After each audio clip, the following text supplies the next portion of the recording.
This House now convenes its sit-in.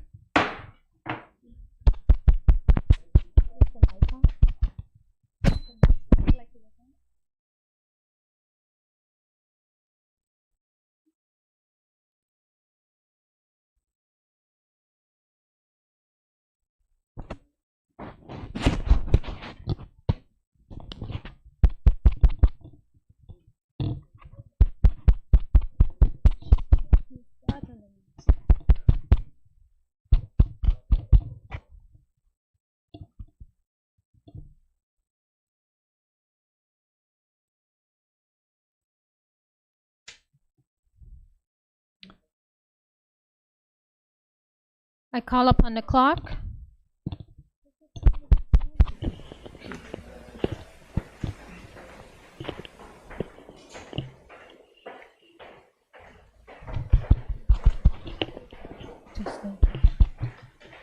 Item number 2, administration of oaths. Item number 3, confirmation of minutes.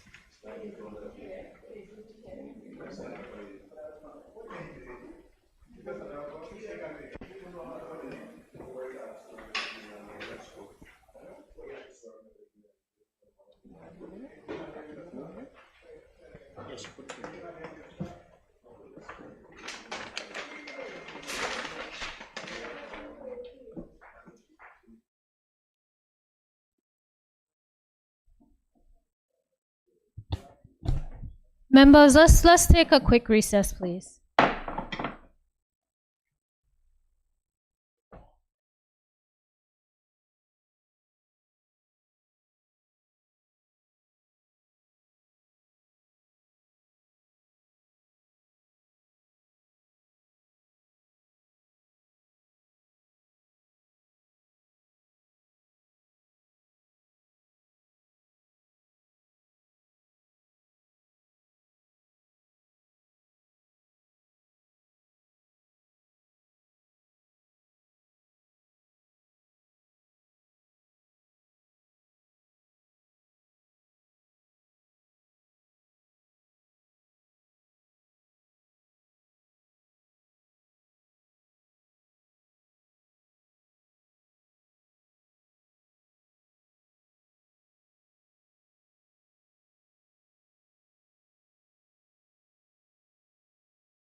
This House now resumes its sitting.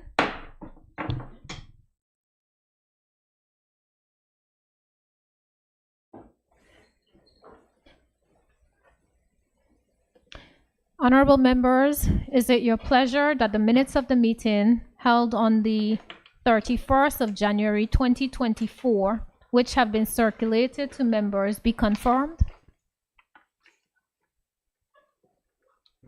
There being no dissenting voice, the minutes hereby stand confirmed as circulated.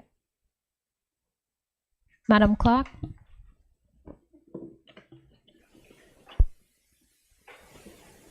Item number 4, announcements by the Speaker.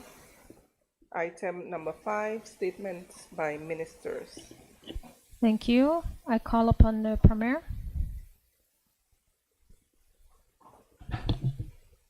Thank you, Madam Speaker. Madam Speaker, I move a motion to amend the order paper by moving statements from number 5 on the order paper, and the statements would become the new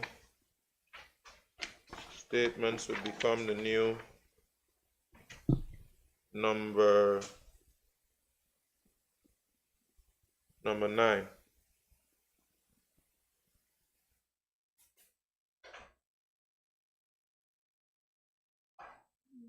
Statements would become the new number 9. I think that's it. And then presentations of papers would become the new number 5. Notices of motions given orally would become the new number 6. Questions and answers would have become the new number 7.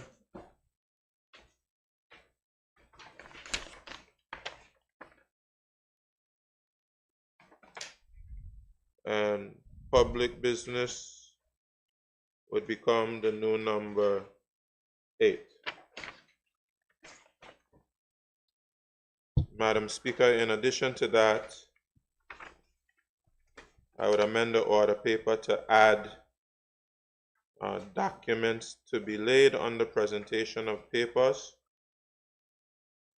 So there would be a new Roman numeral number 4, which would be Civil Registry and Passport Office 2022 Annual Report.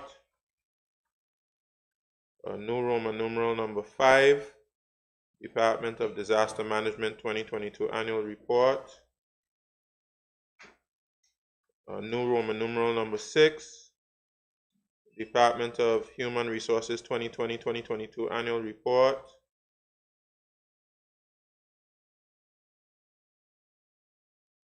New Roman numeral number 7, Magistracy 2022 Annual Report. Roman numeral number 8,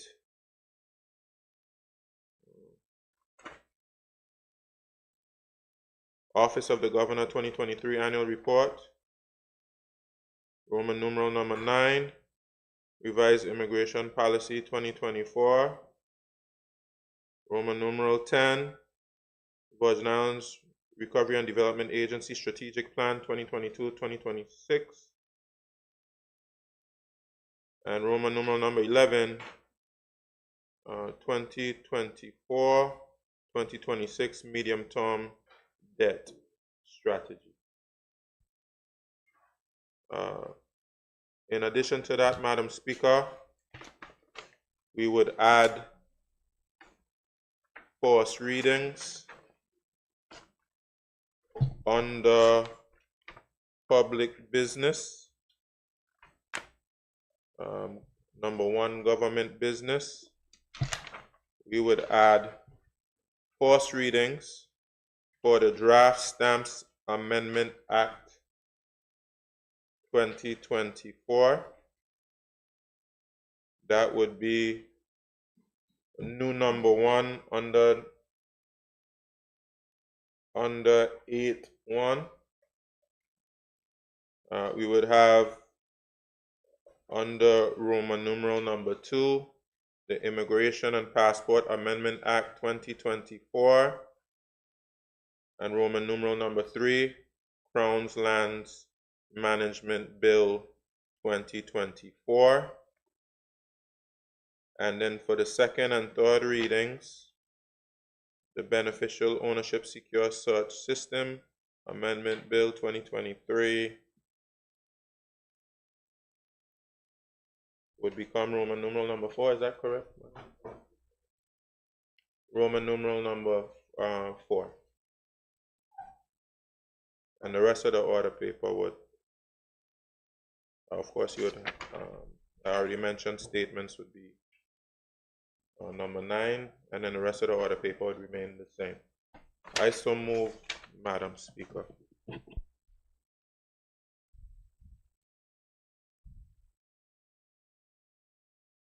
Madam Speaker, I rise to second the motion. Thank you, honorable members. Honorable members, a motion has been moved and seconded. Those in favor?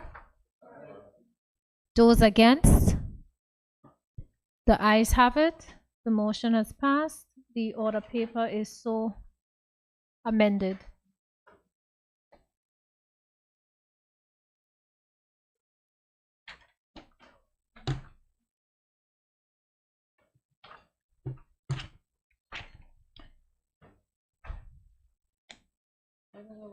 I call upon the clock.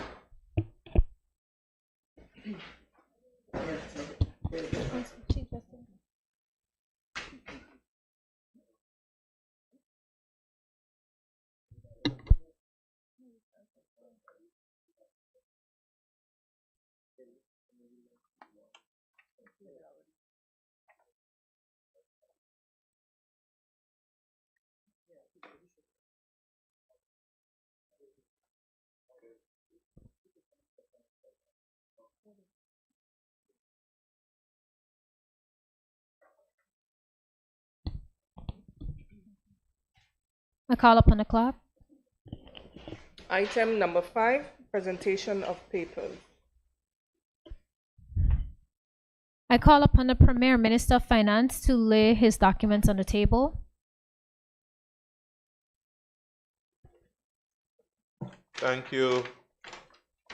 Thank you, Madam Speaker. Madam Speaker, I rise to lay on the table the following documents: Virgin Islands Recovery and Development Agency Annual Report, 31st December 2018.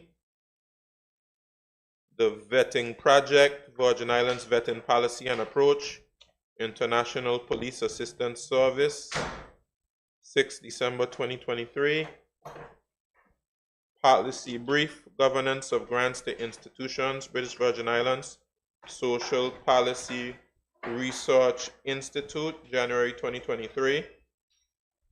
Civil Registry and Passport Office, 2022 Annual Report. Department of Disaster Management, 2022 Annual Report. Department of Human Resources, 2020 to 2022 Annual Report. Magistracy, 2022 Annual Report. Office of the Governor, 2023 Annual Report.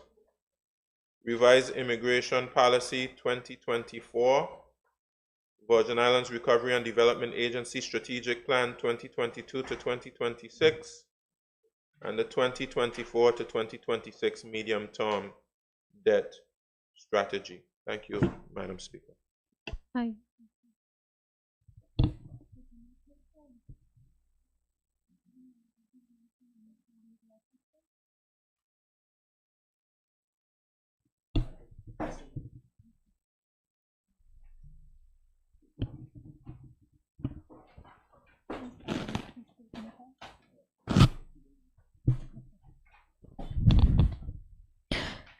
Thank you. I call upon the clock. Item number 6, notices of motions given orally. I call upon the Leader of the Opposition to give notice. Thank you, Madam Speaker. Madam Speaker, I rise to give notice that at a later stage in these proceedings, I will seek leave to ask the question standing in my name under item item 7, Roman numeral 1 and 3.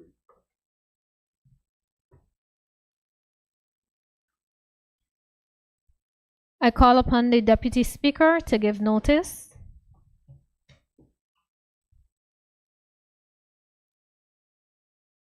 Morning, Madam Speaker. I rise to give notice that I intend to ask questions on the order paper, standing in my name under item number 7, number Roman numeral 4 through 8. Thank you. Thank you. I call upon the member for the 3rd District to give notice.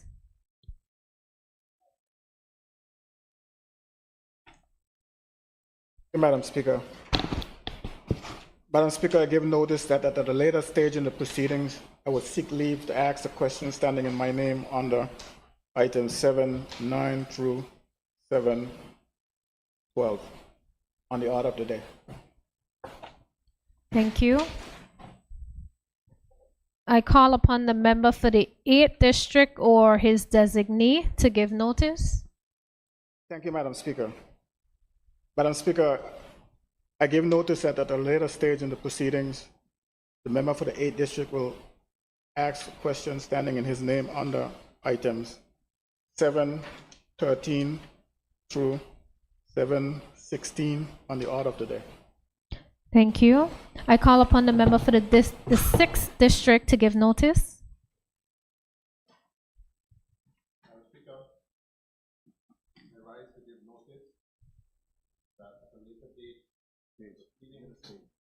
I will seek leave to ask questions standing in my name under item number 7, 17 through 20 on the order of the day. Thank you. I call upon the member for the 2nd District or his designee to give notice. Madam Speaker, I rise on behalf of the member for the 2nd District to give notice that at a later stage in these proceedings, he will seek leave to ask the question standing in his name under item 7, numeral 21, and 223 on the order of the day. Thank you. I call upon the clerk. Item number 7, questions and answers to questions. Thank you. I call upon the leader of the opposition to ask his questions. Thank you, Madam Speaker. Madam Speaker, will the Premier and Minister of Finance provide this Honorable House with an overview of the current national security strategy in place to protect the citizens and safeguard the territory against threats? Madam Speaker, I thank the Leader of the Opposition for his question. Madam Speaker, the Royal Virgin Islands Police Force has a 4-year strategic plan, inclusive of a threat and risk assessment. The strategy contains activities designed around 4 broad key result areas. 1, confidence in policing. 2, border security. 3, community policing. 4, continuous professional development for all officers. A risk assessment has been completed and identifies 8 priority areas for addressing crime. These are 1, international terrorism. 2, drugs. 3, firearms. 4, money laundering. 5, human trafficking. 6, child abuse and exploitation. 7, cybercrime. And 8, fraud. As we progress into 2024, evaluation and measurement will be essential to assess the effectiveness of the RVIPF crime strategy. The crime strategy focuses on the collection and analysis of data to identify crime patterns, hotspots, and trends. This enables the RVIPF to allocate resources efficiently, identify emerging threats, and adapt their strategies accordingly. The strategy includes a strong emphasis on prevention and intervention programs that aim to address the underlying causes of crime. Thank you, Madam Speaker.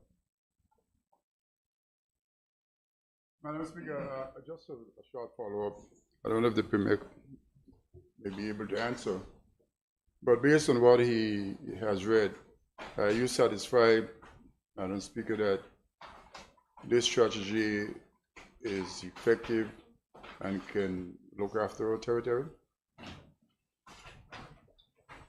Thank you, Madam Speaker. And I can answer based on the discussions I've had with the Governor and Police Commissioner and National Security Council. I do believe that the strategy is an effective strategy. However, we recently had a law enforcement review which identified deficiencies in the ability of law enforcement to deliver on the strategy from an optimal standpoint. And so those deficiencies would have to be addressed for us to effectively execute the strategy.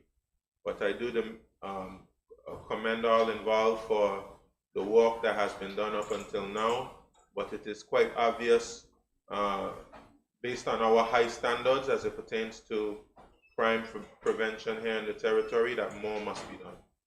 Thank you, Madam Speaker. Question number 2, Madam Speaker. Thanks the Premier for those answers.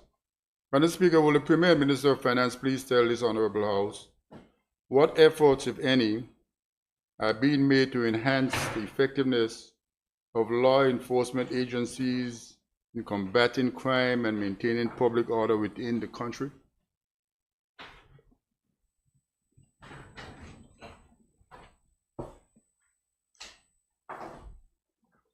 Madam Speaker, I thank the Leader of Opposition for his question. Madam Speaker, the Royal Virgin Islands Police Force have received the initial findings of the law enforcement review. The Commissioner and his team are presently working on an action plan to deal with the recommendations. Additionally, Madam Speaker, the RVIPF is focused on increasing its capacity through the recruitment of additional officers, which will help to strengthen the key areas identified in the strategy. Madam Speaker, multi-agency collaboration between the Royal Virgin Islands Police Force, Immigration, His Majesty's Customs, the Office of the Director of Public Prosecutions, the courts and community organizations is needed as it will enable a coordinated and integrated approach to crime prevention and enforcement. Thank you, Madam Speaker. Thank you, Madam. Just a simple follow-up. Madam Speaker, will the Premier and Minister of Finance, the action plan that he mentioned, will it be shared with this House? And I'm not talking about national secrets. I'm talking about just general stuff. Madam Speaker, of course, transparency is the order of the day. And the law enforcement review, which we have been discussing, will be published. And I do think it will be important for the public to get an understanding of what's the government's approach, including the National Security Council, the Governor's Office, and the Police Department, and all the other agencies mentioned in the review. What will be their approach to addressing these recommendations? So I cannot say with certainty right now, Madam Speaker, that the exact action plan that will be shared with the agencies will be shared with the public, but I certainly will discuss that in the National Security Council. But I can say with certainty that there will be information shared with the public about how these recommendations will be addressed. Just a clarification, Madam Speaker. When he says the public, you also mean the House, right? Yes. Thank you. Question number 3, Madam Speaker. Madam Speaker, will the Premier and Minister of Finance please tell this Honorable House what measures, if any, are in place to strengthen border security and prevent illegal immigration, trafficking, and smuggling of contraband into this territory?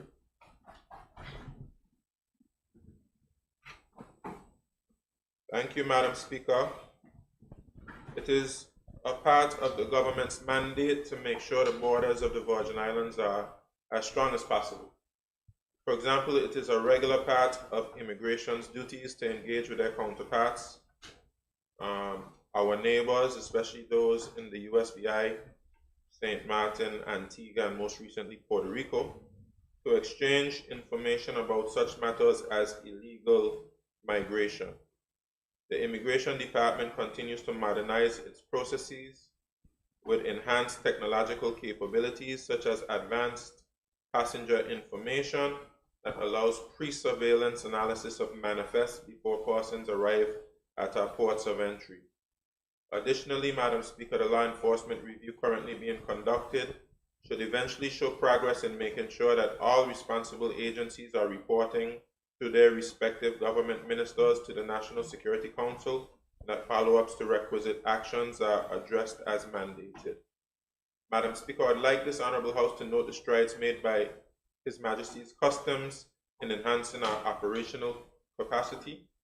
Recognizing the critical need for sufficient staffing, we have embarked on a recruitment drive to bolster our workforce, ensuring comprehensive coverage across our ports. Moreover, our commitment to proficiency is evident through continued collaboration with the Office of the DPP, with a particular emphasis on refining case file management. A significant milestone was reached as all enforcement agencies convened for training sessions. Through the Joint Task Force, we have revitalized joint patrols and synchronized schedules to extend marine surveillance effectively. Madam Speaker, recently, a delegation from Customs and Police engaged in productive discussions with USVI maritime enforcement officers during a familiarization tour of our waters. In reciprocity, we anticipate visiting their jurisdiction in the near future. Additionally, the acquisition and ongoing training of 2 versatile contraband detection canines signify our dedication to enhancing detection capabilities at our ports. In our pursuit of combating transnational crime, collaboration with regional enforcement agencies remains paramount. The forthcoming months will witness the fruition of these endeavors yielding tangible results. Madam Speaker, in alignment with modernization efforts, Customs is poised to integrate our CAPS system with the Immigration Border Management System, commencing at our airports before extending to seaports. This integration aims to streamline processes, electronic transmission of documents such as flight manifest to CAPS, paving the way for the elimination of paper passenger declaration cards. Furthermore, plans are underway to integrate CAPS with the J.D. Edwards system to reconcile duty assessments with actual payments, spearheaded by our esteemed partners at the Department of Information Technology. Madam Speaker, looking ahead, 2024 holds promise for further enhancements to our CAPS with the imminent completion and implementation of the manifesting module. This advancement will enable shipping companies to directly submit cargo manifest to CAPS, fostering seamless integration between manifest and importer declarations. In conclusion, Madam Speaker, these initiatives underscore our unwavering commitment to efficiency, modernization, and collaborative partnerships in safeguarding our nation's borders and combating illicit activities. Thank you, Madam Speaker. Madam Speaker, you talk about caps and customs, but illegal immigration. I didn't hear much about that, Madam. Madam Speaker, we spoke a little bit about collaboration with our neighbors, which is very important. As we know, we have very porous borders, and we sometimes have vessels moving between the different islands, whether it be St. Martin, United States, Virgin Islands, etc. And we do have a challenge that we have to address in terms of our border management. We're exploring the use of technology, things like radar, things like satellite technology. And of course, we do have plans to strengthen our immigration and customs by being able to combine them into one border agency. We certainly will have to enhance the assets that we have on the water. Of course, that will require some level of investment. And of course, there are other areas that will be strengthened once we address what was written in the law enforcement review. But without a shadow of a doubt, we certainly will have to employ technology, given the vastness of our marine borders, and we'll have to invest in more assets on the water. Thank you, Madam Speaker. Question number 4, Madam Speaker. Madam Speaker, will the Premier and Minister of Finance please tell its Honorable House if there are any measures in place addressing cybersecurity challenges and protecting critical infrastructure and sensitive data from cyber threats and attacks? Madam Speaker, the Government of the Virgin Islands, through the Ministry of Finance, and by extension the Department of Information Technology, has deployed 2 main methodologies while addressing the challenges of cyber security. In order to keep critical infrastructure and sensitive data protected, we've adopted a security-first approach and a defense-in-depth approach to cybersecurity. A cybersecurity-first approach is a proactive and comprehensive strategy that places cybersecurity at the forefront of the government's technology-related operations and decision-making processes. This is essential as we are engaged in several digital transformation initiatives, such as the payment gateway and the new inland revenue tax collection system. This security-first approach allows the Government of the Virgin Islands to protect itself from cyber threats and maintain the trust of stakeholders as we navigate the complexities of the digital age, while achieving the strategic goals of the Government of the Virgin Islands. On the other hand, a defense-in-depth approach to cybersecurity ensures that there are multiple layers of security controls and measures throughout the Government of the Virgin Islands' IT infrastructure. As an organization, we recognize that no single security measure can provide complete protection, so we have implemented a web of new measures with the aim of reducing risk, mitigating security incidents, and recovering if necessary. This defense-in-depth approach creates a robust and resilient cybersecurity system. Over the past 3 years, the Department of Information Technology, through funding provided by the Ministry of Finance, has invested in areas of physical security, perimeter security, network security, endpoint security, application security, data security, identify and access management, and monitoring and incident response. The department is currently engaged in several upgrades of systems that keep infrastructure safe, inclusive of all network firewalls and intrusion detection and prevention systems and anti-malware software. Madam Speaker, I'm pleased to report that the Department of Information Technology has enlisted and leveraged artificial intelligence technology in their fight against cyber criminals and cyber attacks. These advancements have provided 24-hour protection for the Government of the Virgin Islands' IT infrastructure. Ministry of Finance and the Department of Information Technology recognize the importance of investing in and training public officers who serve as end users of technology, as well as the staff of the Department of Information Technology who oversee its management. As such, we have been actively involved in ongoing user security awareness training and skill development for both of these groups. Recently, representatives from the Department of Information Technology participated in a week-long cybersecurity conference for United Kingdom overseas territories held in the Cayman Islands, organized by the United Kingdom's Home Office. This collaboration has granted us access to funding for training, provided threat intelligence, insight on potential threats and vulnerabilities, as well as the opportunity to network with other UK overseas territories. The Government of the Virgin Islands, along with multiple critical national infrastructure providers, has recently undergone a cyber risk review conducted by the United Kingdom Home Office. We are currently awaiting the results of this review, which will provide valuable insights into our vulnerabilities and areas where we need to strengthen our defenses. Madam Speaker, preparing for the future of cybersecurity requires ongoing investment, adaptability, and a commitment to staying ahead of evolving threats. It is a shared responsibility involving leadership in government, government employees, and technology, all working together to protect the organization's digital assets and data. Thank you, Madam Speaker. Thank you, Madam Speaker. Madam Speaker, if you notice, I am only dealing with security today. Question number 5, Madam Speaker. Madam Speaker, will the Premier and Minister of Finance please tell this Honorable House if there are regulatory framework, if there are any regulatory framework that governs private security services within the country or territory?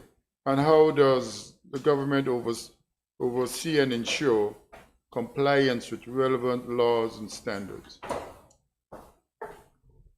Madam Speaker, I thank the Leader of the Opposition for his question. Madam Speaker, the Private Security Industry Act 2007 is a legislation that regulates the private security industry.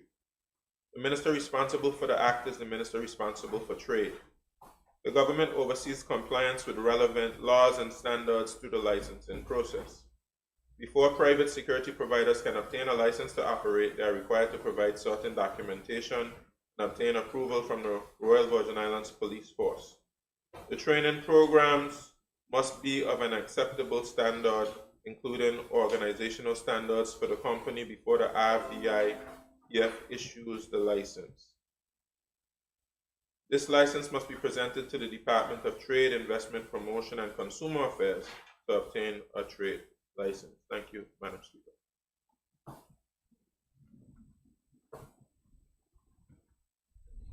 Yeah, I have a follow-up, Madam Speaker. After a trade license, they go through the process of getting RFVF authorization or approval. It goes to trade. Employing employees, where does that fall? Who looks after that? You just employ anybody?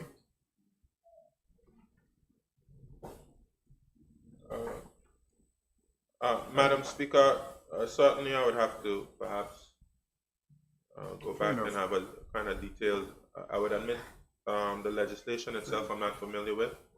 I would have to go look at the legislation and see what it says about that, Madam Speaker. Thank you, Premier. I would like to get some information on that because the private security companies supposed to be one of those other arm of security in the country, and the people need to be reputable, so forth and so on. Question number 6, Madam Speaker. Madam Speaker, will the Premier and Minister of Finance please tell this Honorable House what requirements are in place for the training, certification, and licensing of private security personnel to maintain high standards of professionalism and competence? So, Madam Speaker, I think based on the answer, I think I will, you don't need to answer that right now. You can give me that answer after. If you have it, go ahead. Yeah, Madam Speaker, perhaps I'll just read what I have here. Madam Speaker, the requirements for the training, certification, and licensing of private security personnel are set out in the Private Security Industry Act 2007.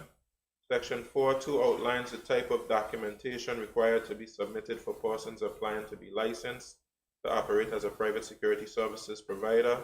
In addition to the written application to the Minister with the prescribed fee, the following are required: a police certificate of character, 2 character references, and a certified copy of the Certificate of Incorporation and other documents issued by the Registry of Corporate Affairs in respect of the applicant's incorporation, where the applicant is a body corporate. B, a police certificate of character, 2 character references, and a certified copy of partnership or certificate of a registered business name, where the applicant is a partnership form or registered business name. A police certificate of character in respect of the person and 2 character references in respect of the person, where the applicant is an individual.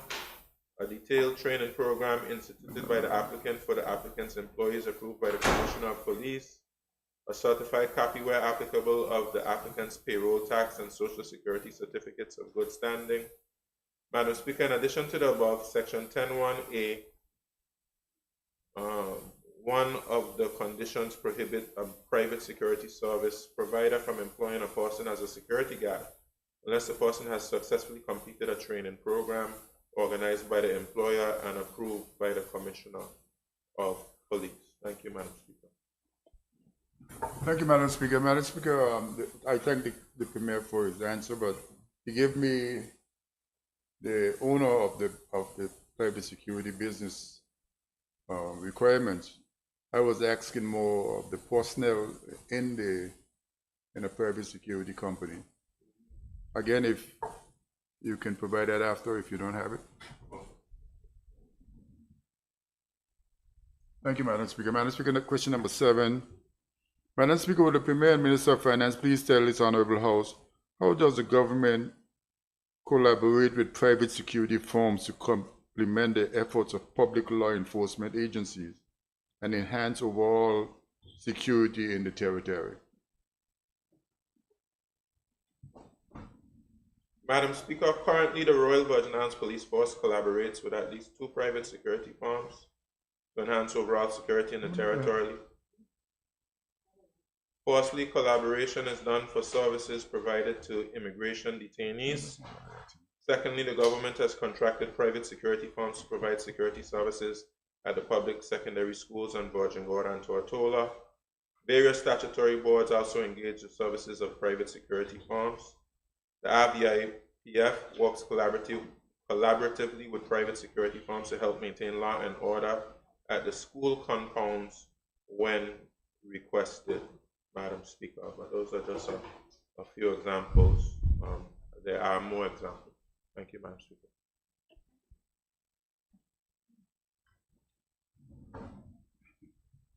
I think the question could have been misunderstood, but what I was asking, Madam Speaker, is how does the government collaborate with private security firms to complement the effort of public law enforcement agencies? In other words, it was a much broader question that I was asking, but again, I see how it could have been misunderstood. Okay. Madam Speaker, I mean, if I didn't adequate answer to the member's satisfaction, perhaps we can come back on it. But my understanding of the question was,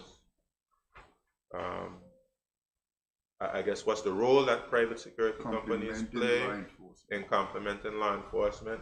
I would say right now, as it pertains to addressing and tackling crime, there's really no role for private security companies. But as it pertains to securing compounds that are government owned, etc., they do have a role. But I don't see any role that they play, for instance, in tackling actual crime. Thank you. Thank you, Madam Speaker. Question number 8. Madam Speaker, will the Premier and Minister of Finance please tell this Honorable House what mechanisms, if any, are in place to promote transparency, accountability, and oversight in the operations of private security firms to protect the rights and safety of citizens they are guarding?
Madam Speaker, bear with me. It seems as though technology is failing me.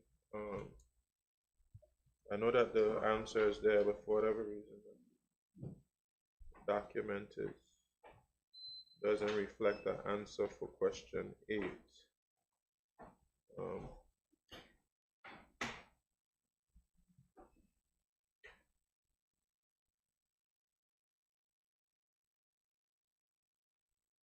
Yes, Madam Speaker, seems as though there's a challenge with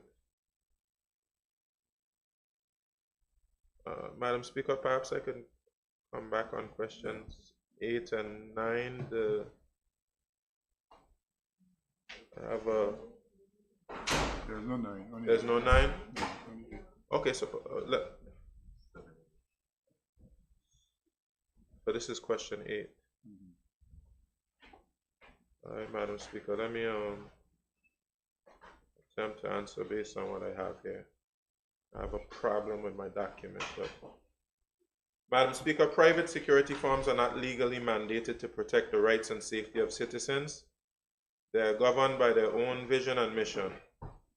The Royal Virgin Islands Police Force, on the other hand, has as its mission to keep the people, places, and communities of the Virgin Islands safe from harm through the provision of visible and responsive policing services across all communities, upholding the law and ensuring that offenders are brought to justice, reducing crime and the fear of crime, and maintaining a trained and motivated workforce.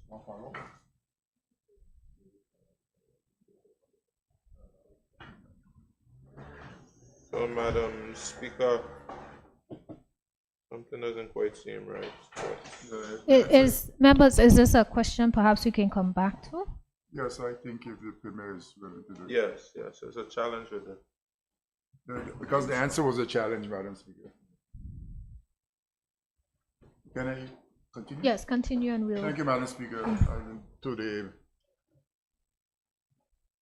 Deputy Premier and Minister of Financial Services, Labor and Trade. Madam Speaker, will the Deputy Premier and Minister of Financial Services, Labor and Trade please tell its Honorable House the total number of private security firms that have trade licenses to operate in the territory, and could the information be given by island?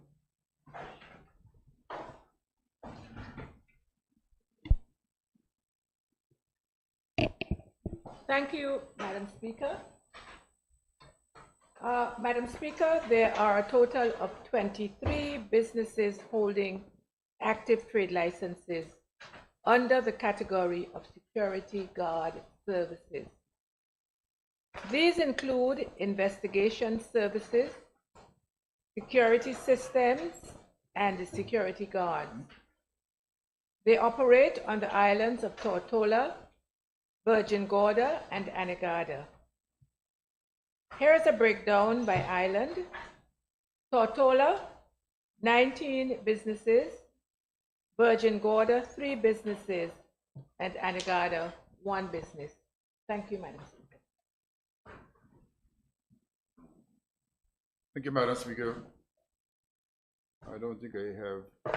I noticed there's none for adjustment there. No. Okay, question number 2, Madam Speaker. Madam Speaker, will the Deputy Premier and Minister for Financial Services, Labor and Trade tell this Honorable House, in light of a not so good report from the CFATF, how is the government monitoring and safeguarding the stability of the financial services sector in the British Virgin Islands to mitigate risk, prevent financial crimes, and promote trust in the jurisdiction as a reputable financial services center? A big question. Thank you, Madam Speaker.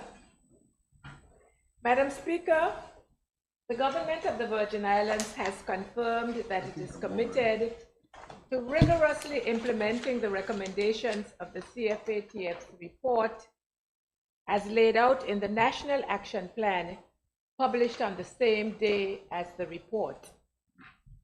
Madam Speaker, the CFATF made a number of recommendations, and I am pleased to report that several of these actions are currently underway, including commencement of a revision of the National Anti-Money Laundering Countering the Financing of Terrorism policy, updating and implementing risk assessment frameworks and inspection processes of the FIA and the FSC, implementing of the Virtual Asset Service Provider regulatory framework by the FSC, drafting of legislation to address minor technical gaps identified in the report, ensuring that maintenance of beneficial ownership information is directly with a public authority, commencement of the terrorist financing risk assessment of non-profit organizations or NPOs by the Financial Investigations Agency, the establishment of a specific sanctions unit within the AG's chambers to ensure greater efficiency in dealing with all sanctions-related matters, specific training for law enforcement agencies and other relevant authorities on money laundering investigative techniques and sanctions compliance. Then there are measures to enhance coordination and cooperation amongst law enforcement agencies and other competent authorities. The establishment of a working group to conduct a risk assessment of legal persons and arrangements based on money laundering, terrorist financing, and proliferation financing risks posed to the jurisdiction. And then there's the introduction of a compliance and governance master course to provide industry professionals with essential knowledge and skills. Madam Speaker, the Virgin Islands is a proud founding member of the CFATF, and we know that the integrity of our financial services sector and adherence to the highest regulatory standards is crucial to the sector's continued success. Madam Speaker, this government fully understands that the success and timely implementation of the National Action Plan necessitates adequate resources and jurisdiction-wide involvement.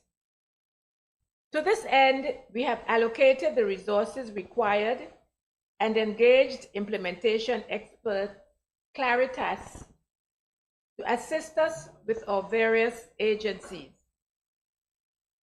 I'm pleased to also announce that they spent most of the week commencing 18th March in the territory meeting with the agency. Discussions are also ongoing to enlist support for our law enforcement agencies through the United Kingdom and another internationally recognized firm. Madam Speaker, in addition, the FSC on the 21st of March held its Meet the Regulator Forum aimed at sensitizing the industry and increasing their awareness of the report's content, or rather contents. This forum specifically underscored the Commission's ongoing efforts and the vital role of the private sector in supporting the tasks identified in the National Action Plan.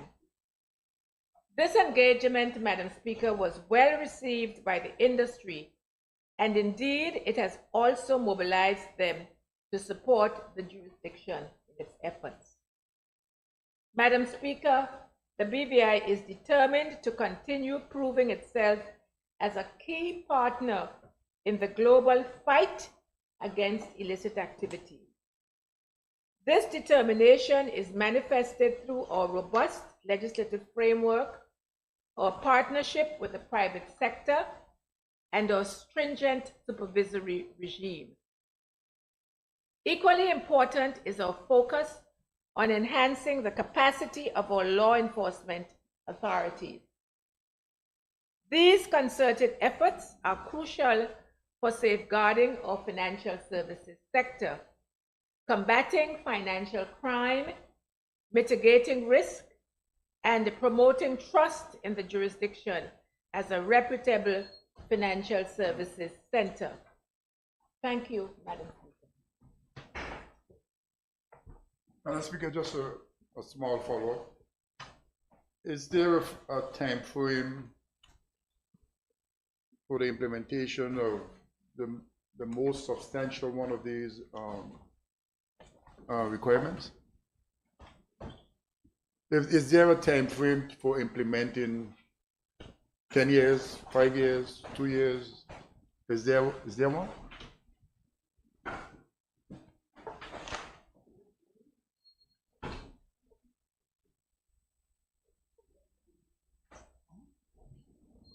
If they don't have an answer, they can, I can wait for, I can get it later. No, I was just conferring with the AG who's leading on this. But we need to make substantial progress by November of this year. Madam Speaker, my second follow-up is Claritas? Claritas. And that's a company that you paid how much, Madam Speaker? What's the price tag? Minister of Finance? Yeah, we all know. 110,000. We are paying them $110,000 a quarter. For how long? 1 year. Until 440,000. Until June of next year. Thank you, Madam Speaker. Question number 3. Madam Speaker, the Deputy Premier Minister for Financial Services, Labor and Trade informed this Honorable House what strategies, if any, have been implemented to promote financial inclusion and access to banking services for all residents in the British Virgin Islands, particularly marginalized or underserved communities. Don't give me the answer that. I'll give you a long one. Thank you, Madam Speaker. I thank the Leader of the Opposition for his question. I'm going to get a long answer. Go ahead. Madam Speaker, the Ministry recognizes the significant challenges faced by many residents in accessing banking services, especially those in marginalized or underserved communities. This is partly due to a global trend by banks to de-risk their customer relationships, impacting not only the BVI, but also communities across the Caribbean. We understand the profound consequences this lack of access has on individuals and their ability to fully participate in the economy. Furthermore, we are acutely aware that marginalized individuals and underserved communities are also disproportionately affected by debanking decisions. Madam Speaker, a bank account is a vital tool, especially for those seeking to improve their lives and to contribute positively to society. To address this complex issue, the Ministry has initiated a multifaceted strategy. We are actively engaging with the banking sector to understand their challenges, to understand the challenges faced by residents, particularly when opening bank accounts. This includes examining current onboarding procedures and identifying areas for improvement. Secondly, we are working with the FSC, which is the banking supervisor, to ensure that their market conduct framework addresses these concerns. Thirdly, we will begin discussions with the banking community, including the Banks Association of the BVI, and with the Commission, to develop a unified strategy for tackling these issues effectively. Madam Speaker, while ensuring financial inclusion for all residents is a top priority, the Ministry also recognizes the importance of a strong banking relationship with our business sector. So one of the first actions of the Ministry was to establish a schedule of meetings with banks to address the challenges faced by the business sector and to raise concerns which had been highlighted at the business roundtables of last year. A positive outcome of these discussions is a banking expo that will be held in early June. This event will serve as a platform for bankers and businesses to collaborate, identify joint opportunities, and move forward together. Madam Speaker, The ministry is confident in its ability to foster improved relationships between banks, residents, and our business sector. We are committed to keeping this House informed of our progress with an update planned by the end of the third quarter. Thank you, Madam Speaker. Madam Speaker, just a couple follow-ups. Guys, it's continued to bother me that we, I always start by I have a lot of friends who works in banks, but the banks are not my friend. Madam Speaker, why is the National Bank of the Virgin Islands, which is a bank, it doesn't do international business, most of its business is done here on the ground, why is that bank not being considered to help our people from Antigua Adjustment X to have some level of banking services? I don't understand it, and it's not a problem for this government. It stems all the way back. Why is it not being considered?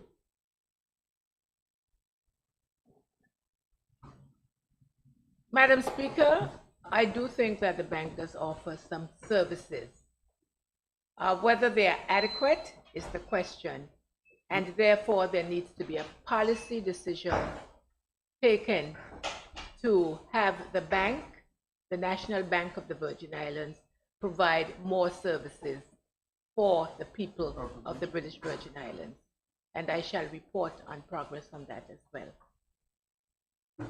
Madam Speaker, I thank the Deputy Premier for those answers.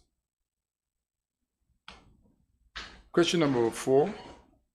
Madam Speaker, will the Deputy Premier and Minister of Financial Services, Labour, Trade inform this Honourable House when was the last assessment conducted by the government to assess the labour market to identify emerging skill demands, labour shortages, or areas for improvement in workforce planning and development? Thank you, Madam Speaker. This is a short one. Madam Speaker, while we have no record of a recent standalone market assessment, I'm pleased to announce proactive steps to address this. The Ministry of Financial Services, Labour and Trade is collaborating with the International Labour Organization's Caribbean Office to conduct a comprehensive labour market analysis for the Virgin Islands. This analysis will be the foundation for a robust employment policy with strong connections to migration, business development, social protection, and broader economic reforms. We expect this analysis to be completed by the end of July this year. Furthermore, Madam Speaker, my ministry is implementing a modern labor management system for the Department of Labor and Workforce Development. Beyond the streamlining departmental operations, this digital platform will capture valuable data on job postings, skill sets, and workforce demographics. The data will be crucial for identifying in-demand and emerging skills, proactively pinpointing potential labor shortages, highlighting areas where workforce planning and development can be improved. By embarking on this data-driven approach, we can make informed decisions to equip our workforce with the skills and training they need to excel in our ever-developing economy. Thank you, Madam Speaker. Thank you, Madam Speaker. Madam Speaker, I will just ask in July for the result of that study. I thank the Deputy Premier and Minister for Financial Services, Labour and Trade for her answers. Yes. Madam Speaker, I just have a couple of questions for the Minister for Health and Social Development. Just a couple. Madam Speaker, will the Honorable Minister for Health and Social Development please provide this Honorable House with an overview of the current government strategy for collaborating with non-profit organizations such as the Red Cross, Family Support Network, Diabetes Association, Cancer Society, Unite BVI, etc., in the health sector to enhance the delivery of healthcare services and support to vulnerable persons in our territory?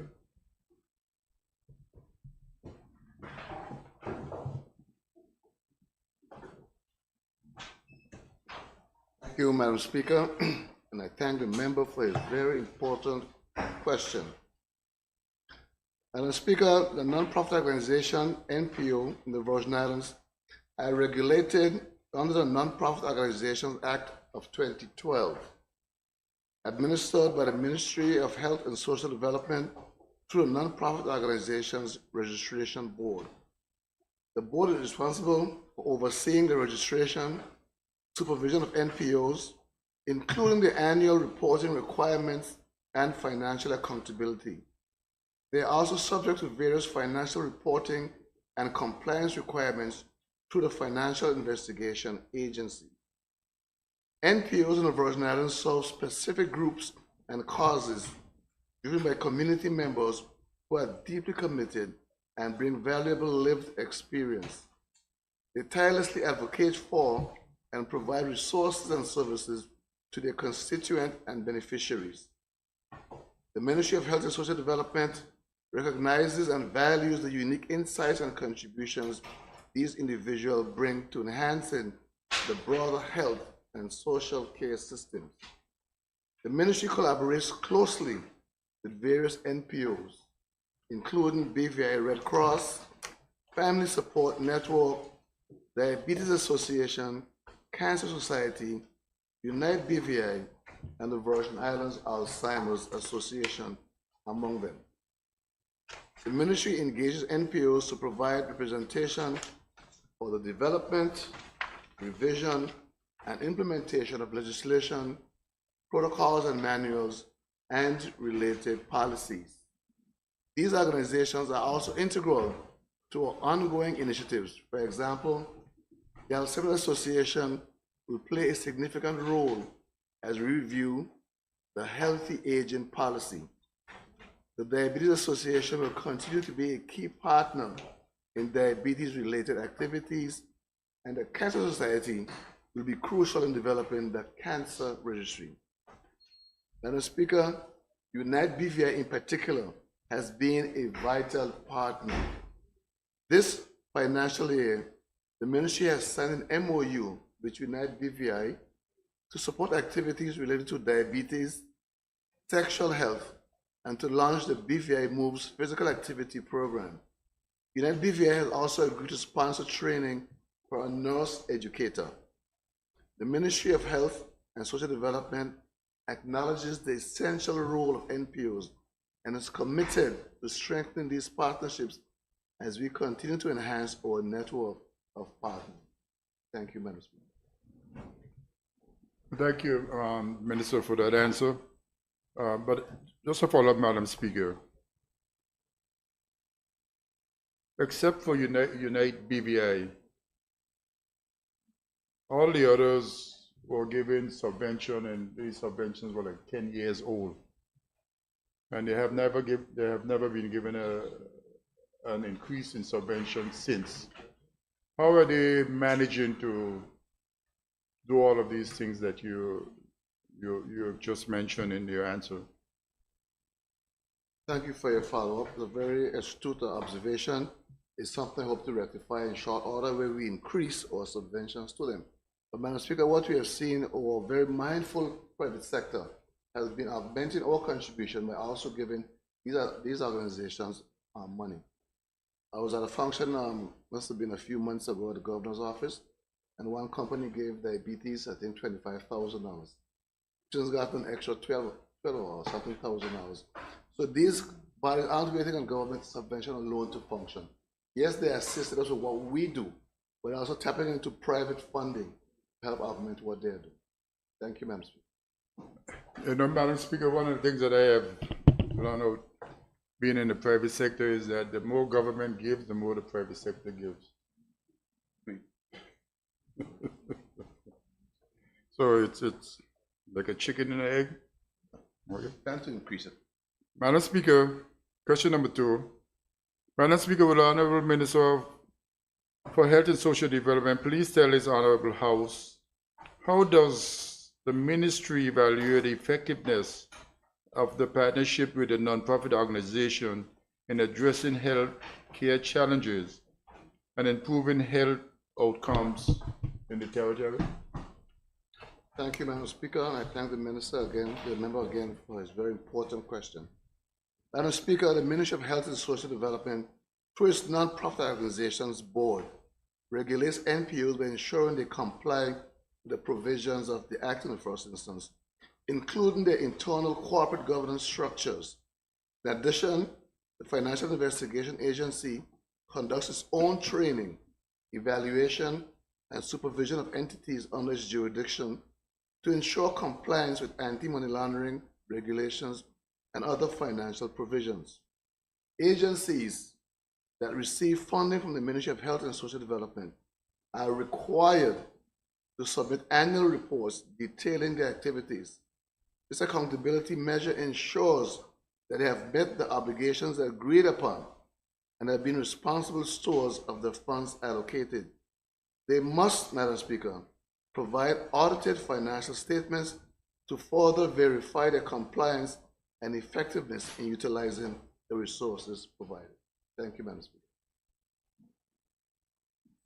And Madam Speaker, those all those annual reports are up to date. Madam Speaker, no. Those that aren't up to date, they don't receive any funding. To receive the funding, you must provide those documents that I described there. Question number 3, Madam Speaker.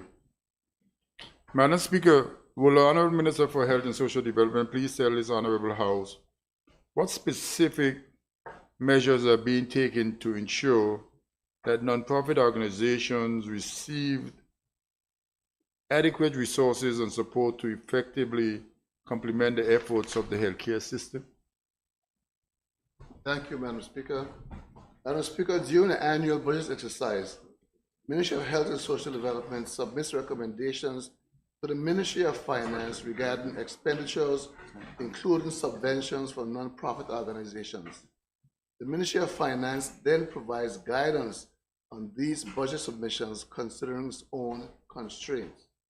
The Ministry of Health and Social Development, in response, receives requests from both existing and new NPOs seeking specific support. Each request is evaluated on its own merit. If no requests are made, the ministry proactively solicits them. Additionally, in the absence of requests, the ministry may make its own determinations based on the information received.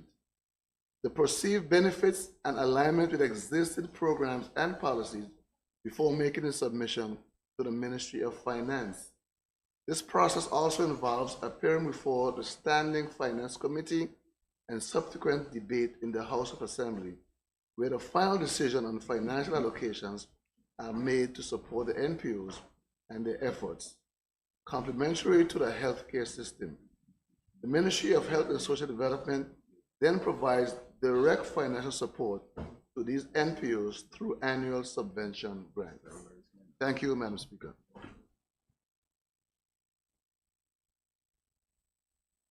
So, Madam Speaker, they will not be expecting any additional resources shortly. Madam Speaker, we're currently going through a review of grants policy, and it is my hope, Madam Speaker, that once that exercise is over, we can increase these grants. For the members' benefit, I'll give you the 4 that we currently do. We have budgeted for this year, Diabetes Association, 35,000, Cancer Society, 20,000, Red Cross, 40,000, and Family Support Network, 40,000. I sincerely hope to have these increased substantially. Yes, Madam Speaker, because, those sound like the numbers when I was minister some hundred of years ago that was done. And it's time that, the prices of everything has changed. They can't do much with what they have now. Madam Speaker, the question number 4. Madam Speaker, will the Honorable Minister, is 4 you just answered or 3? 3. Madam Speaker, will the Honorable Minister for Health and Social Development please share with this Honorable House any successful examples of collaboration between the government, health agencies, and nonprofit organizations that has significantly impacted healthcare delivery and patient outcomes? Thank you, Madam Speaker, and I thank the member for his question. Madam Speaker, it may be a bit lengthy in response, but it's a very important question. Madam Speaker, the Ministry of Health and Social Development works closely with many nonprofit organizations in the territory to enhance the delivery of its mandate. Through the BVI Olympics Association, we've embarked on 2 programs.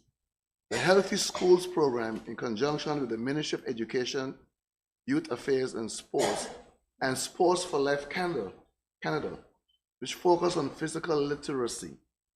Phase 1 was a 12-school pilot, which involved training and equipment in schools. This program led to the training of staff, provision of equipment, and meaningful physical activity among students. The program was unfortunately disrupted by Hurricanes Irma and then COVID-19. Restarting the program and re-engaging stakeholders is on the current agenda of the Ministry of Health and Social Development. Additionally, prior to Hurricane Irma, the ministry also collaborated with the BVI Olympic Committee for the purchase of pedometers for the Run Walk for Health program. And Speaker, the work of the BVI Red Cross complements disaster preparedness in general and within the health sector in particular. The BVI Red Cross is instrumental in providing invaluable support for management of shelters and providing force response capacity for emergencies and disasters. They continue to provide training for persons who provide care for homebound persons. Many of these persons are utilized in the home care program delivered through the Social Development Department. Their community emergency response teams provide invaluable support for force response and crisis intervention during emergencies and disasters, as exemplified during the recovery from Hurricane Irma. Additionally, the BVI Red Cross also stepped in and provided invaluable support to the ministry during the COVID-19 pandemic. The Rotary Clubs of the BVI have provided specific assistance for the dialysis unit at the Dr. Dio Leonard Smith Hospital, pediatrics, and other areas. Additionally, the Rotary Clubs played an important role in supporting COVID-19 immunization efforts during the pandemic.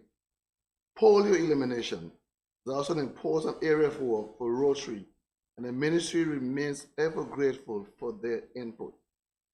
Family Support Network, and more recently, Women in Need, continue to provide support to women and families in emergency situations. This includes assistance for individuals who have suddenly become homeless and require shelter, as well as those in need of food. Additionally, partnerships exist to provide counseling for perpetrators of domestic abuse.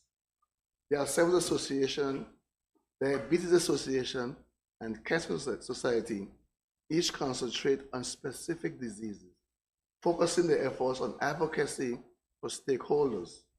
Recently, the Ministry of Health and Social Development collaborated closely with the Diabetes Association to launch the Diabetes Clinical Care Guidelines in 2023.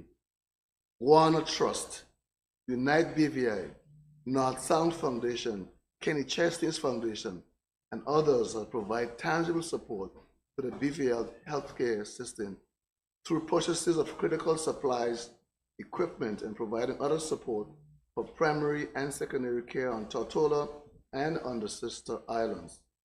Their willingness to contribute and assist has been invaluable and is well appreciated by the Ministry of Health and Social Development. In the event there are others who have not been mentioned, we also thank you and apologize for the oversight. Madam Speaker, I also add one that's soon coming up with the Rotary is a blood drive. We've had preliminary discussions so far, but an appropriate time to do a blood drive for the DVI Bank. Thank you, Madam Thank you, Speaker. Madam. Thank you, Minister. Question number 5. Madam Speaker, will Honourable Minister for Health and Social Development please tell this Honourable House what steps are the government taking to promote greater coordination, cooperation between non-profit organizations, healthcare providers, and government agencies to address complex health and social development issues? Thank you, Madam Speaker. Homelessness. Madam Speaker, on an issue-by-issue basis, as the Ministry of Health and Social Development engages with stakeholders, we recognize that non-profit organizations are an important stakeholder to be included at the table. The basic tenets of the primary healthcare approach, which the Ministry of Health and Social Development subscribes, include engagement and meaningful participation of all stakeholders, including NPOs. The Ministry engages NPOs to provide representation for the development, revision, and implementation of legislation, protocols, and manuals, and related policies. Madam Speaker, the Ministry of Health and Social Development is committed to ensuring the involvement of all stakeholders, including relevant NPOs. What in particularly persons with lived experience in the consultative approach, policy, and program development to address complex health and social development issues. Thank you, Madam Speaker. Dr. Hammond. Madam Speaker, just a couple of follow-ups. I did mention at the end complex health and social development issues. There's no doubt in the Minister that there are quite a number of people in our society who are homeless. And a member for the 6th mentioned one day that there is one living in cares. And people are, can't buy food. And I know most of the monies, and I was corrected some day ago, most of the money that the members used to have now is in social development. But I was looking for things like we need to amend the Social Development Assistance Act in order to expand the menu of services that they can afford to give to people, because they can only go according to law. If the law doesn't allow them to do something, they really can't do it. So those are the complex issues that I'm talking about, and it's getting worse and worse and worse. So how are we using the nonprofit organizations to help us do these things? Thank you, Madam Speaker. I totally misunderstood the question then. We have engaged UNICEF, provided us with legal assistance, as we are currently undergoing a social protection policy revision to do exactly what you have described there. It is a very complex situation, though. Like you rightfully said, includes offering more assistance in more areas and greater assistance. The study is going to take, because it's so complex, it will take a few months to actually complete, but the process has started. And we have to also be very mindful that when you attack a complex problem like this one here, it comes at a very heavy price tag to do what we hope to do. The study has started, it should be finished later on this year, and then we have to be concerned about the funding to implement the solutions recommended by social protection policy. And Speaker, one of the things that I looked at in the draft policy, currently, if you want to get assistance, you have to go and go through all this paperwork and do all this stuff. In the new policy, it does a general assessment and no one has to apply. You would naturally qualify or don't qualify based on very clear criteria. So it's going to simplify that process you currently have as you bring in more areas into this whole policy. And really, it can be very, very helpful. It will solve a lot of problems. The only question is, can we afford it? can we afford it? We're going to take our time and do a deep dive into this very sort of complex issue that we have seen developing over the years. Madam Speaker, that's the best I can say right now concerning where we are with this complex health and social issue. Thank you, Madam Speaker. Madam Speaker, I have no doubt that we can afford it. I have no doubt about that because the alternative is not an option. How can I help this? You know, so we can afford this to help our people to survive in this country or this territory. Madam Speaker, question number 6. Madam Speaker, will the Honourable Minister for Health and Social Development please tell his Honourable House, how does the ministry ensure transparency and accountability in the distribution of funds and resources to non-profit organizations involved in healthcare and social support services? That should be a short answer. Thank you, Madam Speaker. As outlined in my earlier response, the Ministry of Health and Social Development provides direct financial support to approved nonprofit organizations through annual grants. Before these funds are disbursed, the ministry requires NPOs to submit annual reports and audited accounts. This requirement ensures transparency and accountability of the dispersed funds as non-compliant organizations become ineligible for future funding. Thank you, Madam Speaker. Question number 7. Madam Speaker, will the Honourable Minister for Health and Social Development please tell its Honourable House, in what ways are non-profit organizations involved in health-related research, advocacy, and policy development, and how does the ministry support and leverage their expertise in these areas? Short answer again. Thank you, Madam Speaker. As previously mentioned, non-profit organizations play a vital, pivotal role in the development of policies, projects, and programs in the health and social development sectors. These organizations are vital stakeholders, representing the needs, aspirations, views, and wishes of individuals who may benefit from these programs or who are living with specific conditions. We ensure that relevant NPOs are actively involved in these processes, recognizing the importance and making concerted efforts to facilitate their meaningful participation. Thank you, Madam Speaker. Thank you. Madam Speaker, question number 8. Madam Speaker, will the Honourable Minister for Health and Social Development please tell this Honourable House, how does the government plan to expand and strengthen partnership with non-profit organizations to address emerging health, social challenges and adapt to the changing needs of the population? Thank you, Madam Speaker. Similar to my earlier response, non-profit organizations are and will be included in the planning stages of all programs, initiatives, and policies which involve their sector and beneficiaries. As I already stated, they are an important stakeholder, advocate, and source of community resource and capacity in the areas and spaces in which they work. The ministry recognizes this and is committed to working closely with all health-related NPOs.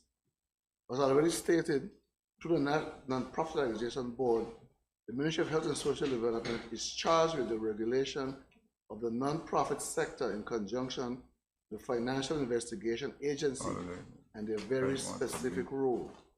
The ministry will also seek to find other areas to support the non-profit sector through the development of workshops and training to assist them in developing the appropriate corporate governance framework and achieving full compliance with all the FIA provisions. Thank you, Madam Speaker. Thank you. Just a follow-up, Madam Speaker. You know, the population is getting older. Yesterday was the beginning of Senior Citizen Month, and majority of us were there.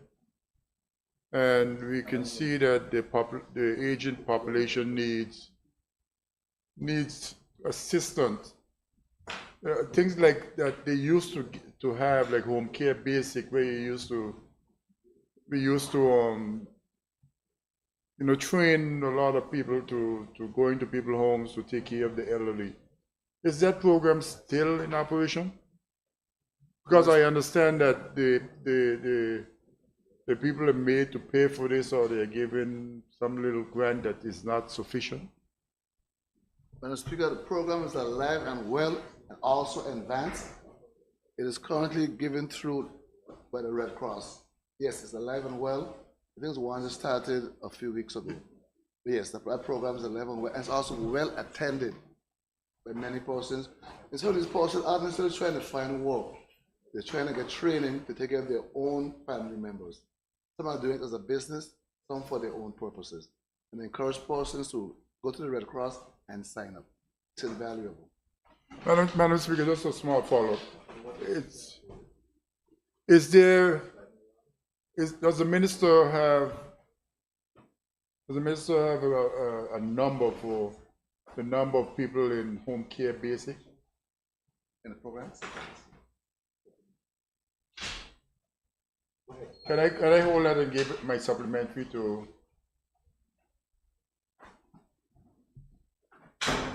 Yeah, please. What's the section of the standing order you're quoting? 18.4. Section 18.4, yeah. Leader of the opposition, you consent? I concur. Thank you. 18.4A.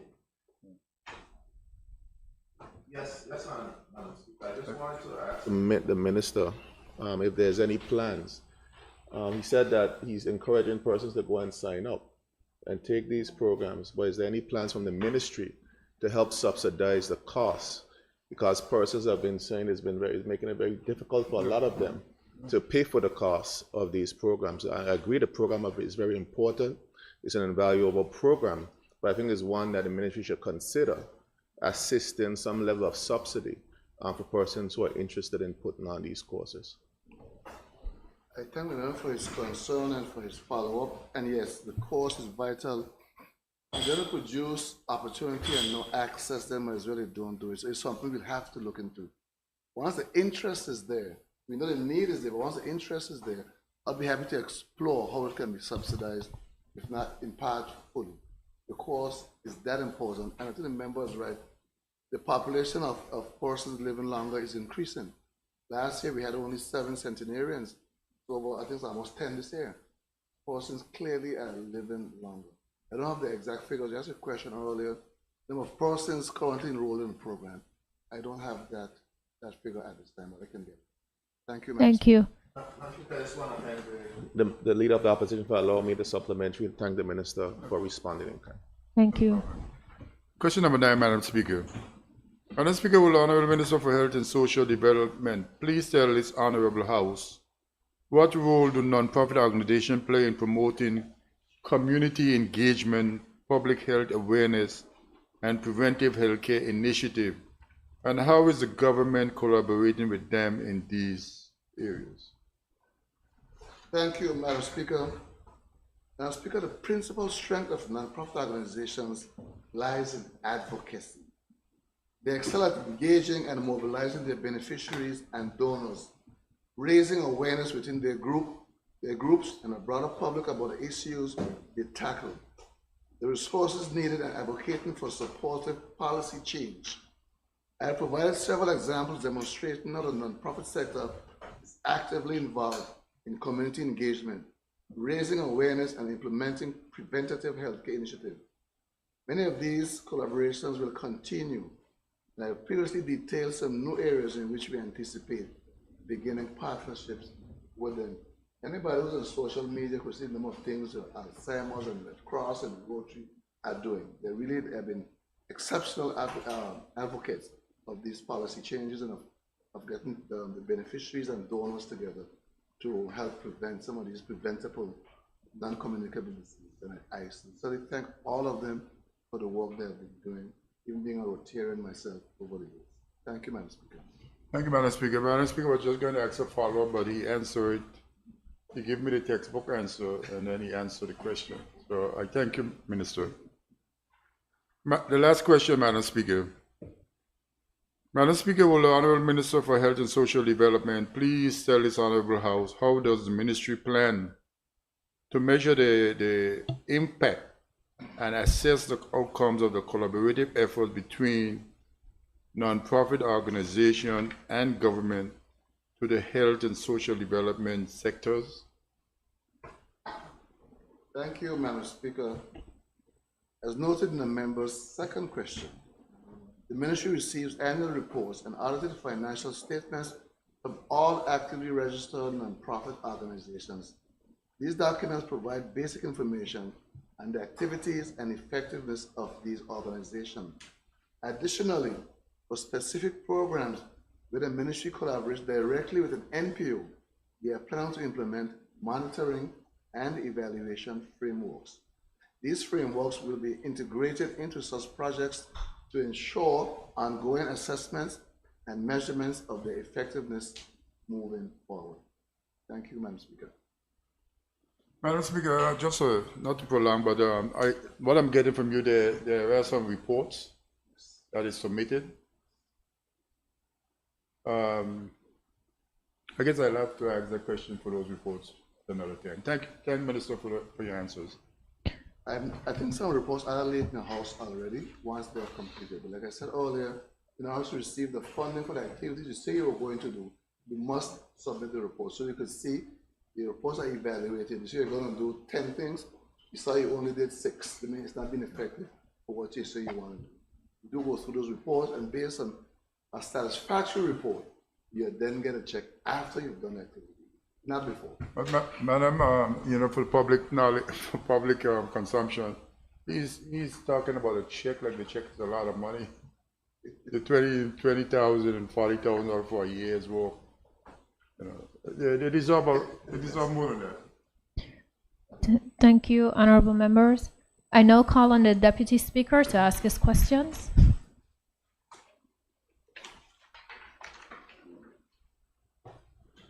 Good morning, Madam Speaker. Madam Speaker, since getting elected, it has been brought to my attention that vessels operated by Chinese fishermen have been dragging nets in the waters off of Anegada,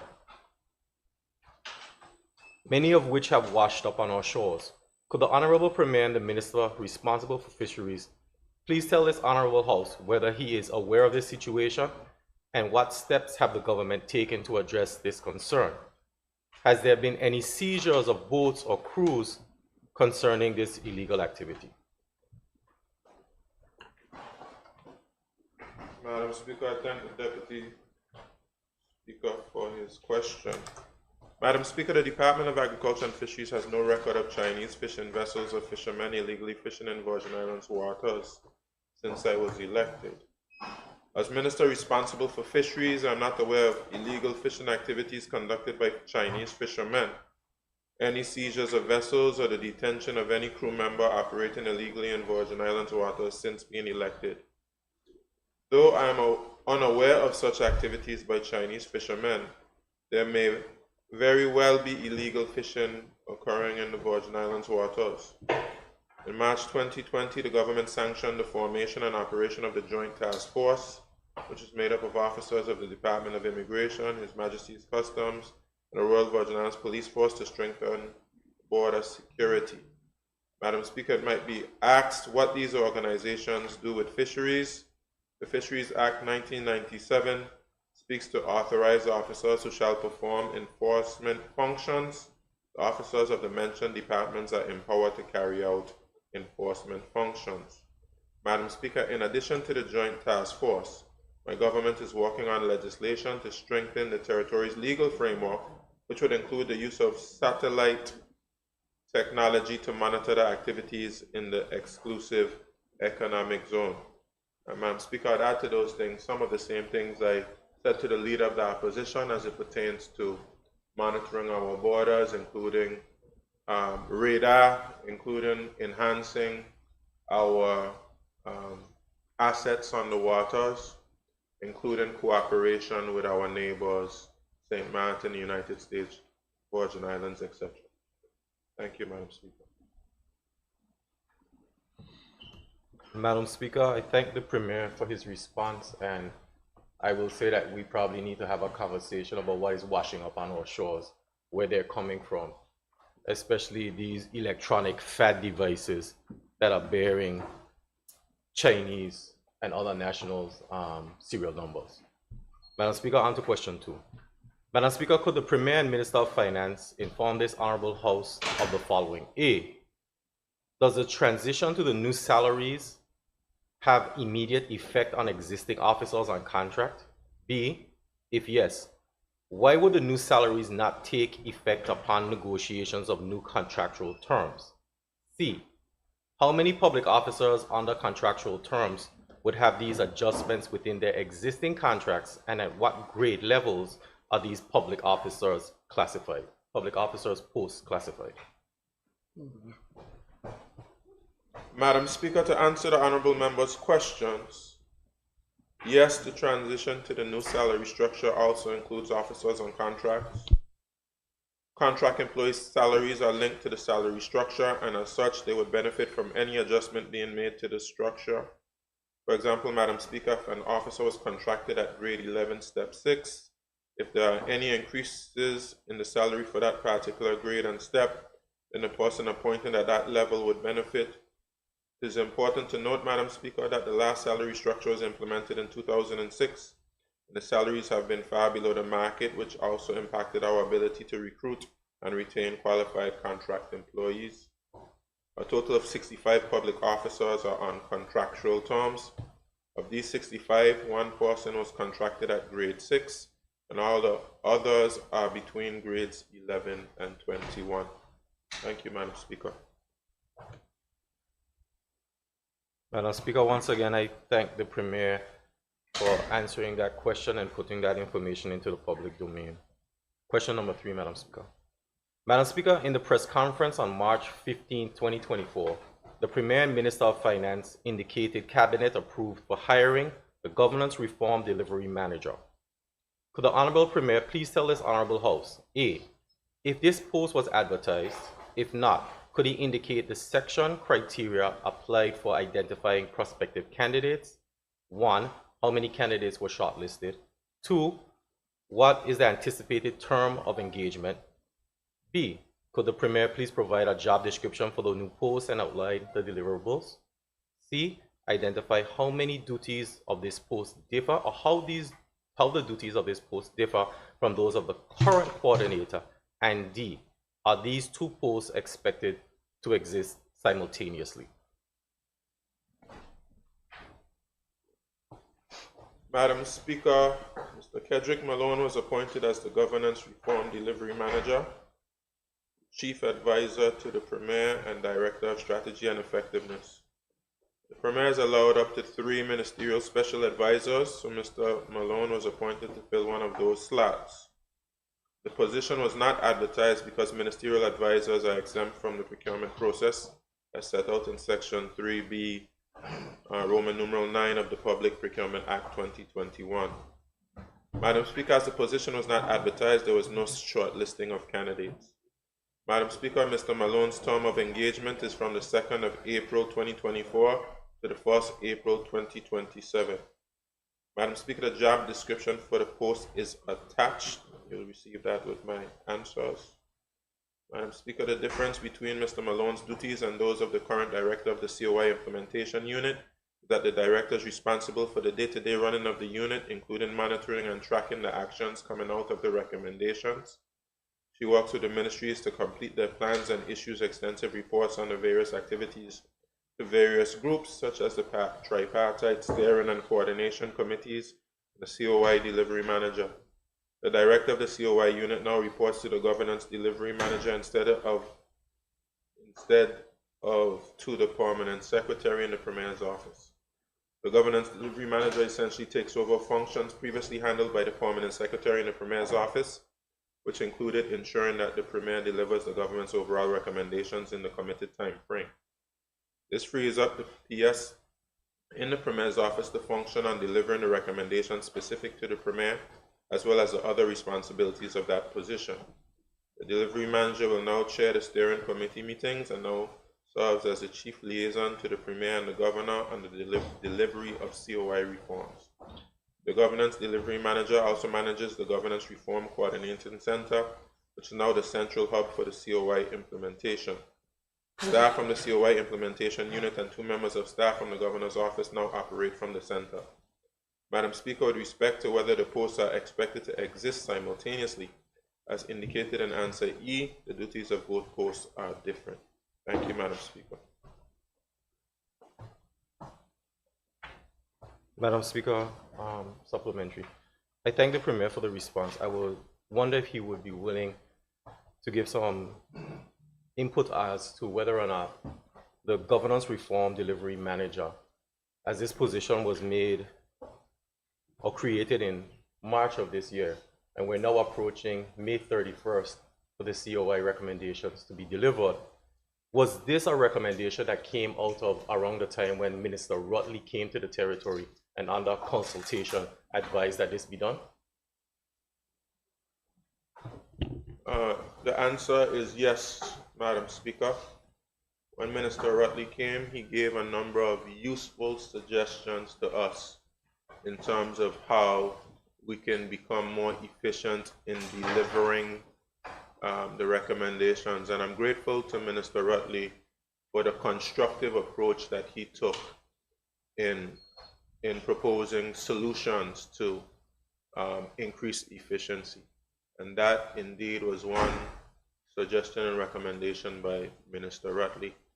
And I think rightly so, and certainly I believe that there has been a positive impact, and it has helped us to deliver recommendations more efficiently. Of course, it's still a very difficult process, and we all have to work together to ensure that we meet our milestones. Thank you, Madam Speaker. Madam Speaker, I thank the Premier for his response, and I want to publicly say that I wish Mr. Malone the best in his new post. I do say that I wish that it was one post that he could do, get that over with, and move on to the next. Madam Speaker, thank you. May I move on to the Deputy Premier, please? Thank you. Madam Speaker, could the Honorable Deputy Premier and Minister for Financial Services, Trade, and Labor please inform this Honorable House of the progress, if any, with the development and implementation of the policy for grant assistance for small businesses in the territory? If there is no progress as yet, then when does the Deputy Premier expect to have a substantial update?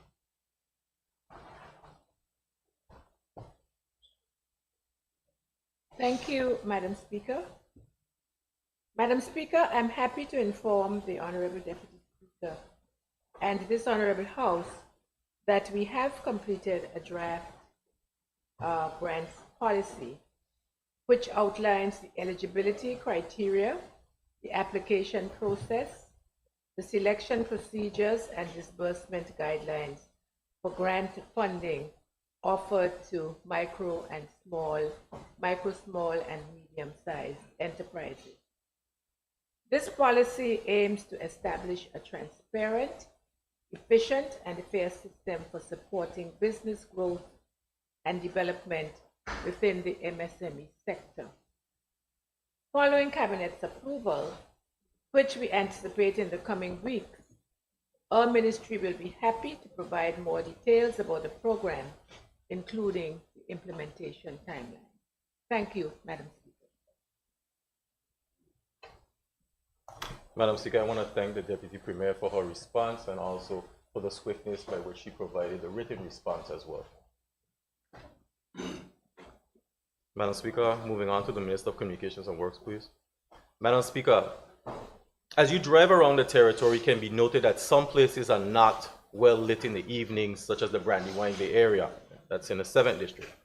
Could the Honorable Minister for Communications and Works please inform this Honorable House if the Ministry has identified any areas across the territory that they will be improving? If yes, could the Minister please provide this Honorable House with a list of areas and dates when works will commence?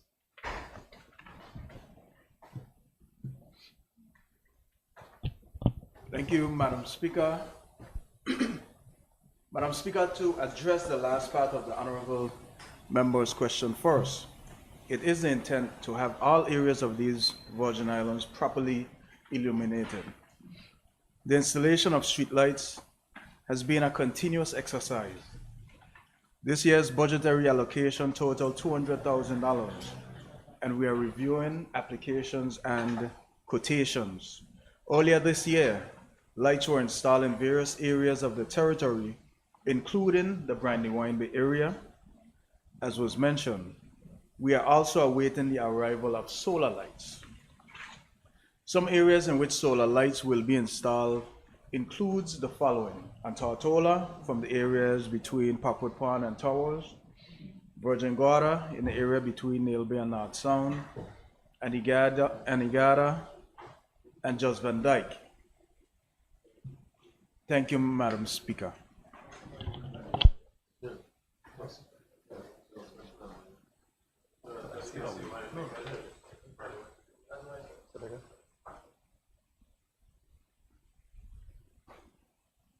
Madam Speaker, Yes. I have the permission of the originator of the question to ask a follow-up on that question.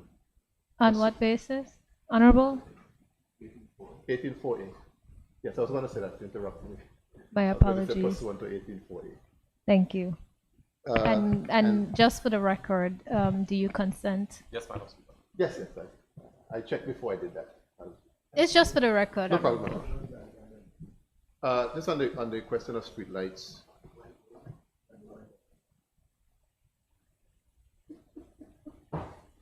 Just on the question of streetlights to the Minister for Communication and Works, Madam Speaker. And I'm asking the question particularly for a number of seniors in District 6 who have come to me about how dark the areas are where they live. A number of parents who have particularly young girls walking home in the evening after college and have to traverse very dark areas. I do recall, Madam Speaker, during the standing finance sessions, that we raised the question both to the Premier and his cabinet and all the members of the government who were present as to the use of the civil mitigation funds, where we have $200,000 allocated for civil mitigation works in our district. And we were asking whether or not that money or the use of those funds could have been extended beyond their usual use, which is just for infrastructural projects, but does not extend to things like street lights. Obviously, the street lights have to be purchased through the ministry, through BVIEC. And if there's no funding in the ministry, then members can't put up a simple street light. And it's difficult to tell a senior person that you can't put up a simple street light in your district. Could the member tell us what has he done or what plans are in place since we raised those concerns to improve or widen the use of the civil mitigation funds to include things like street lights, so that we don't have to come down to a ministry to ask for permission to put up a simple street light, which would be a very simple thing to do? Why haven't we been able to get that, the use of the civil mitigation funds extended to include that? Thank you, Madam Speaker. Madam Speaker, the simple answer is that the ministry is developing a local district policy that would allow for the district reps to utilize their civil vote in a manner that the representative has mentioned. We are waiting for cabinet's approval, and the document would then be allowed for those things to happen. So, Madam Speaker, that is in train, and to give a timeline, it's just that we're waiting for cabinets, for it to get to cabinet for its approval. Thank you. Madam Speaker, again, I know the originator would mind. How far along is the policy? Before you go, before we say he won't mind, once you ask that second question, that ends it for him. So I just need, yes, that's what it states. That's the second. Only 2 supplemental questions are allowed. But see, Madam Speaker, when I read that section, we could have a good argument on that today. We- And I believe I'll win. I don't mind if we banter about it. It is unclear in the standing orders as to who the 2 questions refer to. Two follow-up. It can be interpreted as 2 each. It did not say 2 in total. I don't have a difficulty reviewing it, but from my understanding, it's just 2. So if you wish for me to review it, unless the member doesn't have any further questions. Well, I wouldn't want to rob the member, so I'll let the member go ahead.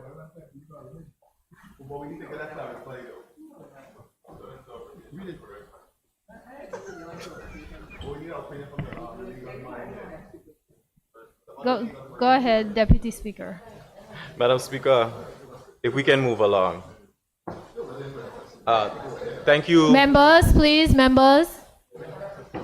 Thank you to the Okay. Minister of Communications and Works for his response. And also, my colleague, thank you for your interjection, for your questions there as well. Madam Speaker, could the Honorable Minister for Health and Social Development please tell this Honorable House the status of the youth courts in the territory and give a summary of statistics, including type of crimes? I'm sorry, before you go on, Honorable, and I don't mean to interject, but I was stating that there were 2 questions. I don't believe you had asked a question. So what I was saying, if you didn't have a further supplemental on that My position. apologies, Madam Speaker. Then, sure, my Then- colleague can ask his question, Madam Yes. Speaker. My apologies. Thank you all for catching up. Thank you, Madam Speaker. Madam Speaker, could the Minister of Communication and Works tell us, because we have heard the Minister speak about a lot of things in train in this House, and the things seem to never reach to the port. So he's saying that he has a document in train. Tell us exactly where the document is. And then, why is a document going to the cabinet that was raised by members of the House without even having consultation with us, as we are the ones who raised the issue and asked for the money, the use of the money to be extended? So why would he take something to cabinet without having a discussion with his colleagues who were the originators of the initiative? Tell us exactly where it is and a date as to when it can happen.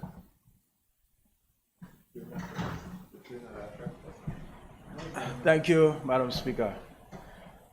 Madam Speaker, the local district policy was drafted sometime last year. I think it came out of the COI recommendation as well.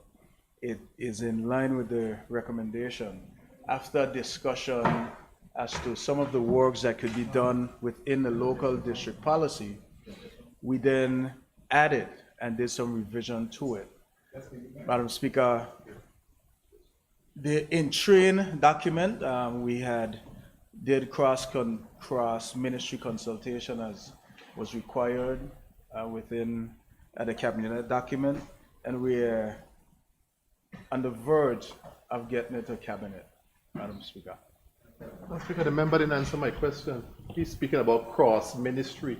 Nobody in the opposition has a ministry. We are district representatives. My question is, why have we not seen this document that we ourselves asked for so that we can better serve our constituents? That's the question I have for the member.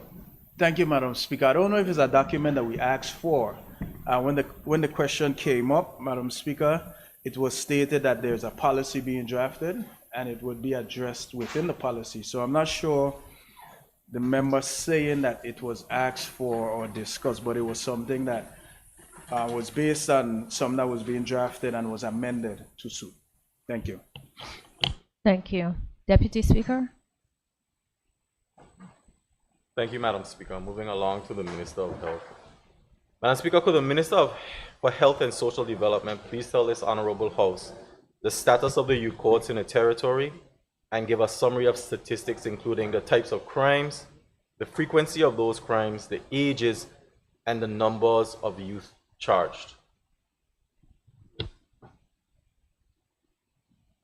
you, Madam Speaker. And I thank the member for his question. It's very important questions. Madam Speaker, the formal sittings of the youth court were disrupted by the hurricanes of 2017, and the re-establishment of formal youth court sittings has faced ongoing challenges, leading to significant delays. However, matters pertaining to juveniles are adjudicated through the Magistrates Court. Madam Speaker, I've been informed by the Magistrates Court that to date, there are 34 outstanding juvenile matters filed, with 1 pending from 2020, 4 pending from 2021, 7 pending from 2022, and 22 pending from 2023 before the court.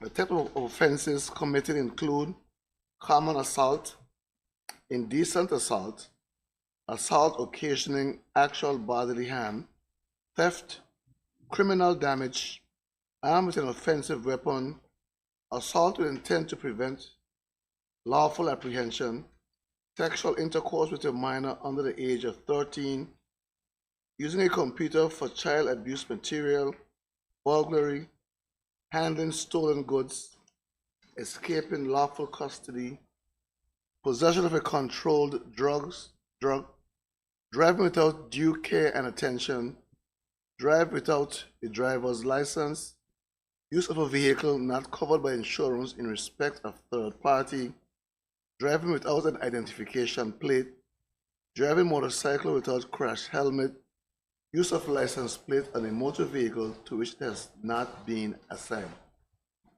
Madam Speaker, more than 4 or as many as 8 of the offenses mentioned are allegedly to have been committed by the same person, and the age range of the accused offenders are between 14 and 17 years old. Madam Speaker, the court dockets for the juvenile matters previously mentioned was set for the hearing that began on 24th April 2024 and will continue until the end of the court term in July of this year. Thank you, Madam Speaker. Madam Speaker, follow up, please. Madam Speaker, my honorable colleague to my left and I were assessors in the youth court when it was working. It's quite disheartening that it's not functioning the way it should.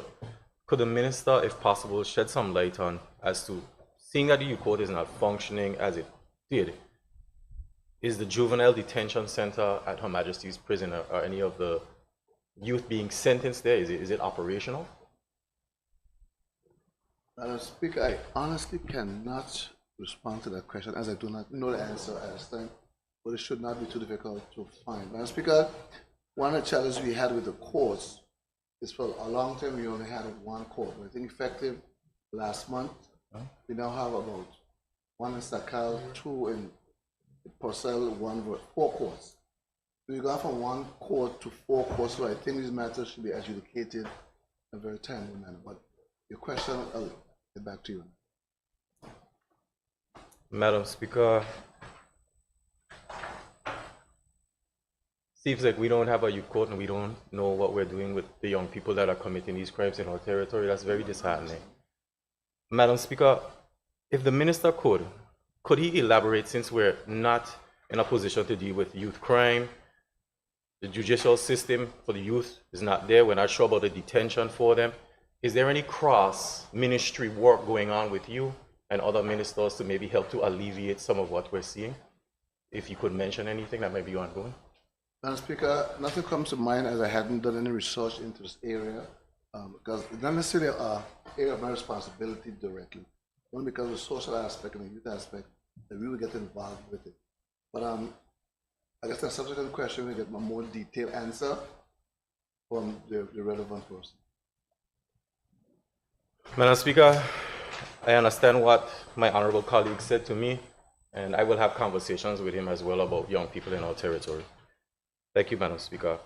Question number 2 for the Minister again, please. Madam Speaker, could the Honorable Minister for Health and Social Development please tell this Honorable House if the National Drug Advisory Council is in place? If yes, please state the names of the members. If not, please give a date when this board will be commissioned. Thank you, Madam Speaker. Madam Speaker, the National Drug Advisory Council monitors and reviews the drug misuse situation in the territory, particularly focusing on drugs that are or could potentially be misused in ways that pose significant social problems. Overall, the Council is expected to provide strategic guidance and expert advice to the Ministry of Health and Social Development to minimize the negative impacts of drug misuse in the territory, facilitate recovery for affected individuals, and ensure a coordinated approach across different sectors involved in managing drug-related issues. Madam Speaker, the National Drug Advisory Council is not in place at the moment. However, the ministry hopes to have the council recommissioned before the end of the fourth quarter of 2024. Thank you, Madam Speaker. Madam Speaker, I thank the Minister for his response. Given the amount of attention we've had in the territory concerning cannabis, medical cannabis, and these things, as a former member of the National Drug Advisory Council, I do encourage the Minister and the government to get that council in place so that he can advise the territory, because that is what, as he said, it is there for. Madam Speaker, moving on now, please, to the Minister of Education, Youth Affairs, and Sports. Madam Speaker, there continues to exist a number of citizens in the territory who are interested in the legislation and promotion of drag racing. In years, prior studies were done on the feasibility of promoting this sport and the tourism impact it would have. Could the Honorable Minister for Education, Youth Affairs and Sports please provide this Honorable House with an update on the status of this industry, and has the government made any progress forward? Madam Speaker, I appreciate the Honorable Member's inquiry regarding the status of the drag racing industry within our territory. However, I have been advised that since the submission of prior studies on the feasibility and potential tourism impact of promoting this sport, there is a lack of recorded progress. Since assuming office, there have been no discussions or representations regarding the advancement of drag racing within our jurisdiction.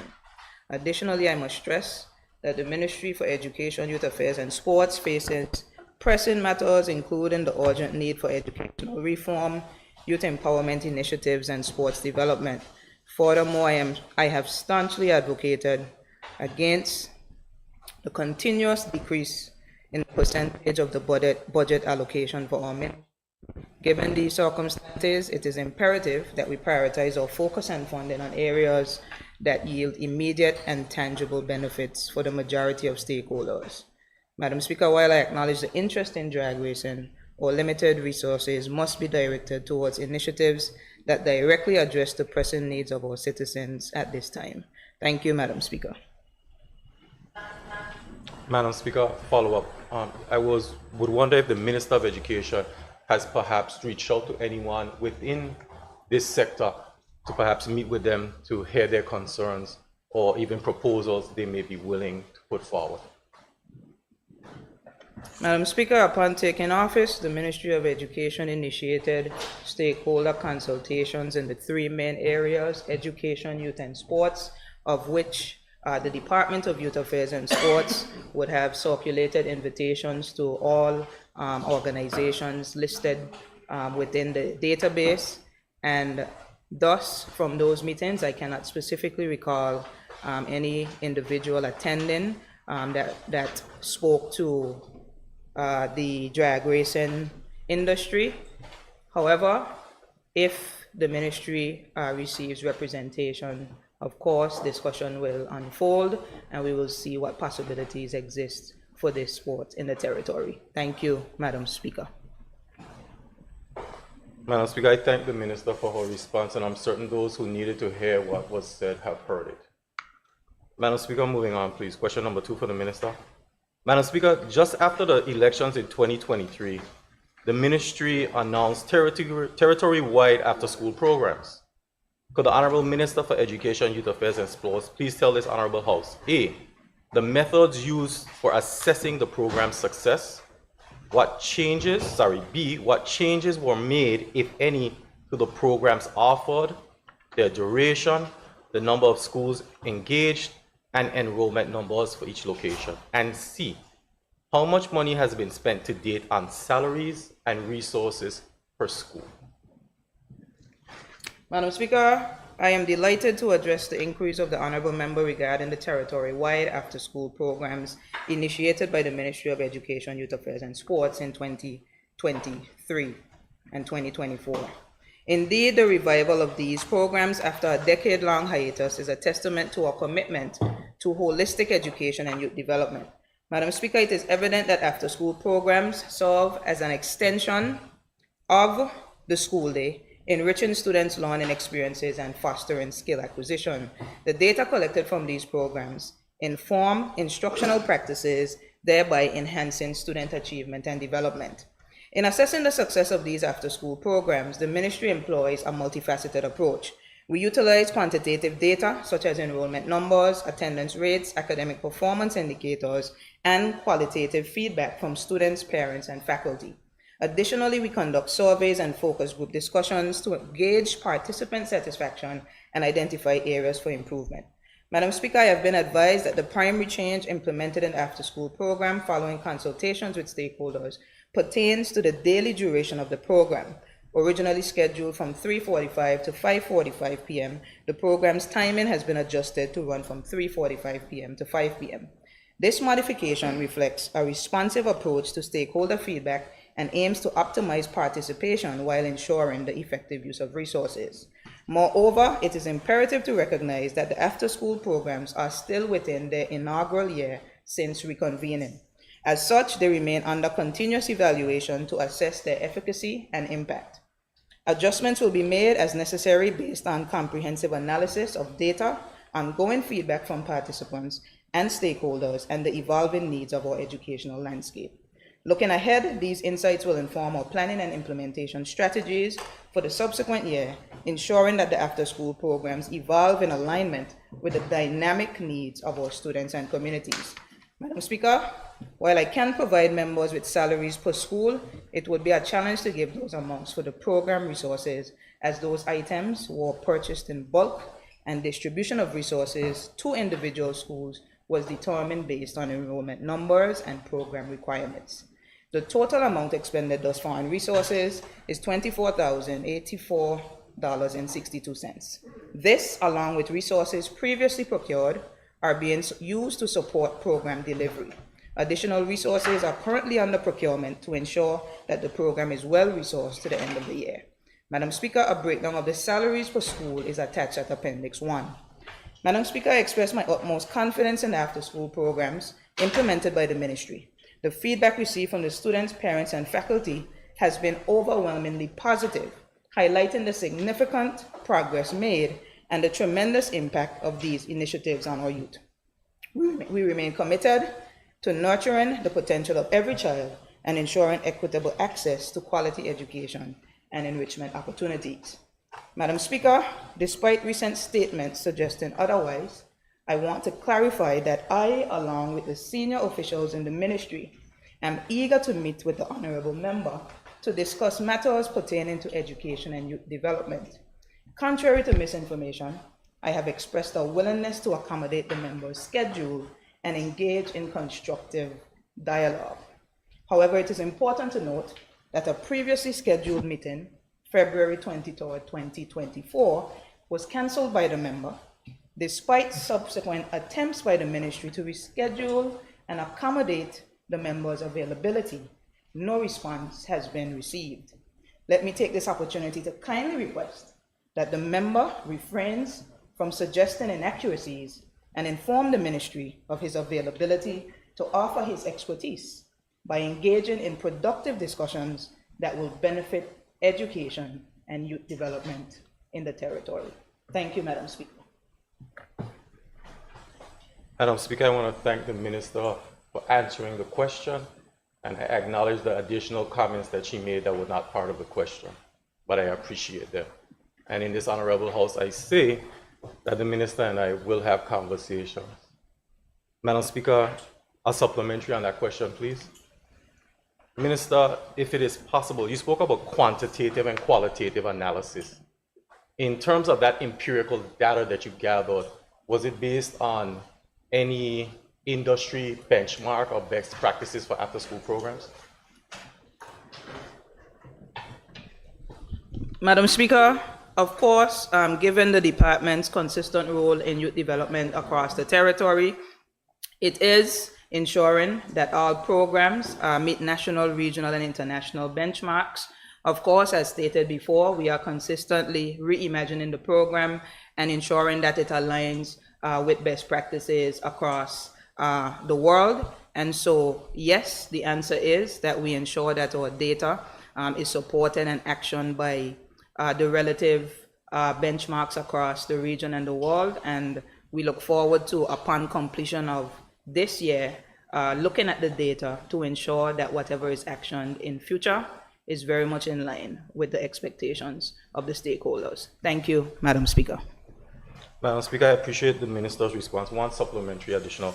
I don't know if the information that will be provided to me, because I haven't seen it, enrollment numbers, and you have a cost for the program. Do you have a cost per child for the program? Madam Speaker, the answers were shared with members. I believe the Sergeant at Arms just submitted the paper to members. And as requested in the answer to the question, there's an appendix that speaks to the salaries of all individuals at all schools. So as requested, that information is attached. Thank you, Madam Speaker.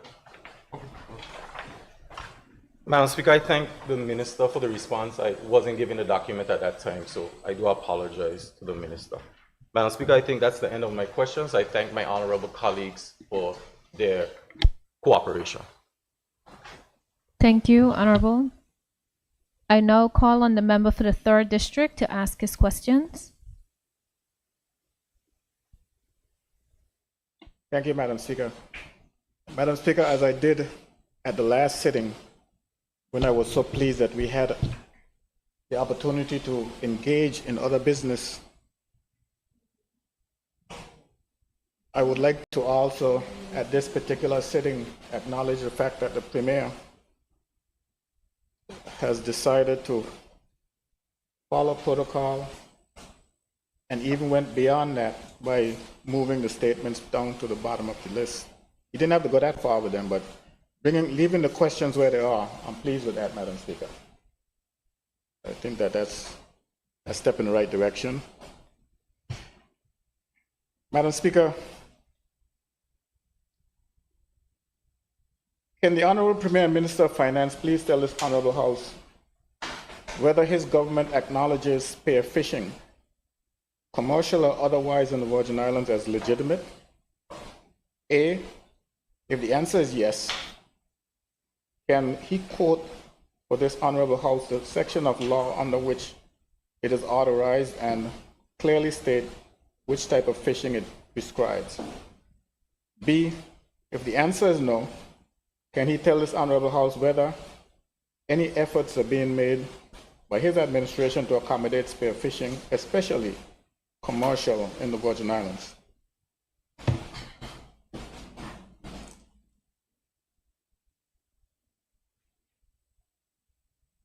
Madam Speaker, I thank the member, our senior member, for his question, and let me just assure the member that responding to members of the opposition's questions are very important for the maintenance of a healthy democracy. And by no means do we want to frustrate that at all. We always want to make sure that the public has timely and accurate information. And I thank him for his question. Madam Speaker, my government recognizes spear fishing as a method of catching fish, and a spear gun has an apparatus used to catch fish.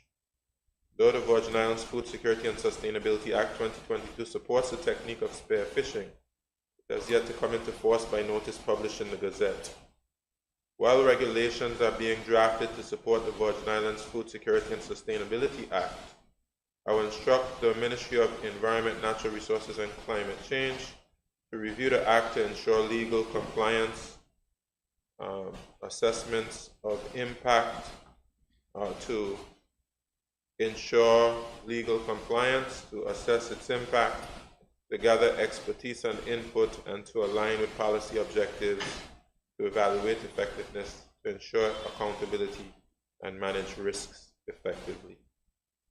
The Fisheries Act 1997 and the Fisheries Regulations 2003 are the principal legislations that govern fishing in the Virgin Islands. Under these principal legislations, spear fishing remains prohibited.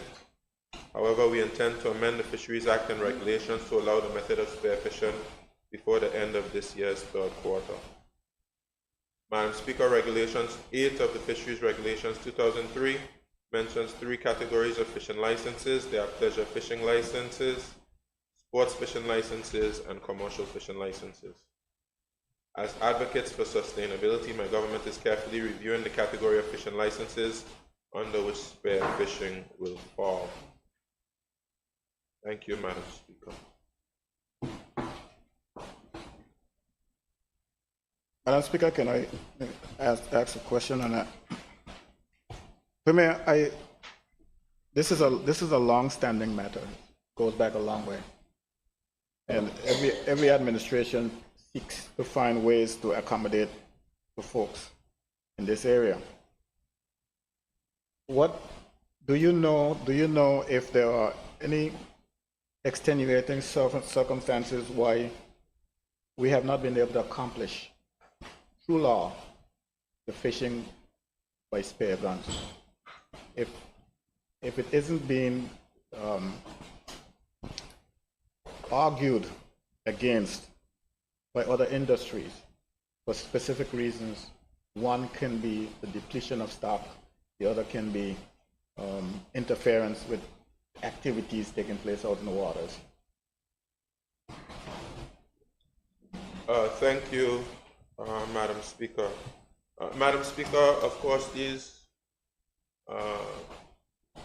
issues came to my attention during the last House of Assembly when I was first appointed as Minister responsible for Fisheries, and the whole spear fishing matter came to my attention.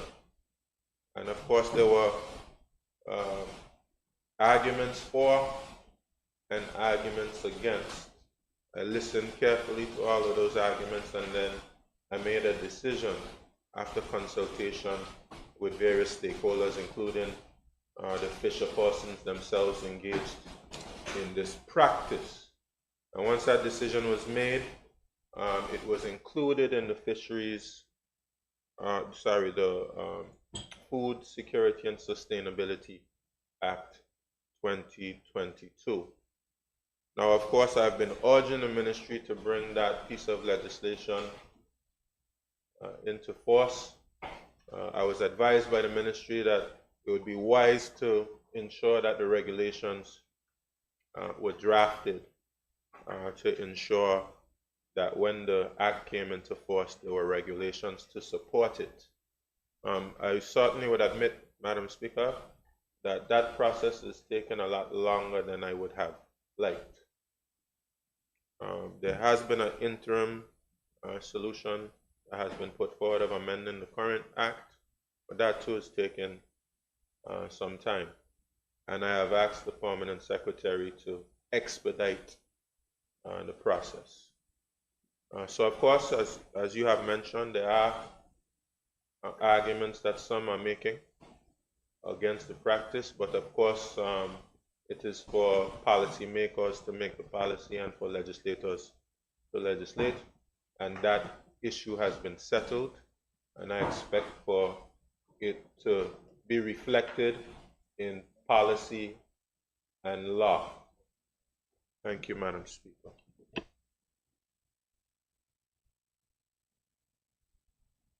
Question number 2, Madam Speaker. Similarly, as it relates to question number 1, Madam Speaker, can the Honorable Premier and Minister of Finance please tell this Honorable House whether his government acknowledges spear fishing aided with scuba, commercial or otherwise in the Virgin Islands, are legitimate? If the answer is yes, can you quote for this Honorable House the section of law under which it is authorized and clearly state which type of fishing it prescribes?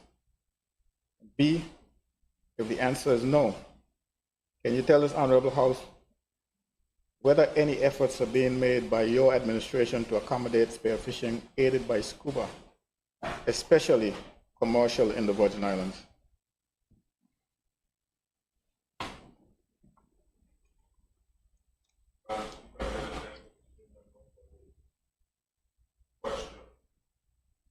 Honorable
Sorry, Madam Speaker, I'll start over.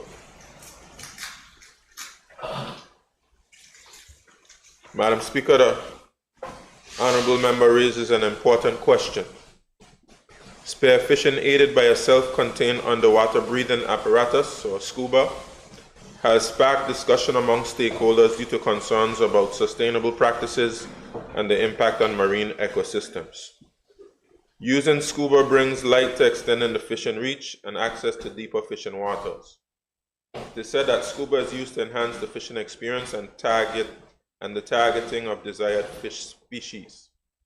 Some countries and territories have banned the use of spearfishing with SCUBA, while others have limited the use of spearfishing with SCUBA.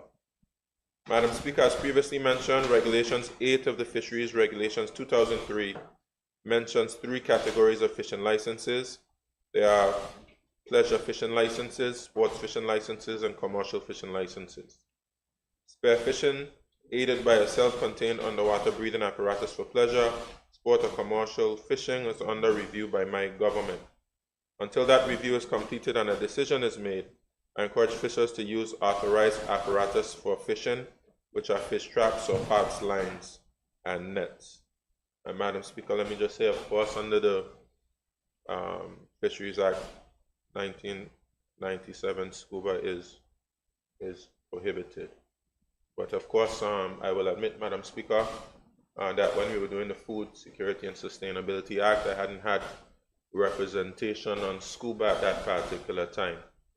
So we had not included it as a regulated and legitimate method.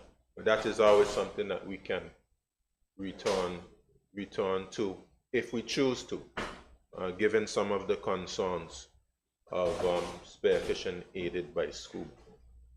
Thank you, Madam Speaker. Madam Speaker, so the bill that is, the act that is in your office to be brought into force, that does not include SCUBA. Madam Speaker, no. That act includes spearfishing as something that someone can get a license for, but it did not include SCUBA. Thank you, Madam Speaker. Thank you, Madam Speaker. Question number 3, Madam Speaker. Madam Speaker,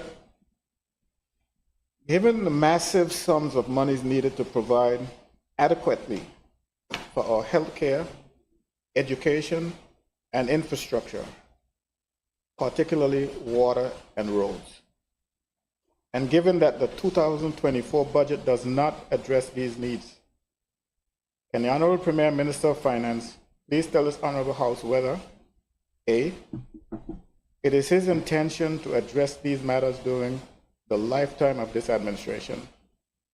B, if his answer is yes, Madam Speaker, can he give this Honorable House the outline of his plan with a schedule indicating timeline for this action?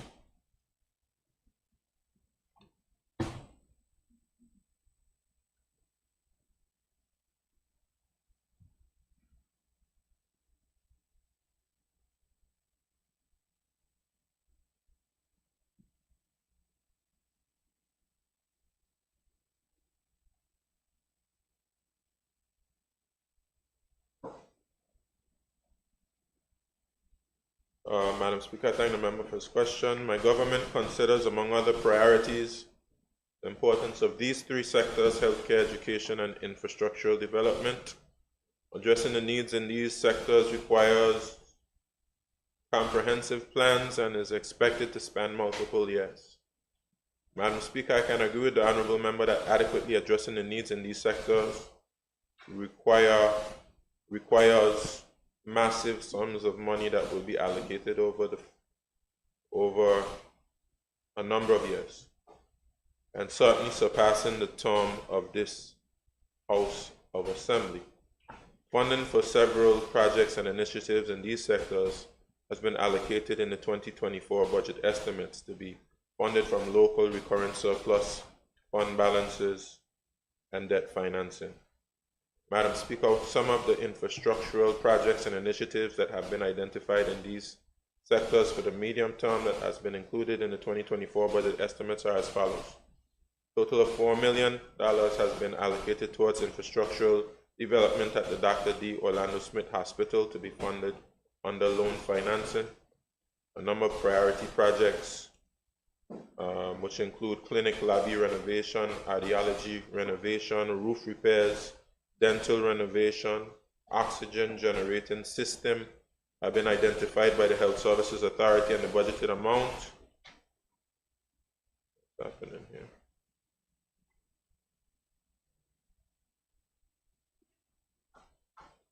And the budgeted amount is intended to assist the authority in implementing the projects. The works have been earmarked to commence in the third quarter of 2024. A total of $875,000 was allocated to school rehabilitation in 2024, with $601,000 allocated in 2025 to address the maintenance of public primary schools.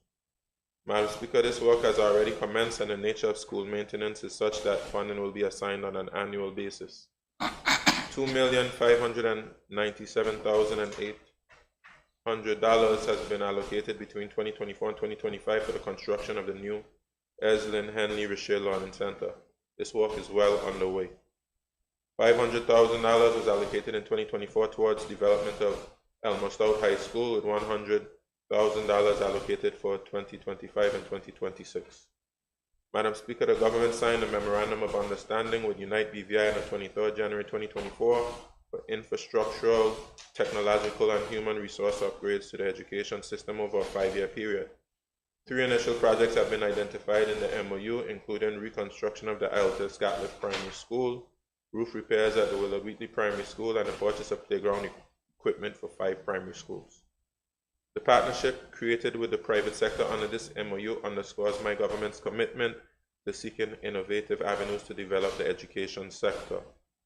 Madam Speaker, as a government, we understand that our road infrastructure is overdue for major rehabilitation and reconstruction, and as a result, funding has been allocated towards development in this sector in the amount of $5,002,500 for 2024, $13,631,900 for 2025, and $19,236,800 for 2026. Madam Speaker, mentioned in an earlier response, a major project has been tendered for the reconstruction of some 38 miles of primary road throughout the territory. I also have been informed that very shortly the Ministry of Communications and Works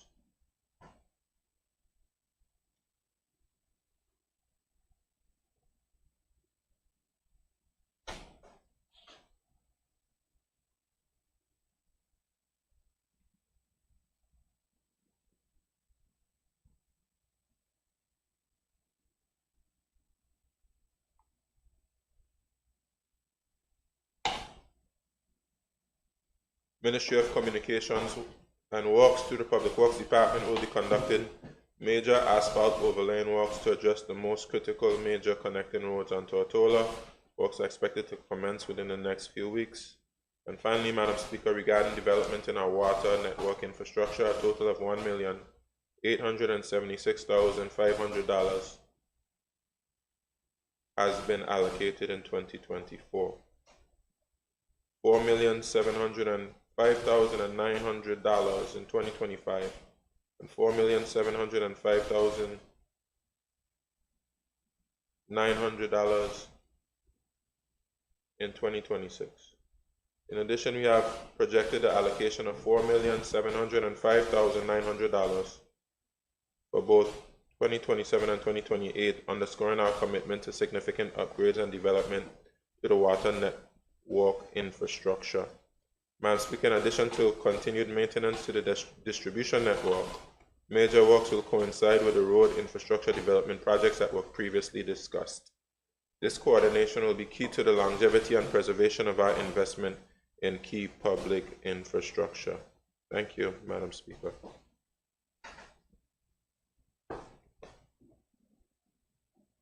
Madam Speaker, can I Premier, you talk about $4 million for People's Hospital or Dr. D. Orlando Smith Hospital. This is a hospital that you've just seen the air conditioning system fail, and we're talking about the redundant system that was there no longer exists, or it's only a shell. Hospital is desperately in need of other equipment. $4 million, as far as I understand, is a drop in the bucket. Education, $800,000 for schools. President Henley, $200,000. Elmo Stout, $500,000. Roads, $5 million for 2024. And then a further 13 million in 25 and 19 million. Where's this money coming from? The 13 million and the 19 million that those big numbers that you're calling. But for 2024, the figures that you're calling, Premier, as we all know, can only scratch the surface. You acknowledge that when I made the statement that we need massive sums. These are not massive, this is not massive sum. So I don't see from what you're saying here that your administration seriously intends to fix the problems that we face. When I talk massive sums, Madam Chair, Madam Speaker, I'm talking hundreds of millions of dollars. If we intend to be serious about fixing problems in the territory. So just for my sake,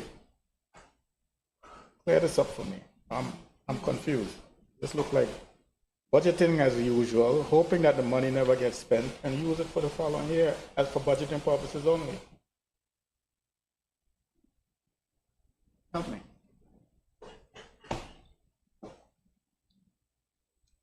Madam Speaker, I thank the member for his follow-up. Madam Speaker, I mean, the member said a number of things. I'll try to see if I can address them comprehensively as possible. Madam Speaker, we remain committed to investing in these sectors and bringing them up to the standards that Virgin Islanders have as it pertains to investment in these particular sectors. We have a mixture of local funding and, of course, we mentioned the partnership with kind benefactors such as Unite BVI and their partners. And we also will be seeking loan funding as well. Very shortly, we'll see a request for proposal go out because, of course, we intend to borrow about $100 million, and that should be, should be going out within the next 2 weeks or so. And that will assist us in some of the work will be taking place. And of course, the Minister of Communications and Works has spoken about, he's certainly sent out a request for proposal for the 38 miles of road.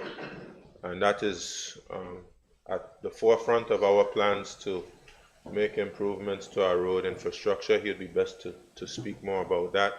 And as it pertains to our health infrastructure, we have a similar commitment. You mentioned the air condition. Of course, we, through contingency warrant, provided a $1 million for the chillers there at the hospital.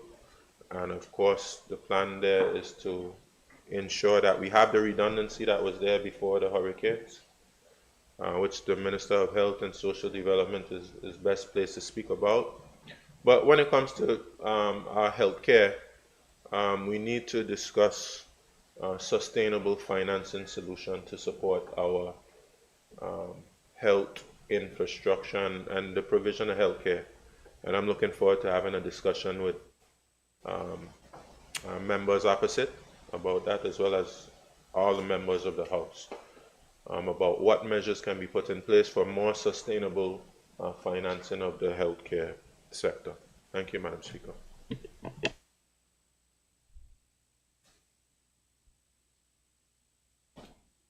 Thank you, Madam Speaker. Question number 4. Madam Speaker, the Honorable Premier and others in this and last administration has been feeding us an incredible narrative about evidence about the $426 million loan guarantee the British government offered to territory as a means to restore the territory to pre-Irma conditions. Madam Speaker, can the Honorable Premier and Minister of Finance please tell this Honorable House whether A, this offer is no longer on the table? If the answer is yes, can he provide this Honorable House with the correspondence from the British to that effect? If the answer is no, can he tell this Honorable House if he is going to take the British up on their offer? And B, whether he agrees that it is time we bring the whole matter of this loan guarantee to an end by being honest with people and telling the whole story.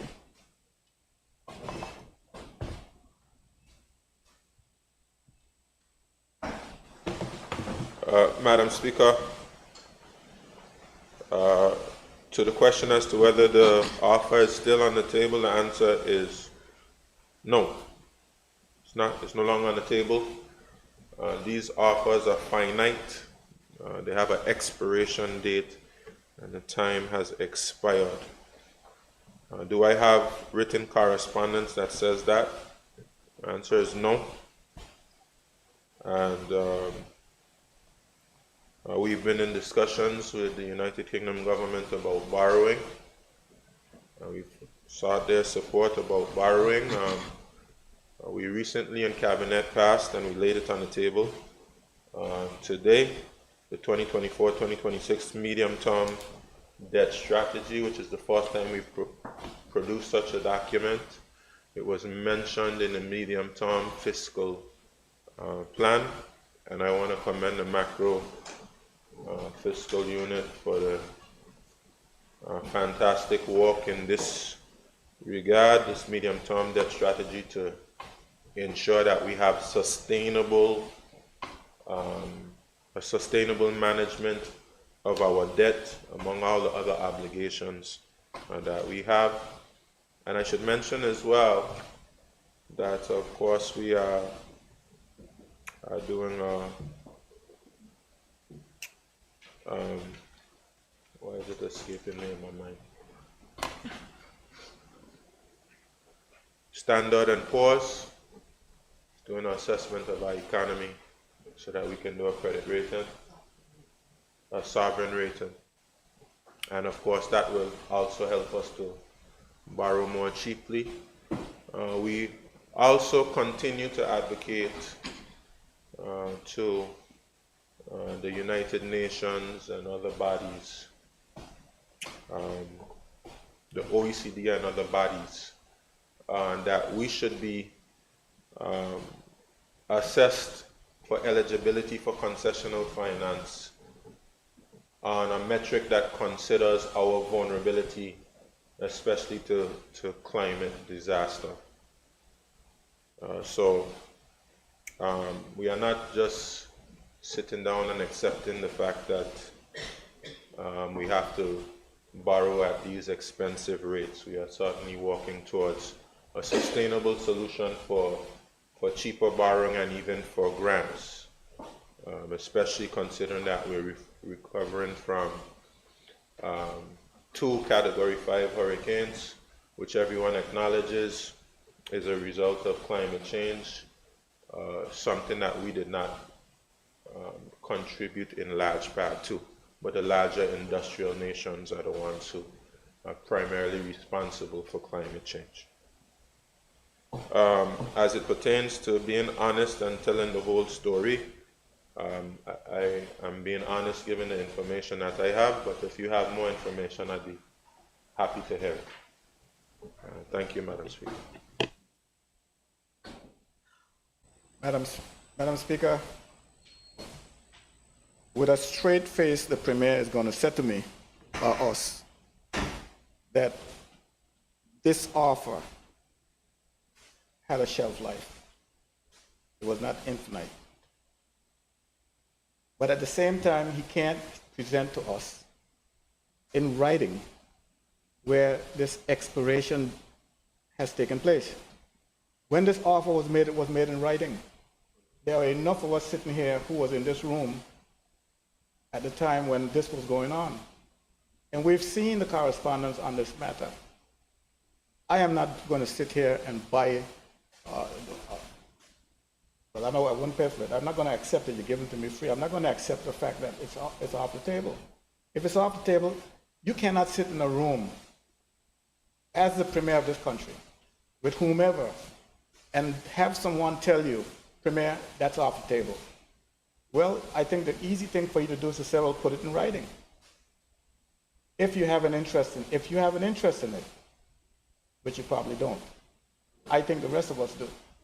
We need to see where the British has taken this off the table. It's simple. If they take it off the table, we can't fight, we can't argue, we can't do anything. You take it off the table, take it off the table. I want to see it in writing. That's simply enough. And as a premier of this country, you're a politician. You get advice from your bureaucrats, your technocrats, and whomever. Yes, that's what you have to do. You got to get advice from them. But advice is what it is. You're telling me something, they're telling you something, you can't buy it just like that. Tell them, if your financial secretary went to the UK, came back and told you that the British said this offer is off the table, you tell him to show you in writing. He might have made that up on the plane coming home. You know? So I'm not going to buy it. I think that this is too important to this country for us to let it drop. I'm not going to let it drop. I'm going to come back here, and I'm going to come back here, and I'm going to come back again talking about this $426 million because the country needs it. This little petty financing that you're putting in the budget, a little $2 million to develop the water project, and the minister can't find the money, and a little $4 million for the health care, and the hospital can't get the kind of services it needs. No, that's not what we need in this country. We need some substantial spending. And if you're going to be here sitting as a premier, I expect that of you. I'm not buying this.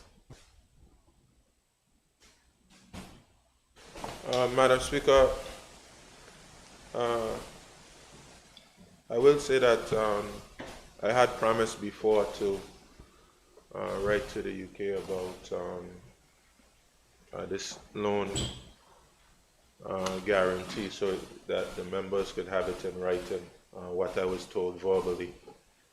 But I did neglect to do that, so Madam Speaker, I will go back and get that information. I'll write and expect something in writing to come back.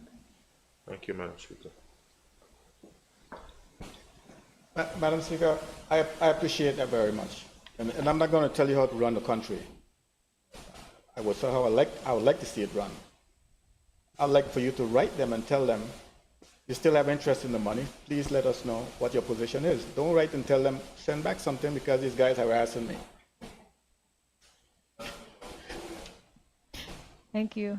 Honorable, you still have further questions to ask? Yes, Madam Speaker, I still have more questions.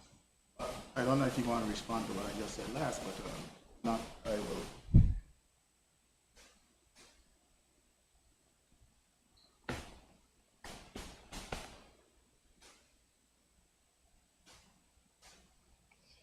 Question number 5, Madam Speaker. Madam Speaker, will the Honorable Premier and Minister of Finance agree that we cannot claim pre-Irma restoration has been achieved until we have achieved, among other things, A, rebuilding the grandstand and stables at Ellis Thomas Downs, which are all on Crown property, by the way. B, removing the derelict yachts/boats from Secaucus Harbor. C, recommissioning the Bird Point sewage treatment plant. Hello?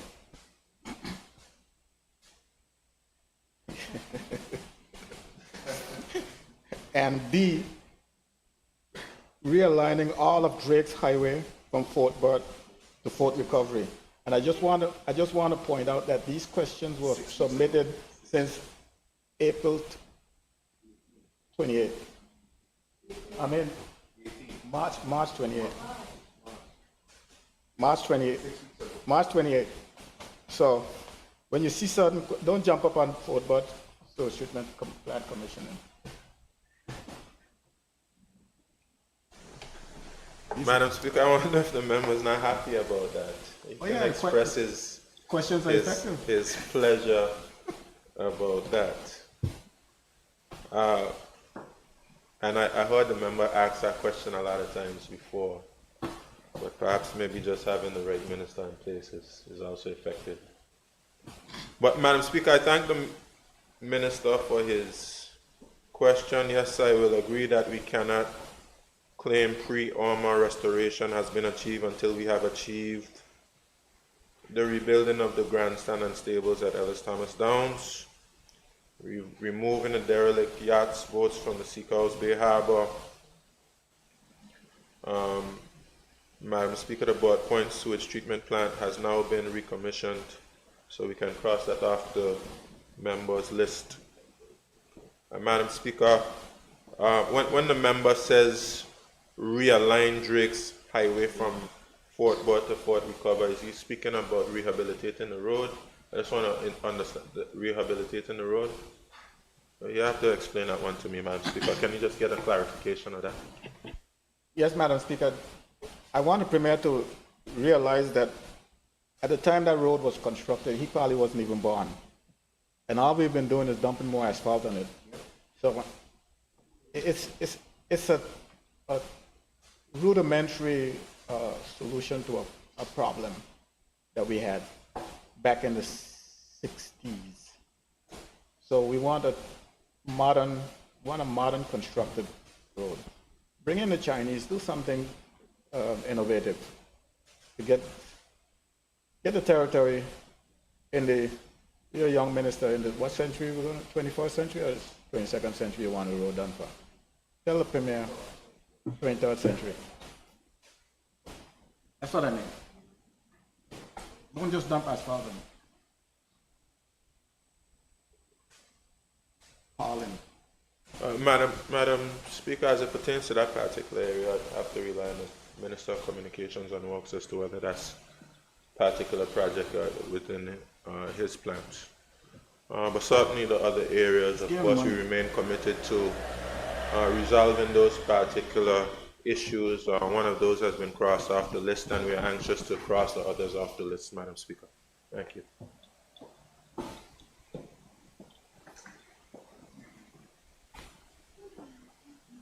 Madam Speaker, question number 6.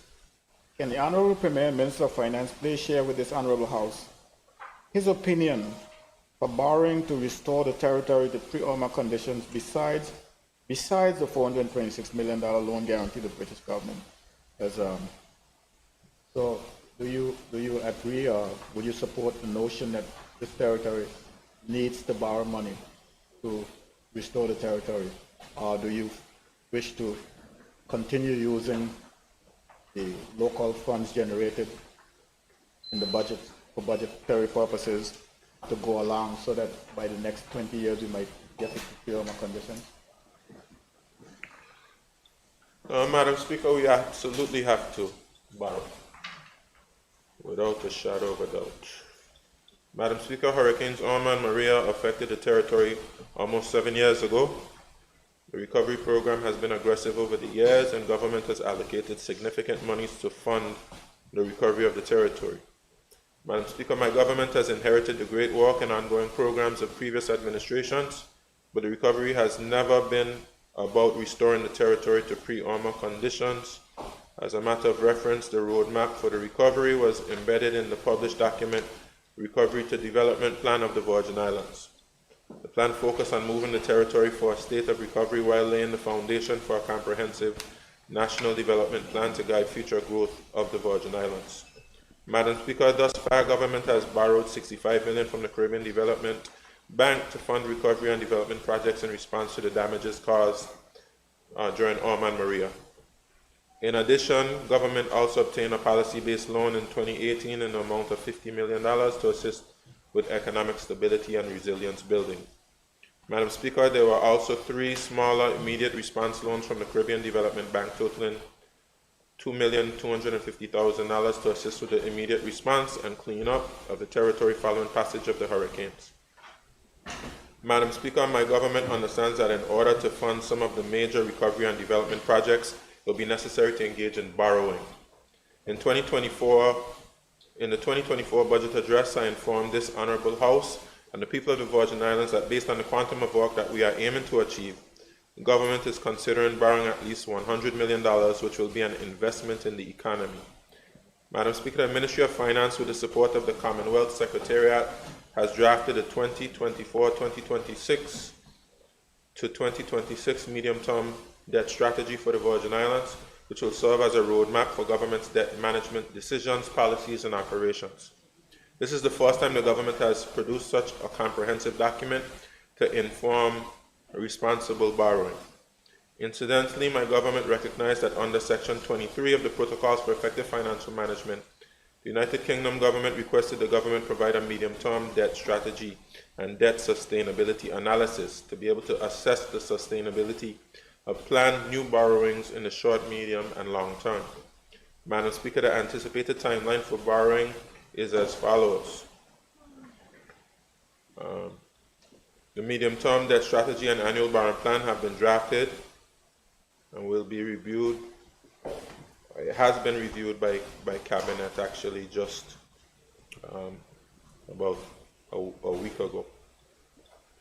A debt management committee will be established. The terms of reference for debt management committee and the request for proposal to engage in financing institutions are being drafted. It is expected that the request for proposals will be forwarded to financing institutions by the middle of May 2024. The debt sustainability analysis is projected to be completed by the end of May, which will then be submitted to the Foreign and Commonwealth and Development Office for review and feedback. The Debt Management Committee would review proposals received from financial institutions and prepare a report with a recommendation on a successful proposal for approval by Cabinet. This is expected to be completed by the middle of May, and pending approval by this Honorable House, it is projected that a loan agreement should be signed by the end of June. Thank you, Madam Speaker. Madam Speaker, I don't think the Premier understands where I'm coming from when I talk about borrowing. He's still acting like a caretaker. He came in here, he met some leaders who are there borrowing $65 million and $20 million. I'm sorry, Honorable Member, your mic, is it on? It's on. The green light is on, I don't know about the mic. So is it synonymous? We hear you now when you project your voice. Yeah, I was saying, Madam Speaker, I don't think that my good friend, the Honorable Premier, understand what I mean when I say borrowing. It's a country we're talking about. You're not talking about your personal borrowing, Mr. Premier. You came here, you met some caretakers as leaders who were borrowing $20 million and $15 million, and they could only see from the election to the next election. A country you're running, you have to incur debt. Social Security laws grant them permission to loan up to 30% of the retirement fund. If what I'm hearing out there that they have $1 billion, that means $300 million are available for loans. You have to get involved in spending. You got to borrow to spend. And that's what I would like, that's my question. Yeah, you're building high schools, no auditorium, no gymnasium, no cafeteria. And we've been living like that forever. When are we going to put ourselves in the 21st century? It's people like you, this country is looking to make those changes, that leap. We cannot continue like this. We got an airport. You bring in on a plane that can only take 30 people out, 5 in first class if you're lucky. Well, 35 people. So you need to build a runway at that airport, Premier, that can accommodate a 737 or A320 or A200. So that's what I'm talking about when I ask the question, are you in agreement with me when I said that you need to engage in borrowing? This is a country that has never defaulted on its debt. And there's nothing in the foreseeable future that suggests that we will. Member, just to put you back on track, could you just ask what the question is, please? I'm going to sit down.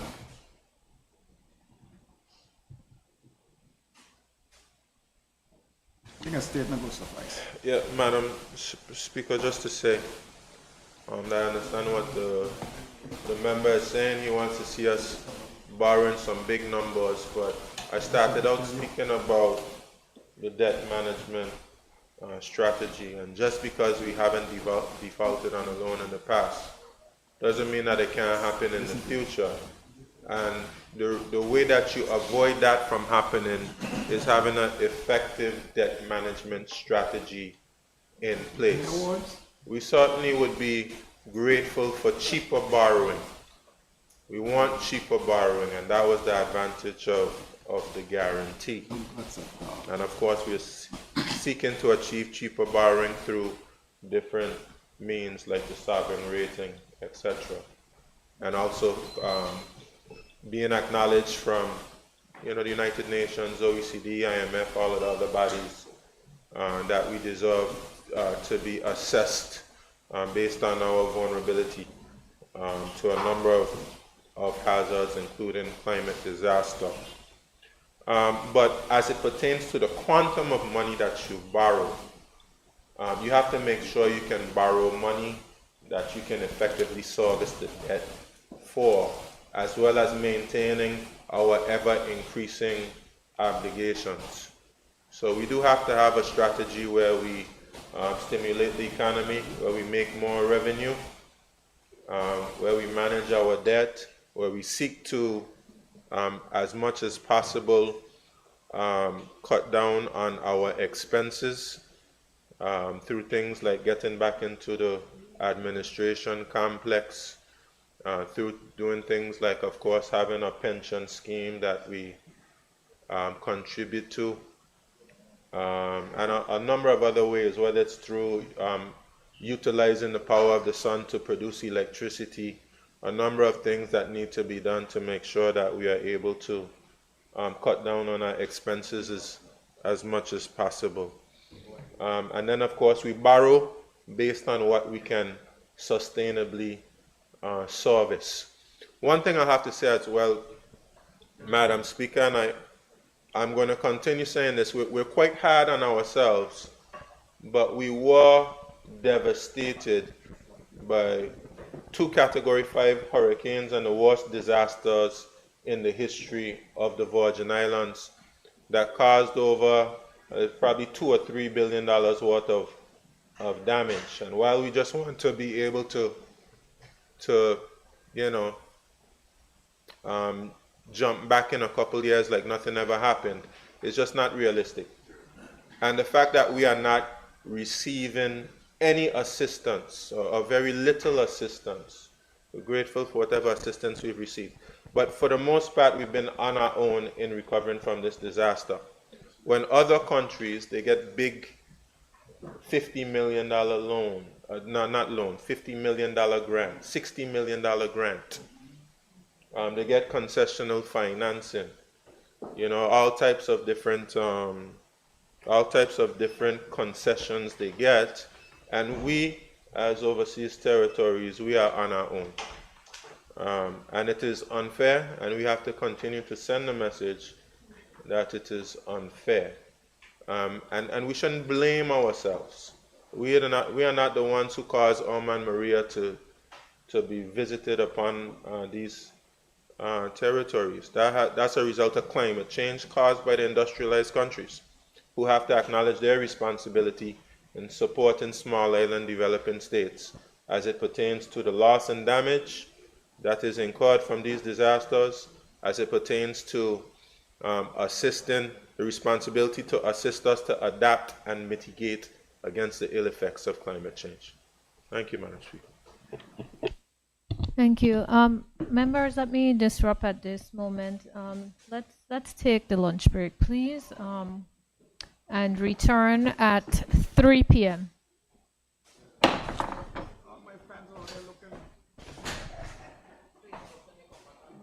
they're gone. We only have limited amount of time.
This House now resumes its sitting.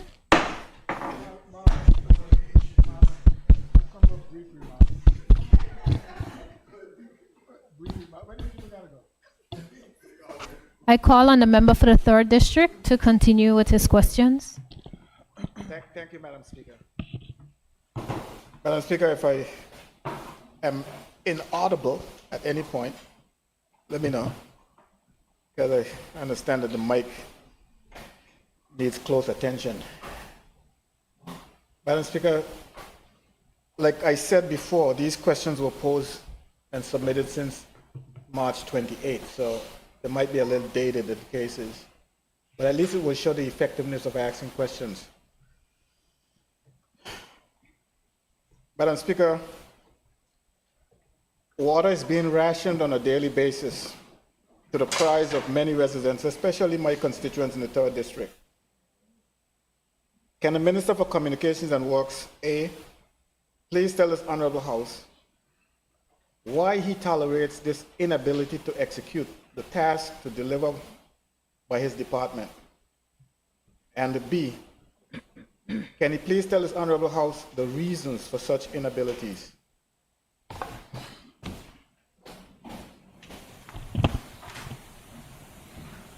Madam Speaker,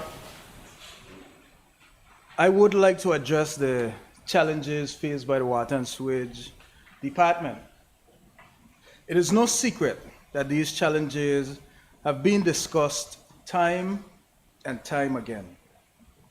One of the major obstacles we face is the lack of adequate funds to address the issues with our aged infrastructure. This not only hampers our ability to carry out necessary repairs, but also affects our inventory management.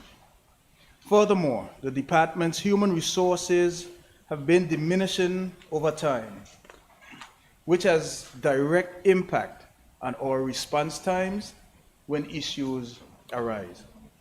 Despite our numerous attempts to secure adequate funds since 2019, we have been unsuccessful thus far.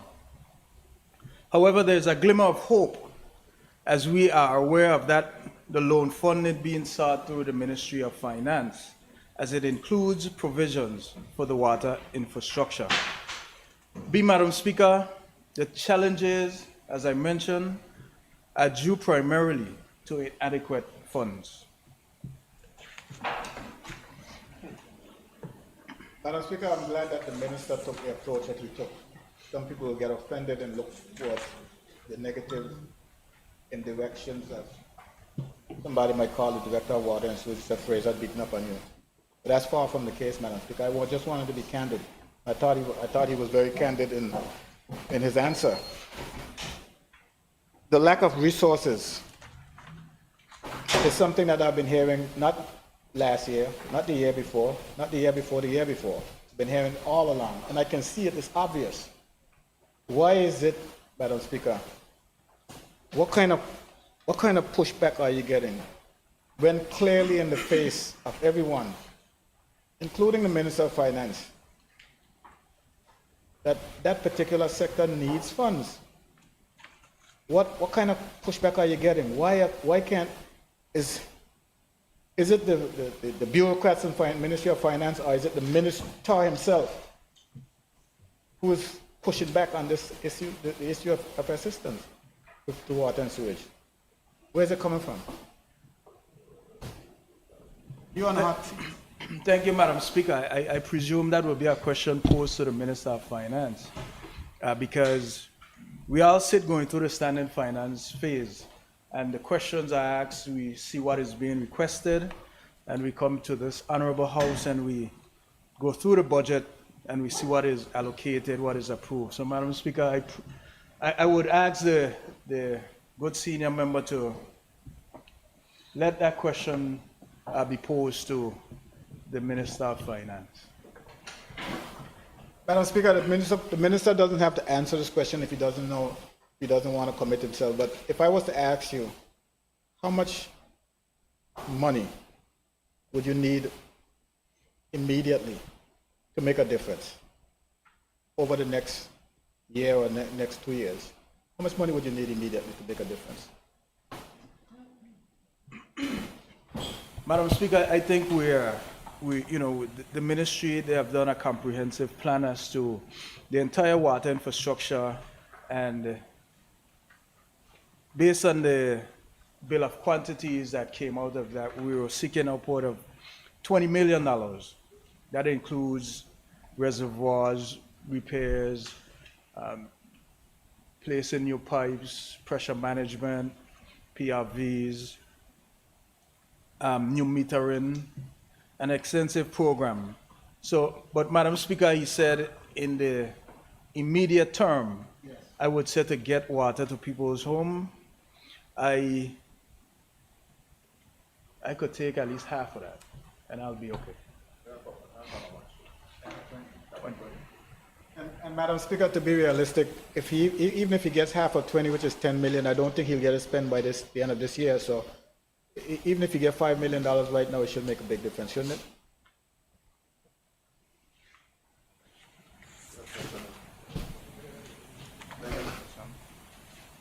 Question number 2, Madam Speaker.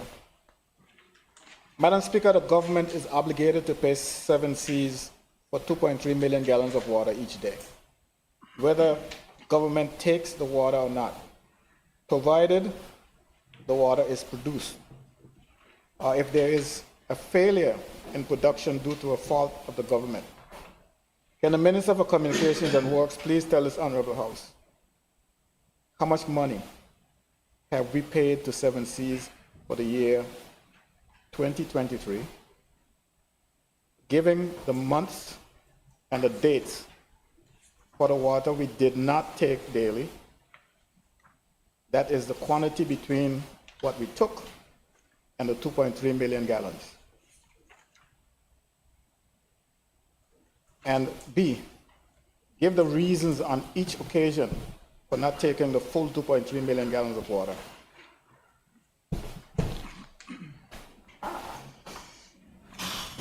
Thank you, Madam Speaker.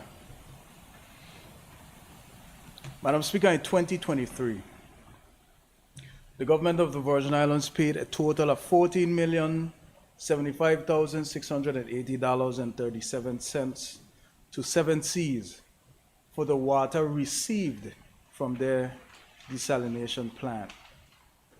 This payment represents all the water that was actually received. However, it is important to note that the government did not receive the maximum amount of water on a daily basis. For example, Madam Speaker, if we had received the full 2.3 million gallons per day for the entire year, the total amount of water would have been 839,500,000 gallons, and the payment to 7Cs would have been $15+ million. However, due to the various factors such as power outages, reduced production, and maintenance issues, the government only received a total of 768,198,290 gallons of water for the entire year of 2023. The invoice and paid amount of $14,075,680.37 reflects the actual amount of water received. The water contract with 7Cs includes two cost components. Now, this excludes the electricity usage, the capacity charge and the consumption charge. The capacity charge covers the cost of operating and maintaining the plant to produce the expected 2.3 million gallons of water per day. This charge includes everything required to operate the plant, such as staff, parts, and servicing. On the other hand, the consumption charge covers the actual water received, which is metered and monitored. It is important to note that the capacity charge is much higher than the consumption charge, as it encompasses all the costs associated with operating a plant. Therefore, Madam Speaker, it is the responsibility of 7Cs to ensure that their plant is functioning properly to produce the expected amount of water if our water infrastructure is upgraded to accommodate the 2.3 million gallons per day.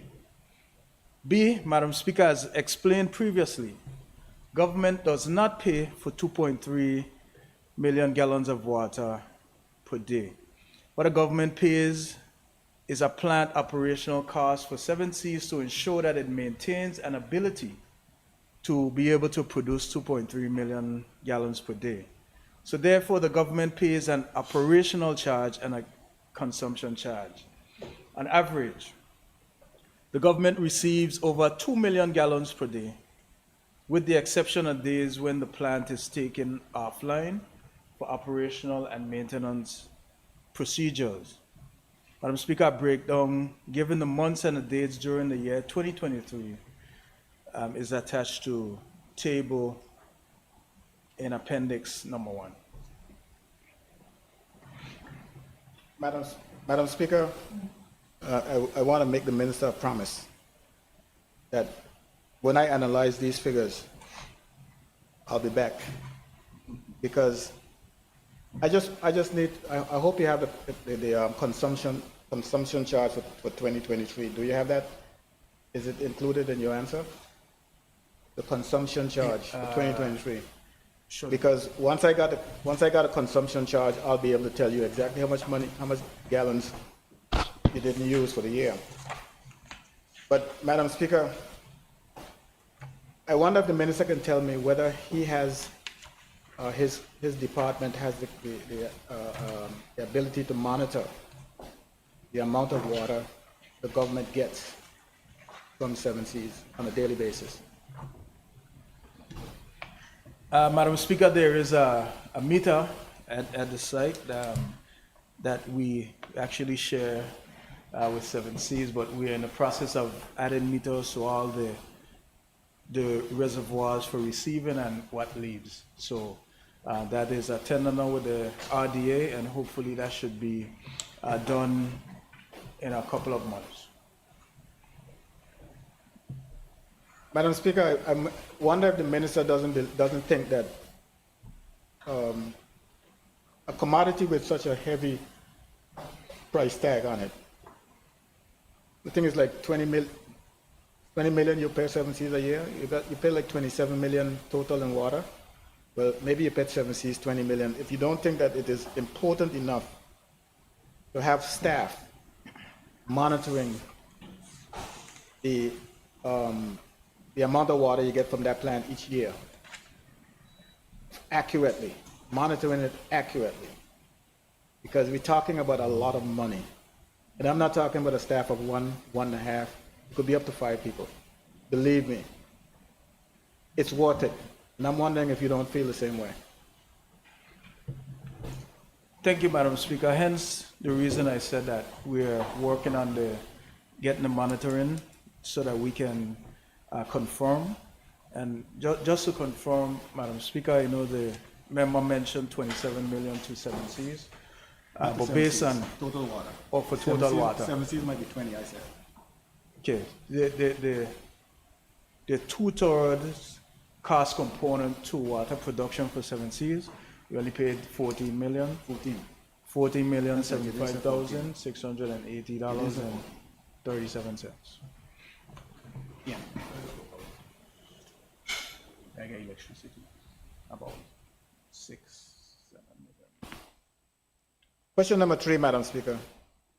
Madam Speaker, in response to a question submitted to the Honourable Minister on June 29th at the 5th sitting of this House of Assembly, the Honourable Minister for Communications and Works acknowledged familiarity with the poor conditions of the main road in Seacows Bay, especially in the area of De La Santa Bakery, and gave assurance that the poor conditions would be remedied.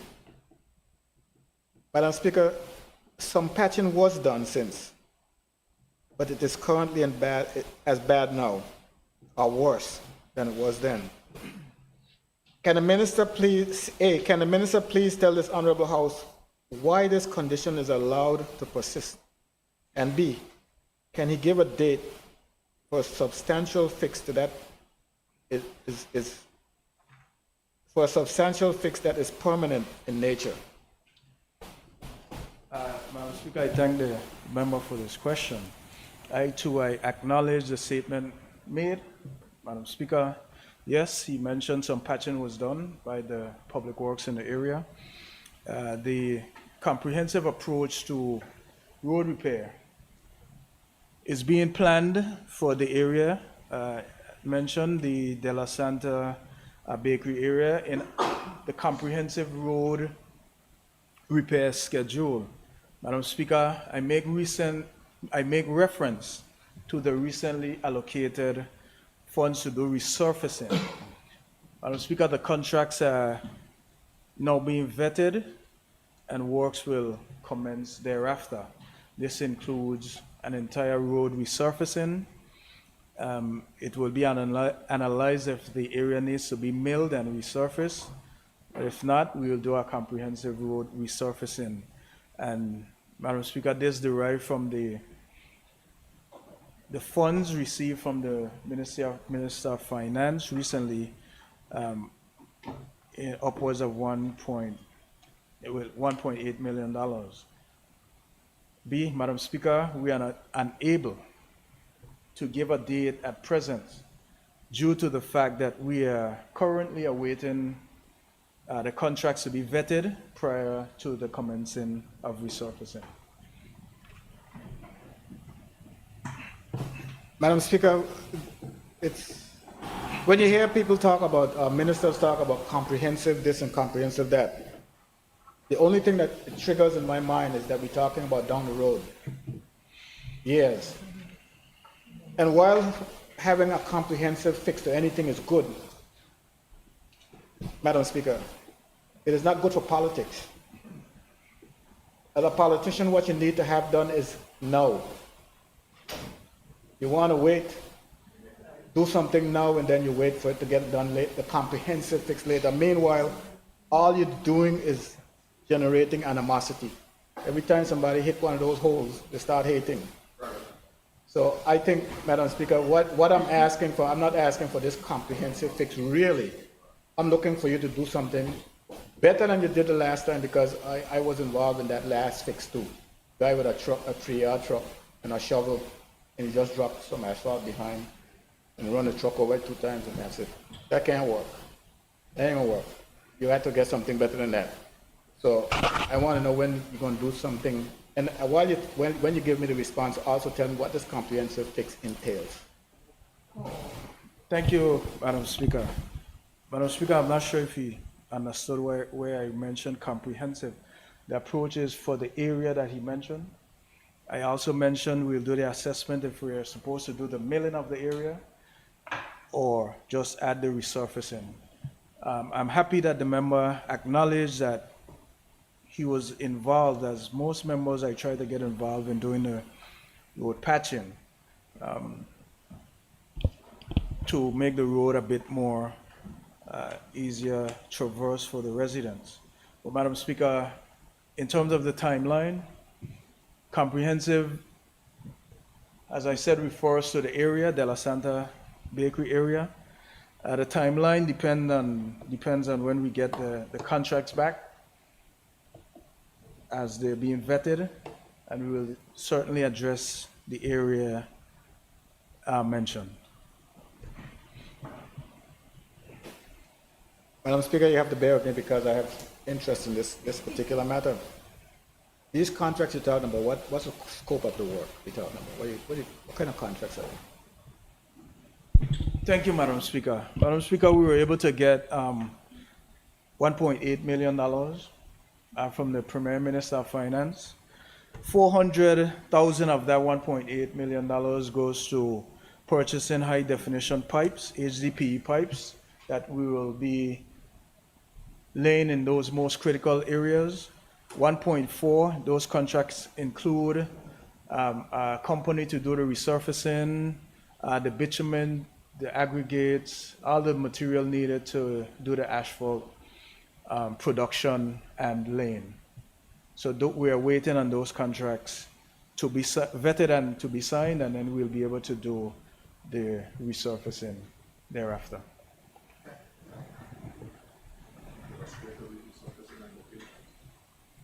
I could see you trying, but even with the circumstances as they are, you're trying.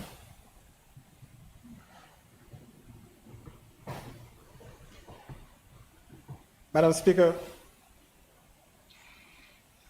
question number 4. Madam Speaker, in the 2024 budget, each district was given access to a small allocation for civil mitigation works, such as road and drainage works, among others. Can the Honorable Minister for Communication and Works please tell this Honorable House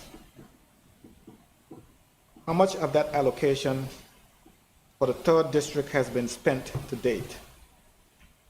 B, what projects was the money spent on, giving a description? And C, how much was the allocation? Thank you, Madam Speaker. The allocation for civil works mitigation for the 3rd district, to date, no money has been spent for works in the district. See, Madam Speaker, the allocation given in the 2024 budget for civil works mitigation is $200,000 per district.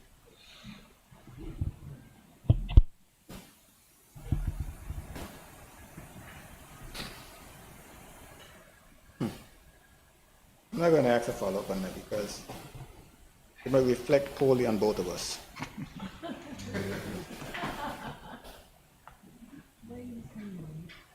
Question number 5.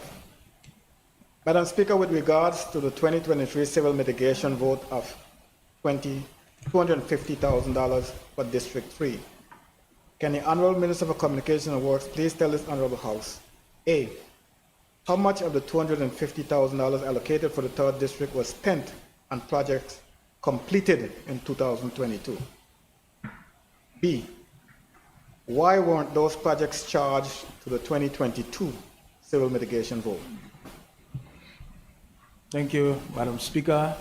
Madam Speaker, from the $250,000 allocation for the 3rd district, $14,174.67 was spent on projects that commenced in 2022 and was 90% completed.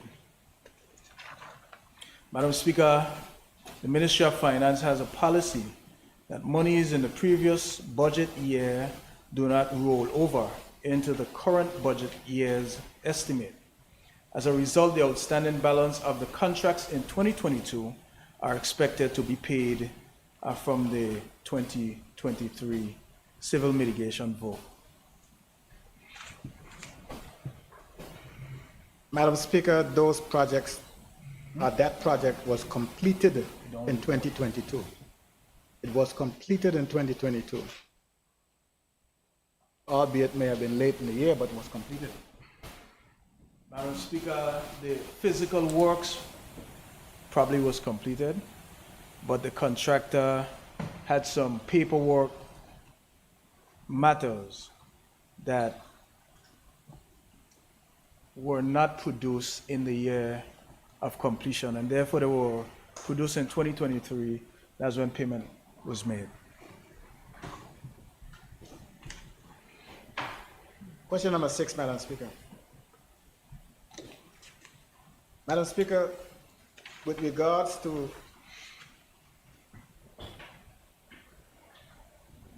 the monies allocated to each district as stipulated in question number 4, can the Honorable Minister for Communications and Works please tell this Honorable House, A, how much money was spent in each of the 9 districts for 2023, and B, how much of the money used from the said allocation was for works done in 2022 or for any year except 2023?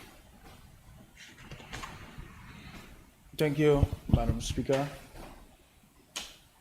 Madam Speaker, the chart that should be provided as per district. District 1, 2023, $0 was spent. District 2, $8,047.40. District 3, $80,055.60. District 4, $0. District 5, $95,752.38. District 6, $14,000 $1,470.43. District 7, $120,909. District 8, $87,920.52. District 9, $0. B, Madam Speaker, for monies expended for works done in 2022 that was taken from 2023 allocations are as follows. District 1, $0. District 2, $8,047.40. District 3, $14,174.67. District 4, $0. District 5, $49,490.40. District 6, $14,470.43. District 7, $56,994.25. District 8, $87,920.52, and $0 for District 9.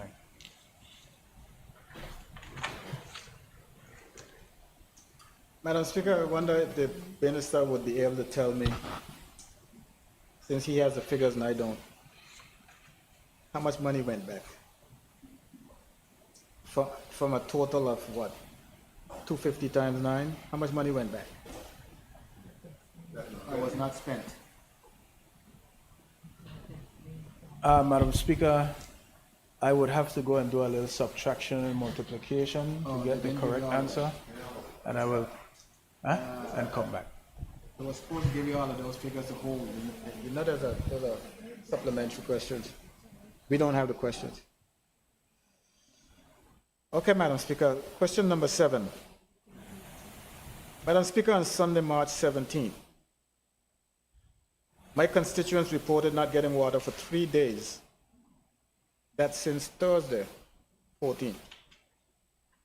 Upon inquiring, I learned that there was an intake main break to the reservoir and that repairs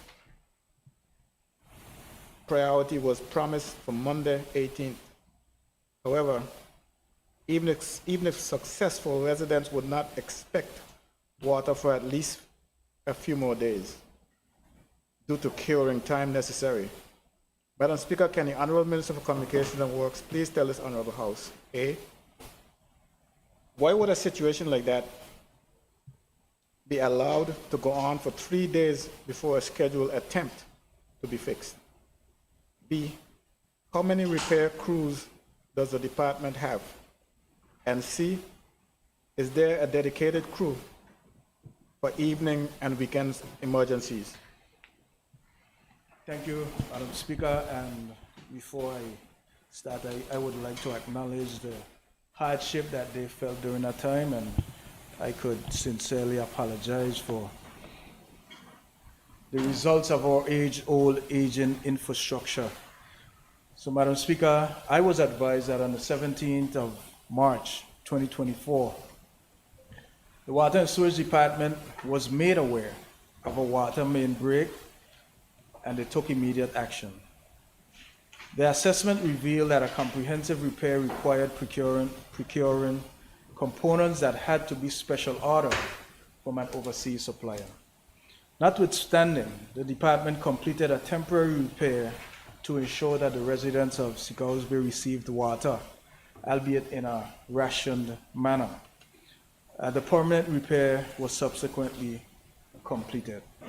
Madam Speaker, B, there is one maintenance crew at Water and Sewage Department on Tortola, comprised of 6 officers. Virgin Gorda has one crew consisting of 4 officers.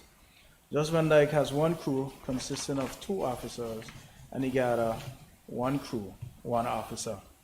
Madam Speaker, there is no dedicated crew for evenings and or weekend emergencies.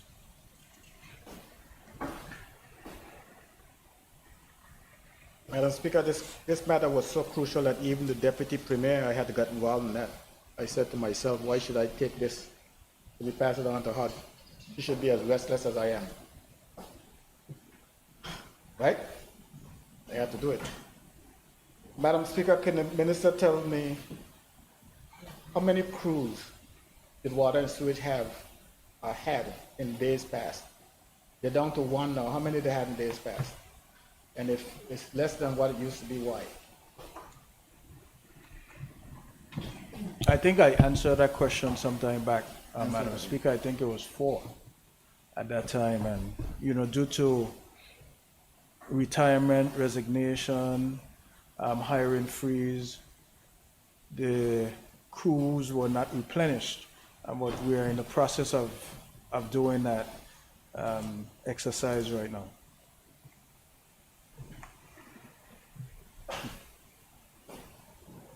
Madam Speaker, I wonder if the minister is prepared to promise that the number of crews will increase. Is that your intent? That's what you're telling us you're going to do? Or are you just saying that it's being looked at right now? Madam Speaker, it is the intent to add additional staff at the Water and Sewage Department.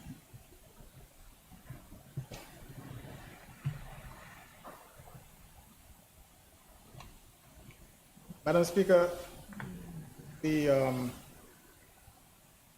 the Honorable Minister for Communication and Works please tell this Honorable House, A, the means by which water is conveyed from Sabbath Hill Reservoir to the Fort Hill Reservoir, and B, when was that infrastructure used to convey the water put in place? Thank you, Madam Speaker. Madam Speaker, water is conveyed from Sabbath Hill Reservoir to Fort Hill Reservoir via gravity through a main water transmission line. B, the infrastructure was put in place in 2014.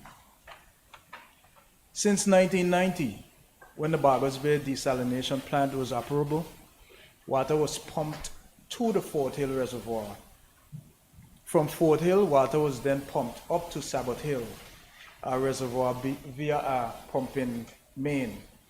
After the commissioning of the water desal plant in Paraquita Bay in 2014, water was then pumped from Paraquita Bay directly to Sabbath Hill and subsequently to the Fort Hill Reservoir via gravity.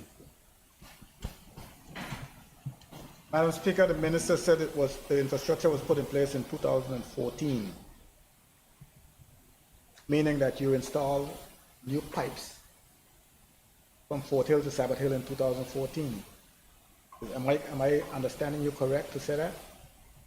That new pipes were installed from Sabbath Hill to Fort Hill in 2014 to bring the water down? Madam Speaker, I did not say that, and that wasn't my intent. I was simply answering the question as to how the water got from one reservoir to the next. I can't confirm if new infrastructure, that was clearly before my time, and I didn't do the research on that. But if you need me to, I can get back to you on that. I would presume that a pumping main and gravity probably would maintain the same pipes, or I'm sure the hydraulics in that would determine if they need to install different pipes. Madam Speaker, the second part of my question is clear. It says, when was that infrastructure used to convey the water put in place? That's the same pipe I'm talking about. When was it put in place? B, my questions. Madam Speaker, I answered 2014. That's what I'm asking you.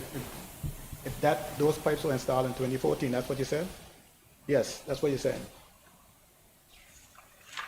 Well, my follow-up to that, Madam Speaker, would be, if you're sure about that, what happened to the pipes that was taking the water from Fort Hill to Sabbath Hill? That's in the ground, abandoned. The water used to go from Fort Hill to Sabbath Hill before 2014. If you put in new pipes from Sabbath Hill to Fort Hill in 2014, what happened to those pipes? Those pipes are abandoned on the ground? Madam Speaker, that is where I made reference to not being certain as to if new pipes were put in place. I know the system turned around from a pumping main to a gravity-fed line, so I'm not sure of the infrastructure. I know that that whole transaction took place in 2014 with the commissioning of the new plant.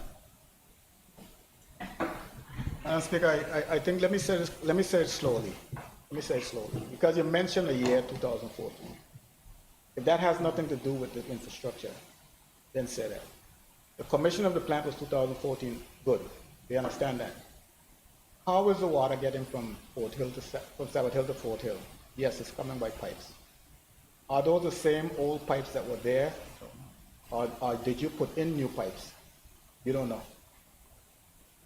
I need to know that answer.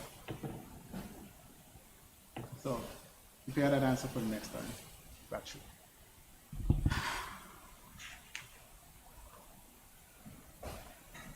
Question number 9.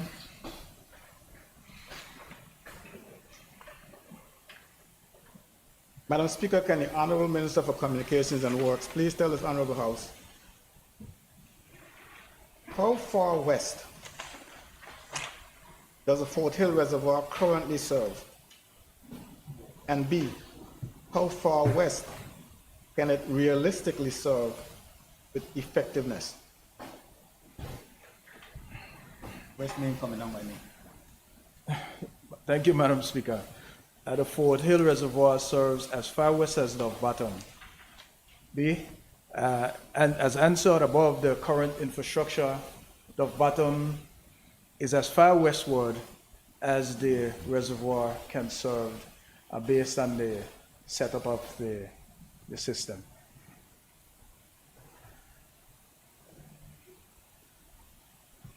Madam Speaker, that's strange because that same reservoir used to supply the Hannah Hill Reservoir, which is down Seacows Bay.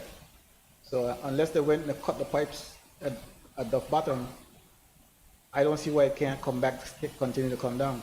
Madam Speaker, the reason I'm trying to get this clarity is that in times when the Hannah Hill Reservoir is empty or whatever, non-functional, they can extend that reservoir from the water services from Fort Hill into Seacows Bay if they are thinking progressively. And I want the minister to know that this option is available. I want him to tell me if they had abandoned that option. Thank you, Madam Speaker. This was all before my time, Madam Speaker, but I think the member would correct me if I'm wrong as well. The times when the Fort Hill served, the Bargos Bay plant was in place. At the same time, we had the Seacows Bay plant in place as well. So, Madam Speaker, you had two options for water getting into Seacows Bay at that time. As we mentioned, it was pumped up to Fort Hill and then distributed. Now it's gravity fed. We have new development, the cruise pier, you have the Fort Hill, it feeds Bargos Bay, Purcell, Longbush, and McNamara, and it gets as far as Duck Bottom. The infrastructure is still in place, but realistically, it's just to open a valve, but the PSI that would be needed to get water to the Seacows Bay area, it would not be there present. Based on the technicians, I know they mentioned one time they would only be getting 20 PSI into that area. So the infrastructure is there. But with additional development and the way the decommissioning of those two plants, I know in 2014 the plant in Seacows Bay was decommissioned, the plant in Bargos Bay also was decommissioned. So those are some of the issues, I would say, that would be hampering the westward area in terms of the consistency of getting reliable water and the pressures in those areas. It is important to note that, considerations are in place for the possibility of recommissioning a plant in Seacows Bay, because we understand the cries. And these cries just didn't come yesterday, because after the decommissioning of the plant, these issues started to arise. But Madam Speaker, be that as it may, we will definitely try to address this situation as quickly and as best as possible. Madam Speaker, I have to do this because my good friend from the 8th district reminded me a little while ago that he heard somebody saying that I should consider paying attention to the water issues in 3rd district, so I have to help my friend Thank you. find the options. I just wanted to know that it's just a matter of shutting down one area and opening another while everybody gets a little something. And the option of Fort Hill is still viable. You can look into that. Thank you for answering my questions. Madam Speaker. Madam Speaker, I just want to thank the member, and I must say I understand the challenges with the water issues in his and many other constituencies, but we are working to try to remedy those situations, those long-standing situations within this territory. Thank you. Member for the 3rd district, you can continue. Yes, Madam. Yes, Madam Speaker, thank you.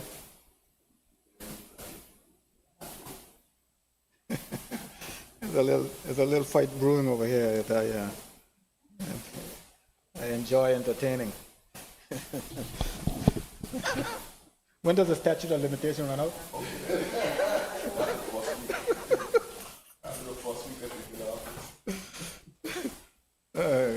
Thank you, Madam Speaker. Madam Speaker, upon the request of honorable members doing standing finance for a special session with the BVI Health Services Authority and the National Health Insurance to ascertain how what seemed to be some crucial miscommunications between the two entities could be worked out. Could the Honorable Minister for Health and Social Development please tell this Honorable House whether the two bodies have met and how many times?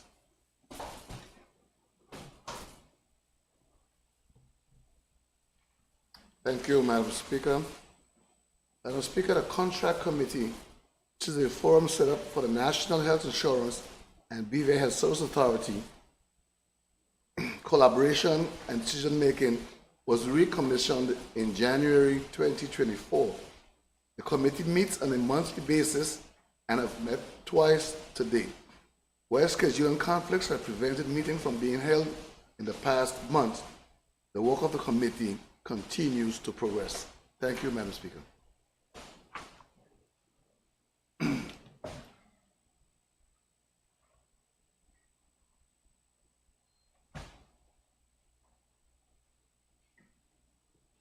So, from what I'm hearing, that the two entities have formed a committee, a joint committee, and they're working things out.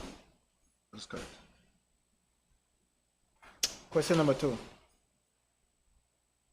Madam Speaker, could the Honorable Minister for Health and Social Development please tell this Honorable House, A, why does central government give NHI $41 million to be further disbursed to the BVI Health Services Authority and not give the money directly to the BVI Health Services Authority? B, what exactly is the money for?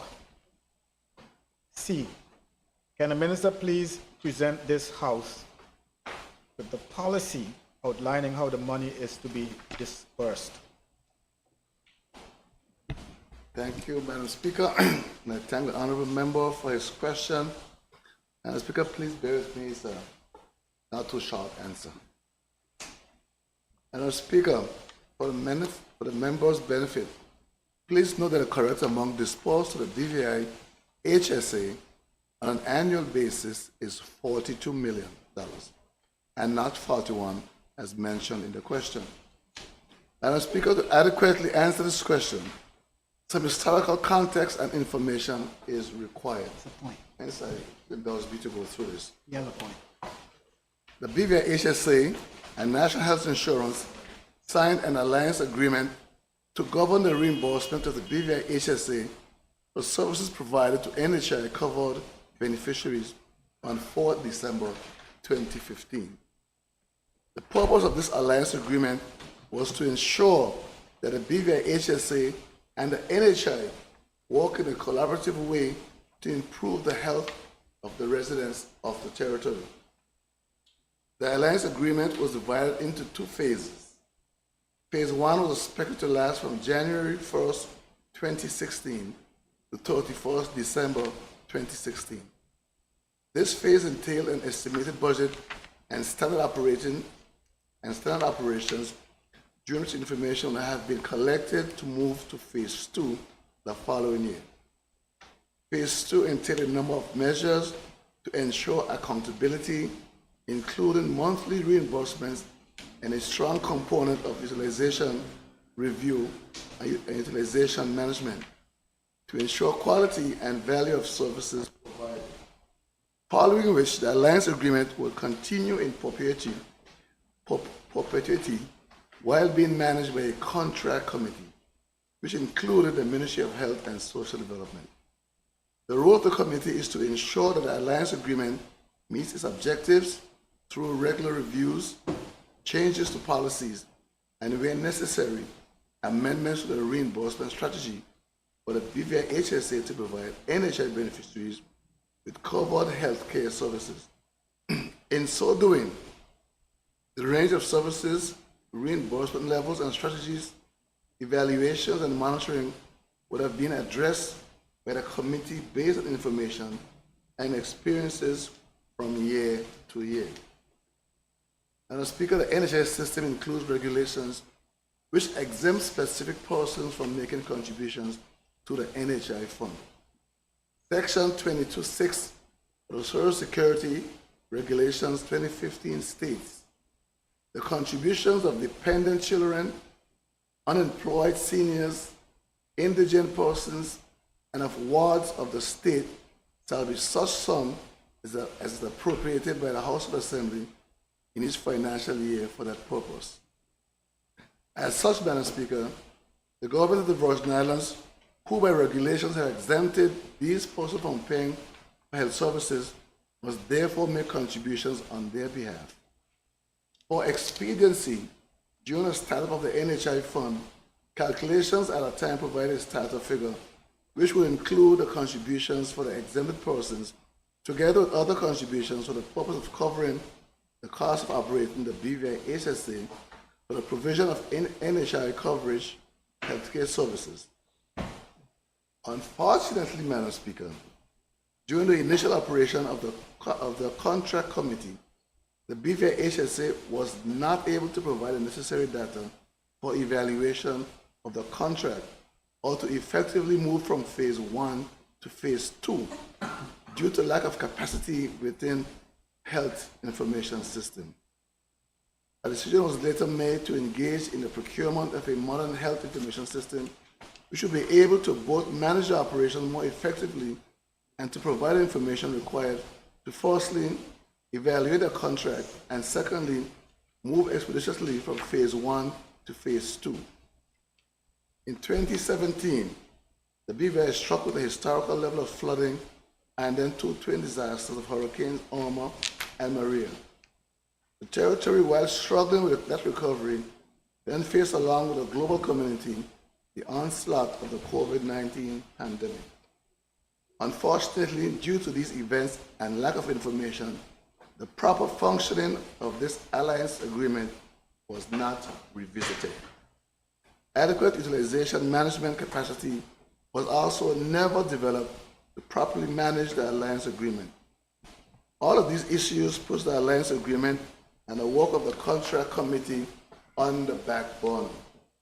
Therefore, the proper calculations and approval mechanism for persons exempted under Section 22(6) of the Social Security NHI regulations and the development of an effective reimbursement strategy for the BVI HSA provision of NHI covered services never happened.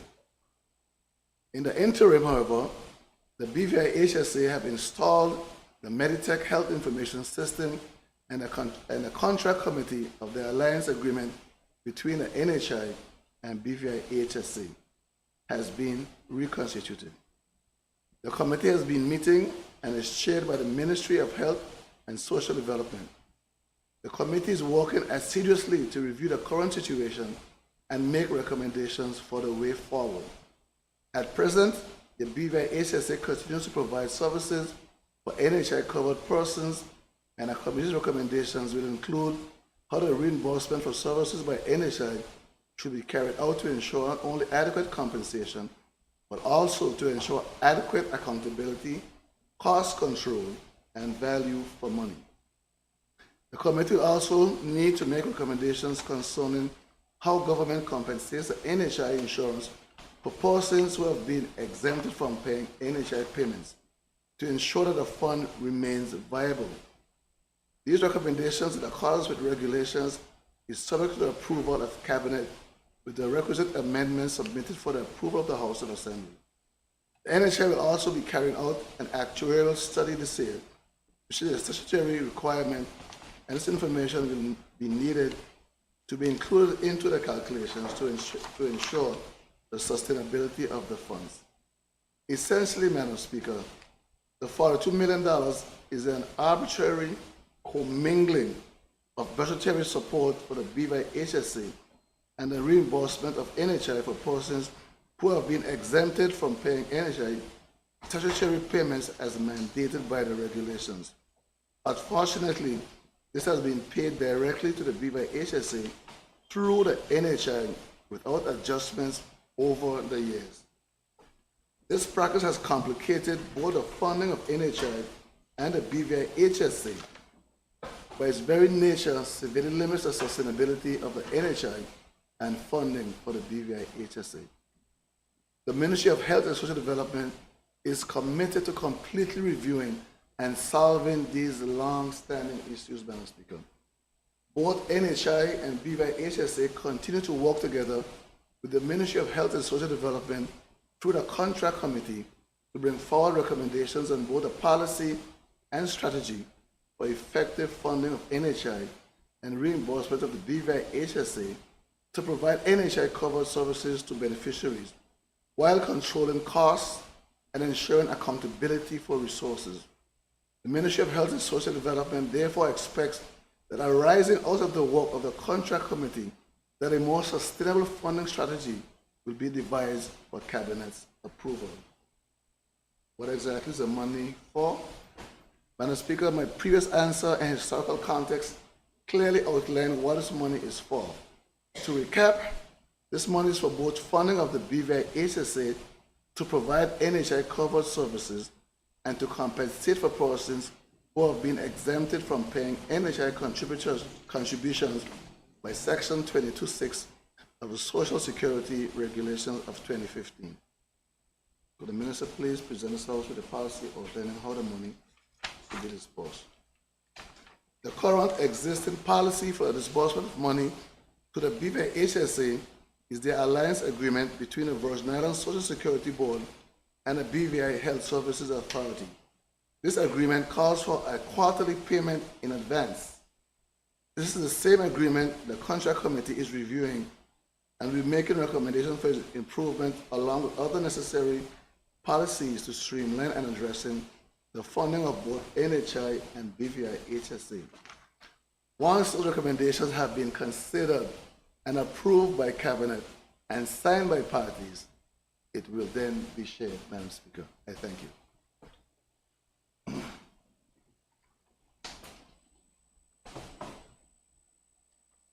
Madam Speaker, I'm wondering if the minister could tell me when did they discover the existence of this policy? Because when health services people met with us, they all seemed confused as to where this $42 million should go, or who should get it. And one thing I'm not understanding is that in looking at this, the policy, Madam Speaker, in your answer on page 2, the last paragraph on page 2, it says the NHI system includes regulations which exempt specific persons from making contributions to the NHI fund. Section 22(6) of the Social Security NHI Regulations 2015 states, the contributions of dependent children, unemployed seniors, indigent persons, and of wards of the state shall be such sum as is appropriated by the House of Assembly in each financial year for that purpose. As such, the government of the Virgin Islands, who by regulations have exempt these persons from paying for health care services, must therefore make contribution on their behalf. Am I understanding that this is an additional contribution the government has to make on behalf of these people, or it's supposed to come from this 42 million? Your understanding is correct. It comes from the 42.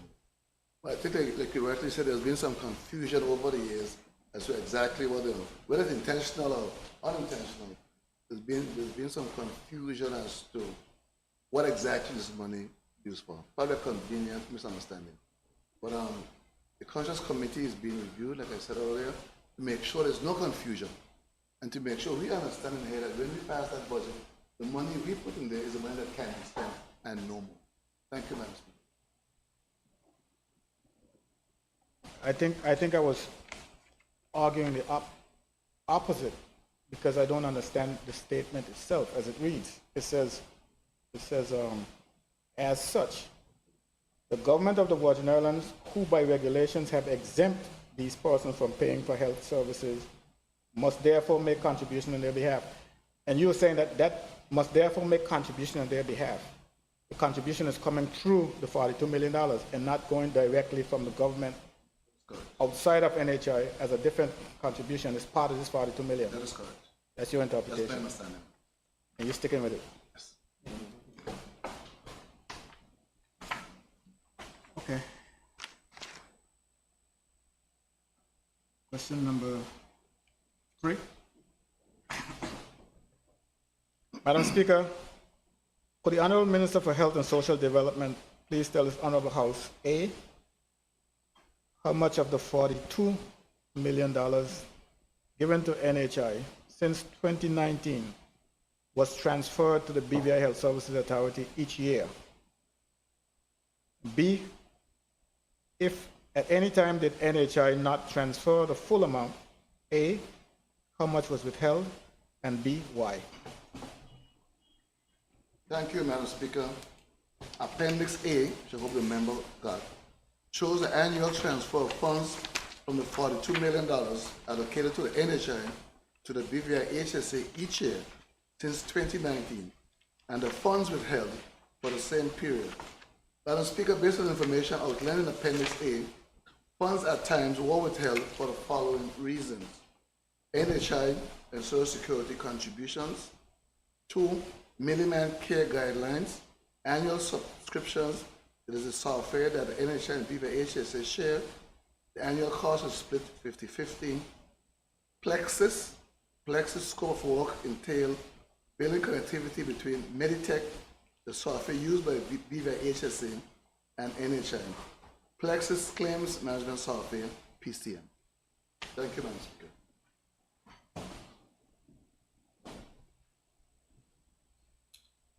Madam Speaker, it's funny because, but I have to ask a question anyway. Does NHI has the discretion legally to decide whether or not to hold money back from the BVI Health Services Authority? BVI Health Services Authority, can they actually legally do it? I cannot answer with total certainty, but I'm sure as responsible stores, they must sometimes use some kind of discretion before they give the money over. They must some kind of accounting mechanism that allows them to say, based on these reasons, I cannot give you this money. I will hold this back and for whatever reason. So I would assume that should be the case, but I am not 100% certain. Yeah, you can hold it back, but you got to give it back to the giver. Eventually, yes. But I'm trying to figure, like being the executor of an estate, you know, you got to account for every dollar. You can't decide to let them hold back a little bit of it. I'm just asking. But Madam Speaker, in the broader context, I think that this House should establish a committee that gives oversight to matters like these. Of course, it's our responsibility to hold the government to account. And we have $42 million here, people talking about. And I'm not casting any aspersions on anyone. I just want to make sure that the system functions. Because the hospital is bleeding. I'll fix it. Bleeding. Hemorrhaging, I should say, whatever. Every agent must be compensated. If you're going to use NHI as your agent, you got to give them something for doing it. You can't just expect them to be a vessel. Question number 4. Madam Speaker, a few weeks ago, I called the Honorable Minister to report a complaint I received about the MRI at the hospital being out of commission due to a broken air conditioning system, to which he confirmed. Madam Speaker, could the Honorable Minister for Health and Social Development please tell this Honorable House whether this matter has been rectified? And I would like for him to tell me when, because, as I said, these questions were posed since March 28th. B, is the MRI now functioning and accessible to residents? And C, when did this problem started and when did it end? Thank you, Madam Speaker. Madam Speaker, in 2023, the MRI machine faced significant downtime, totaling 87 days, impacting the provision of crucial medical imaging services. The troubles persisted into November, with a non-functioning MRI compressor causing helium pressure increases. On 8 November, global medical engineers arrived to assess and address the issue.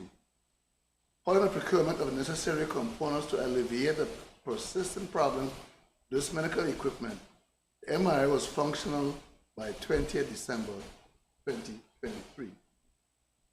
However, Madam Speaker, trouble persisted into 2024, with reports of 4 January indicating compressor issues impeding scanning. Despite this setback, MRI services continued from 5th to 10th January, with 11 cases completed. However, on 10th January, air conditioning issues on the 3rd floor of the Dr. Deola Hospital further complicated matters. By February 2024, the challenges with the MRI machine persisted with a range of issues.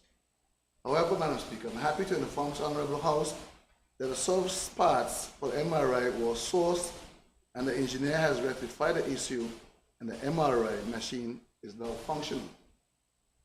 As an additional measure, recent meetings were held with Global Medical to discuss improvements in response times for the servicing and repair of equipment, which are all on preventative maintenance programs with the company. Options such as additional training for local staff are being explored. Additionally, the authority will be exploring supporting current staff to expand their scope of expertise, as well as collaborating with educational institutions to develop a cohort of individuals in this area of training. Madam Speaker, has been a vexing issue, but we're getting further slowly. Thank you, Madam Speaker. Madam Speaker, I wonder if the minister can tell me if the hospital has a maintenance contract for this MRI.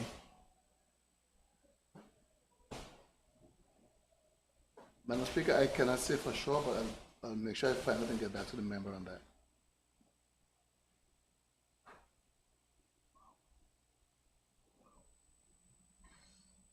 Question number 5, Madam Speaker. Madam Speaker, if my memory serves me correct, the CEO of the BVI Health Services Authority is the Chief Medical Officer, medical staff, of the Chief of Medical Staff in an acting capacity, or someone else who is not confirmed to this post.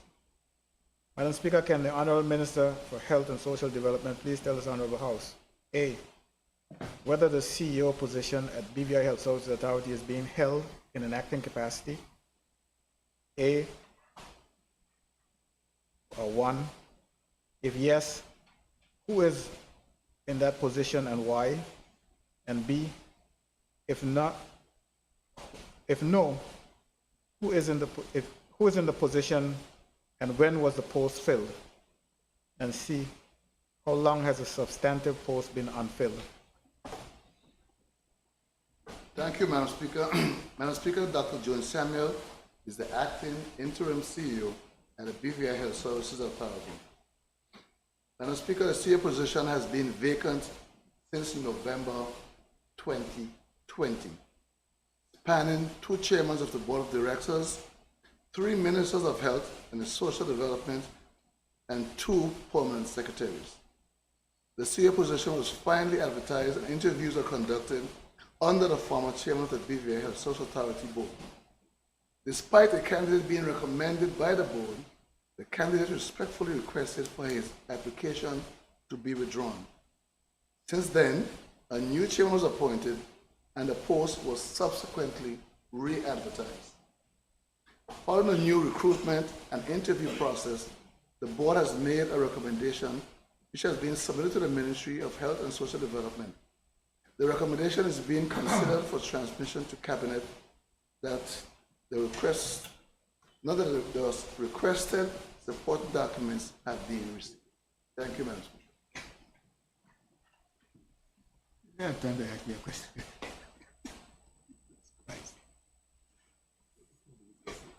You where you are. You succeeded. Question number 6, Madam Speaker. Madam Speaker, I note with interest that the patient room in the hospital no longer have basic commodities. Should I say a basic commodity, which the authorities thought was worth having when it was dedicated. Madam Speaker, can the Honorable Minister for Health and Social Development please tell this Honorable House, A, why there are no televisions in the patient room anymore? B, whose decision was it to have them removed? And C, is this a permanent decision? Thank you, Madam Speaker. Even on TV. Madam Speaker, I've been informed by the BVI HSA that currently there are televisions in the patient's rooms on the 3rd and 4th floors of the Dr. Deoleno Smith Hospital. The patient rooms on the 5th floor were not equipped with television, as the authority is still finalizing arrangements with an IPTV service provider. Once a comprehensive TV solution is finalized, it is envisioned that a dedicated channel within the BVI HSA network would also be established, therefore meeting the needs of the authority while also enhancing patient experience. Madam Speaker, this of course will require additional funding, which the authority hopes to acquire in the next budget cycle. Questions do what, don't they? In the next budget cycle? Madam Speaker, I don't know, but of late when I go to the hospital, they direct me to the 5th floor. So it just so happened that to the floor I went to, there are no televisions. But I see the space for it. I see the box. So, I don't wish to go back there anytime soon, so please get them in. I want to thank the Minister for answering the question, Madam Speaker.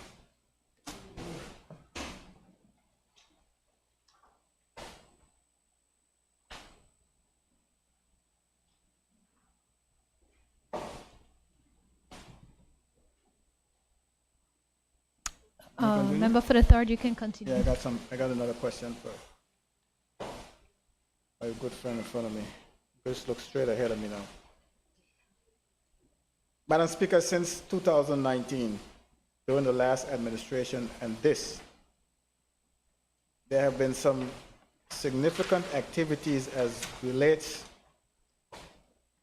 to new and altered construction related to schools and other education facilities. Madam Speaker, can the Minister please tell this Honorable House, A, exactly what facilities or projects fall into this category? B, provide us with a list and the associated costs. And C, tell us how these projects are being financed.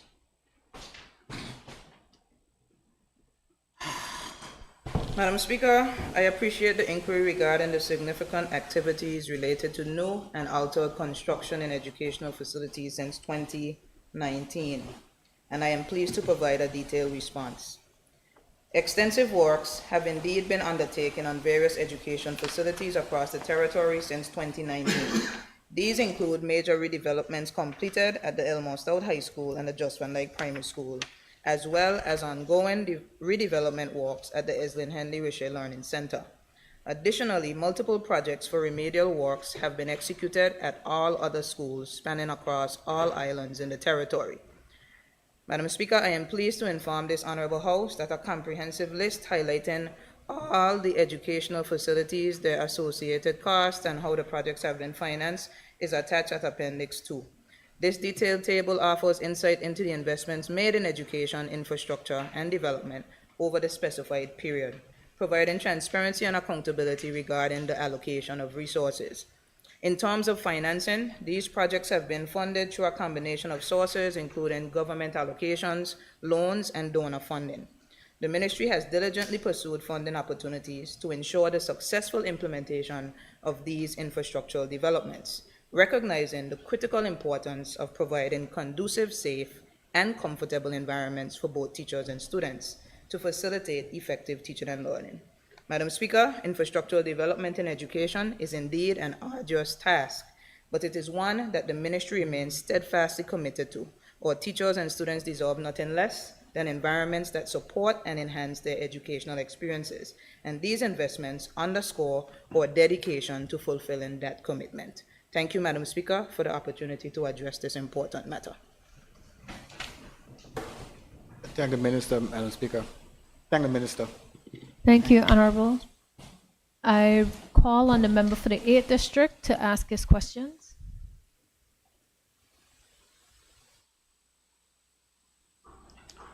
Thank you, Madam Speaker. Madam Speaker, I'll start to pose my questions to the Honorable Premier. Madam Speaker, would the Premier Minister of Finance please inform this Honorable House of the government's strategy for dealing with the OECD's Global Minimum Tax Initiative? More specifically, I'm sorry, excuse me, Honorable. Members, can we please settle down? Continue. I'll start over, Madam Speaker. Madam Speaker, would the Premier and Minister for Finance please inform this Honorable House of the government's strategy for dealing with the OECD's Global Minimum Tax Initiative? More specifically, will the Minister state what is the government's intention to comply with the initiative before the 2025 deadline, and what efforts, if any, have been made to sensitize the BVI populace of the potential ramifications of this initiative?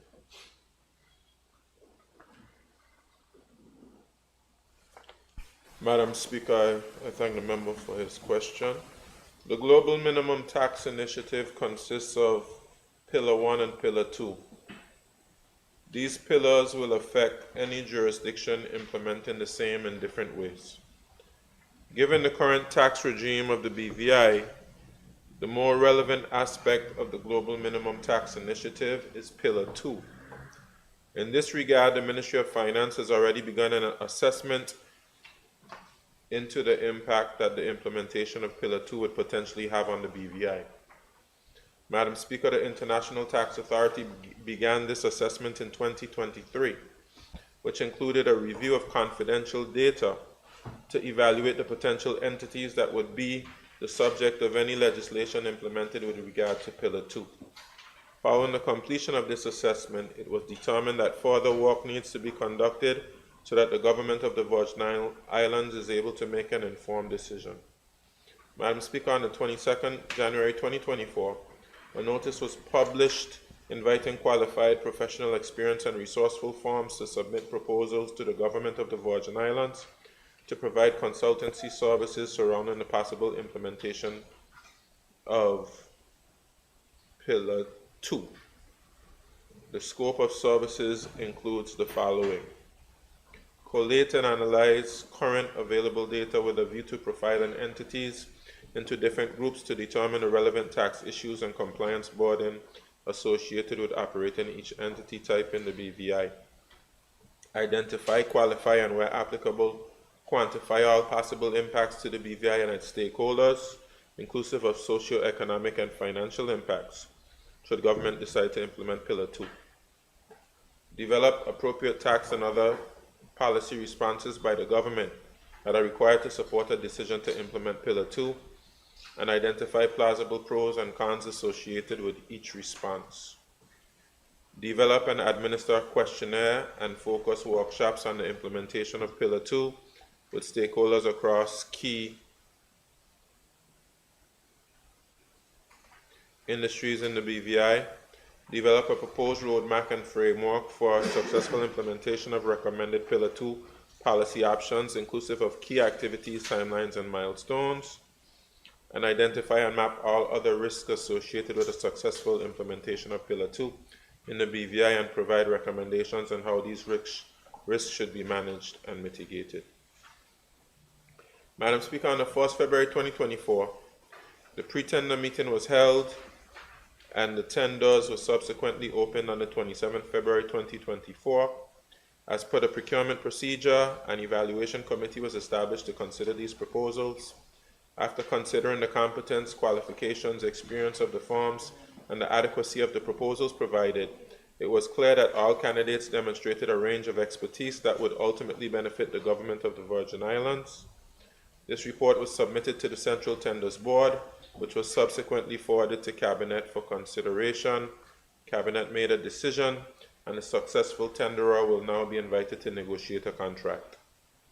The objectives of this consultancy will not only require the successful firm to evaluate and analyze information, but it would also require the successful tenderer to consider the specific circumstances of the BVI's industry, communicate with such industry, and to provide advice to the BVI government on the best way forward. The consultancy's timelines are very short, and it is hoped that this work will be concluded by the end of Q2 of 2024. Madam Speaker, the Global Minimum Tax Initiative is not an international standard and does not have a 2025 deadline as referred to in the question by the Honourable Member for the 8th District. Rather, jurisdictions are working on their own timelines to implement the initiative in the most appropriate way in their jurisdictions. Certain aspects of the Pillar 2 rules are already in effect in some jurisdictions from 2024, while other jurisdictions are working on implementation from 2024 and 2025. Thank you, Madam Speaker. Thank you, Madam Speaker, and thank the Premier for a very comprehensive response on that question. I think it was important for us to get that in a public space. But Premier, how and when are we going to sort of engage the public on this and solve the implications of this? I know you said that there's a second quarter of this year you intend to have the person engaged and have some tight timelines in terms of presenting the report. What, in terms of timeline, would you intend to start public engagement? Because this is a very important shift from what we're accustomed to, and people need to understand the implications of it.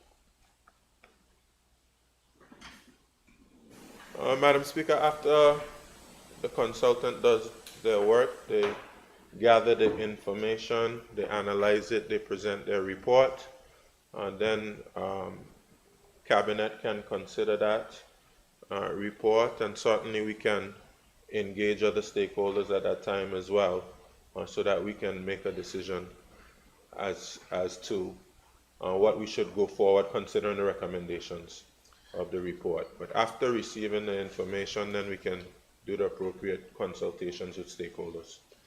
Thank you. And thank you for that, Premier. And the most critical stakeholder that I haven't heard you said yet is the members of the House of Assembly.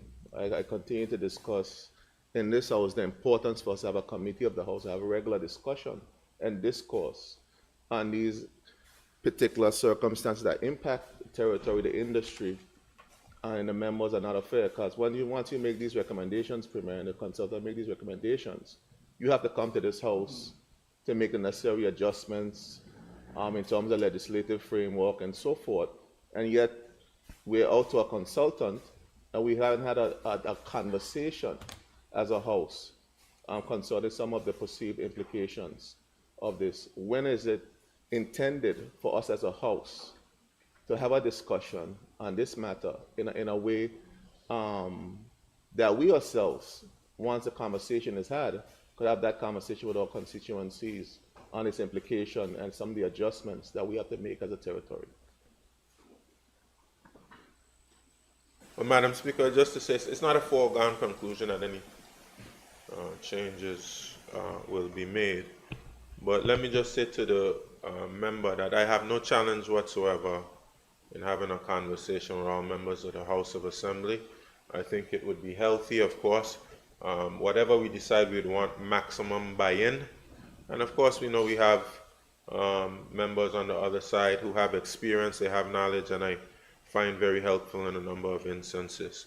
But I think it would be most helpful to have a conversation after we have all the relevant information from the report, and we can have an intelligent conversation. And we can even ask the consultant to come and do a presentation so that the members can benefit from being able to ask questions directly of the consultant. Thank you, Madam Speaker. Thank you, Madam Speaker. Thank you, Premier. I think that's very useful, and I'll hold you to that. And I expect us to have that more in-depth conversation. I think he said it's by second quarter of 2024 is where you intend to have a first draft of the report or final report. So I'll be back during that time to ensure that we have that conversation as a House on this very important matter. Question number 2, Madam Speaker. Madam Speaker, the government recently announced the repurposing of the old CTL building to house the Magistrates Court. Could the Honorable Premier and Minister of Finance please inform this Honorable House and the people of the Virgin Islands what plans, if any, his government has for repurposing the old government administration building on Main Street?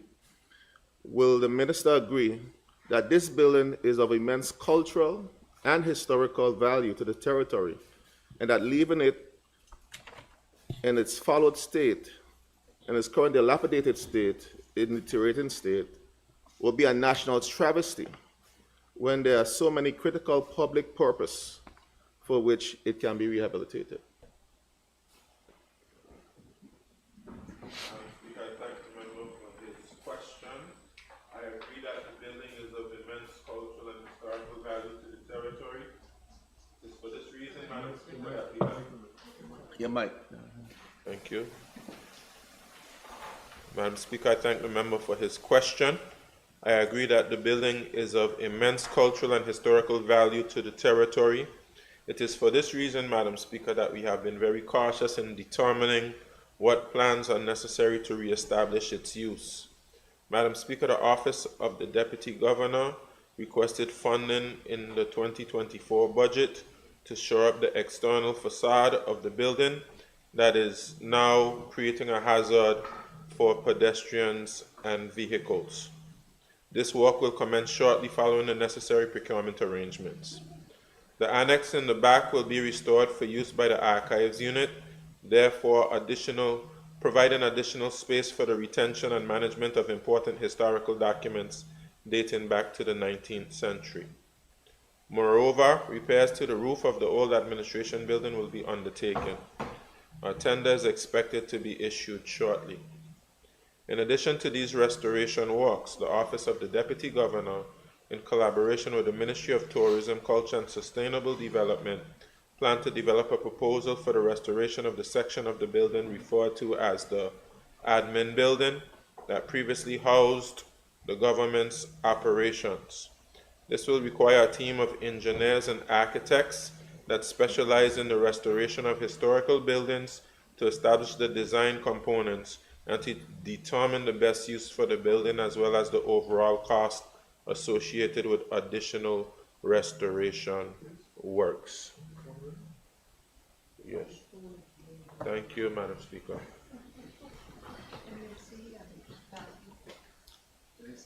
Thank you, Madam Speaker, and thank the Premier for the response to that question, Madam Speaker. Madam Speaker, just recently we saw some historic pictures going around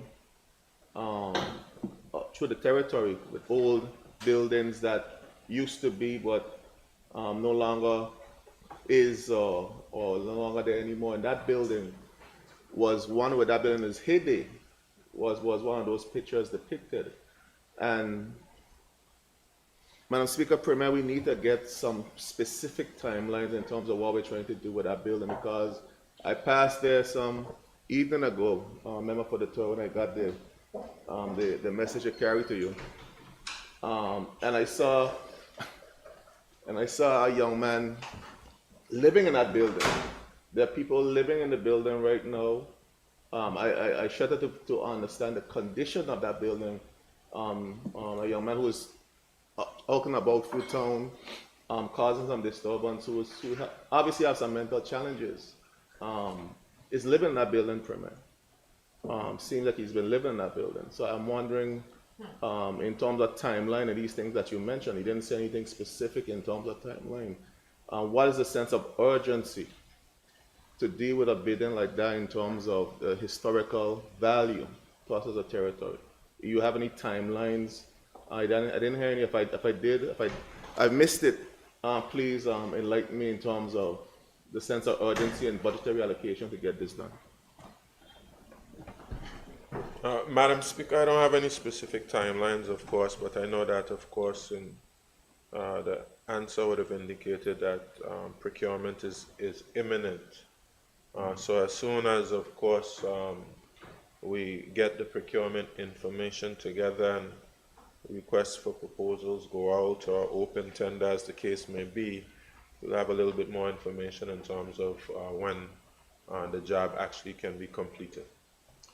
And I promise to update the Honorable House on this in short order. Thank you, Madam Speaker. Thank you, Madam Speaker. Madam Speaker, but can the Premier in the meantime, though, commit to securing the building, one, and also the individual or individuals who are living there, consult with the Minister of Health to ensure that those persons have a safe place to live, because we don't know what is the condition of the building. They might be in there, the roof might collapse. I heard the Premier mention repairs should be done to the roof, and then you have a casualty on your hand or something unfortunate happen to that individual who's apparently living in that building at this time. So at least we need to make a commitment to show up the building, secure the building, and the persons who have sought refuge in that building because they have no other option, please, Minister of Health, Premier, try to find some type of security for those individuals. Madam Speaker, I'm informed that the building is secure already, and the gentleman is actually on the porch of the building. If that, I can verify the information though, and make sure. But certainly, the member described member of the community who is in distress and doesn't have a place to live. We're very sensitive to that, and I do think that it would be appropriate to Minister of Health to get together with his team and to see what support can be provided to the individual. Certainly, we don't want anyone to be in that particular situation, and if there's something that we can do about it, we should. Thank you, Madam Speaker. Thank you, Madam Speaker. Thank you, Premier. I don't know if it's any comfort that he's on the porch, but I think the point is that we need to find a way to secure that individual and find somewhere for him to safe, based on what we understand the condition of that building is. Question number 3, Madam Speaker. Madam Speaker, could the Honorable Premier and Minister of Finance please tell this Honorable House what was done with the plane that was seized during the recent drug smuggling operation over Ananigada?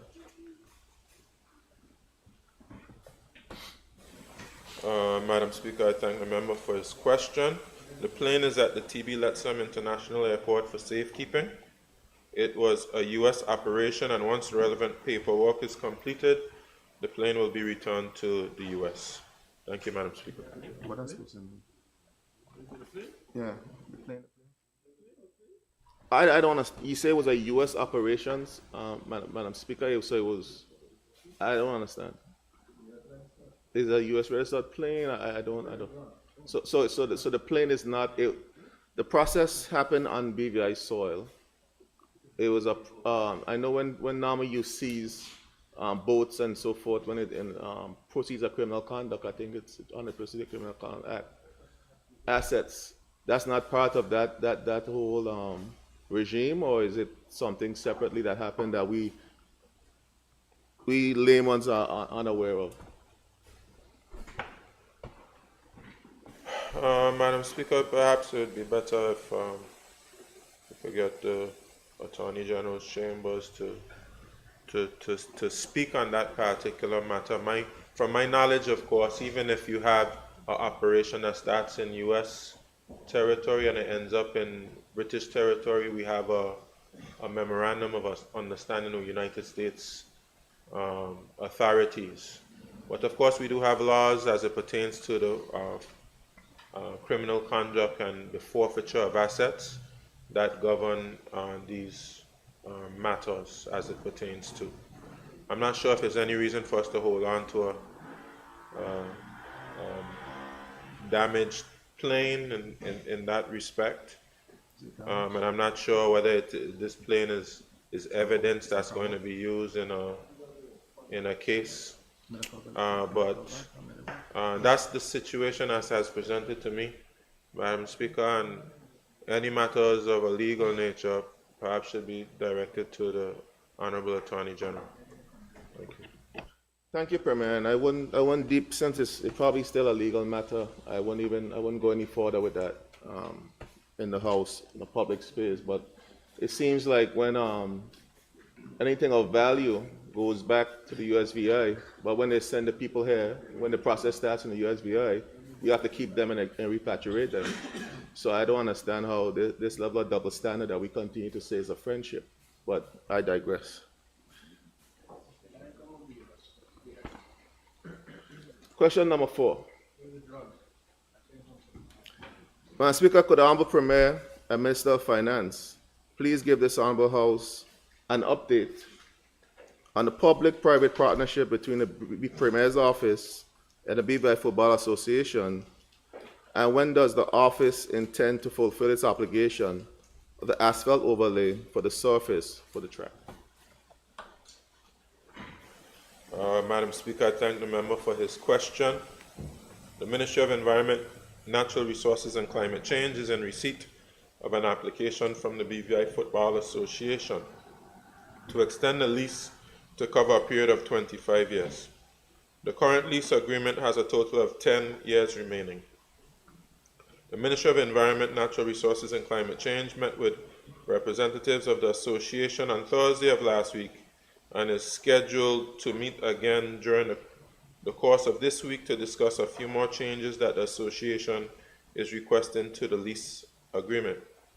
One of the changes that the association is requesting is the removal of the track from the project.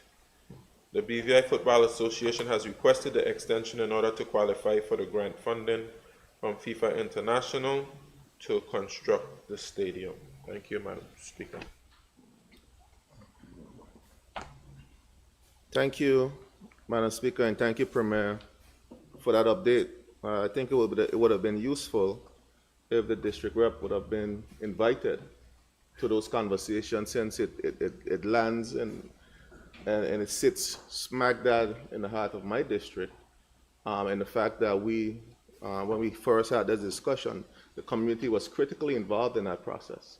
We had several different consultations with the community, and part of this decision, and I don't know what the Premier decision is, if it's to agree to remove the track, was to have that space that the public could also benefit, because you're giving away one of the sole flat lands remaining in that community, and to not have for the next 25 years, not have the public have a level of benefit from it would be a travesty. So I don't know, has the Premier made a decision in the discussion and negotiations that they indeed are going to remove the track from that project? Madam Speaker, before any decision is made about that, there will be a meeting that involves both the representatives of the districts, the 7th district and the 8th district. Of course, that project borders the 7th district as well. No decisions have been made as yet. It's the Football Association who approached the ministry and made the request for the track to be removed. The reason for requesting the track being removed is because, as I understand it, the field will not be able to host international matches because it needs to be expanded. And if you put the track around it, it won't be able to be expanded anymore. So the question is whether the resources which are put into that project would be of good use if the field is not able to be used for international matches. For instance, we had our football team do very well recently, and they have the opportunity to host, I believe it's Jamaica, which is one of the best teams in the world, and certainly one of the best teams in the Caribbean. And to be able to host those type of matches at the field in Greenland, I think would also benefit the community. So it's we have to examine the facts and make a decision that's in the best interest of the Virgin Islands as a whole, especially as we want to develop sports tourism, and I would love to see it develop in the eastern end of the island. But certainly a conversation will be had with both district reps before any decisions are made. Thank you, Madam Speaker. Thank you, Madam Speaker, and thank the Premier for his response. And that's why it's important to talk and to have these conversations and not have side conversations that are, as it says, a small tongue, you hear a lot of things. And it's important for us to sit down and make the best decision for the community as a collective. And I look forward to that invitation, Premier, and that discussion between myself, yourself, and the Football Association, and in fact, subsequently the community, because when we made a decision, we went to the community. And it's incumbent of us to go back to the community if we're going to make any subsequent changes or decision on changing anything. I'll move on to question number 5, Madam Speaker. Madam Speaker, could the Honorable Premier and Minister of Finance please tell this Honorable House if there's a cap on the amount/quantum of property that a non-belonger or non-belonger company could purchase or own under their name? Madam Speaker, there's no cap on the amount of quantum of property that a non-belonger or non-belonger company can purchase. Sorry. Madam Speaker, there's no cap on the amount or quantum of property that a non-belonger or non-belonger company can purchase or own under their name. Thank you.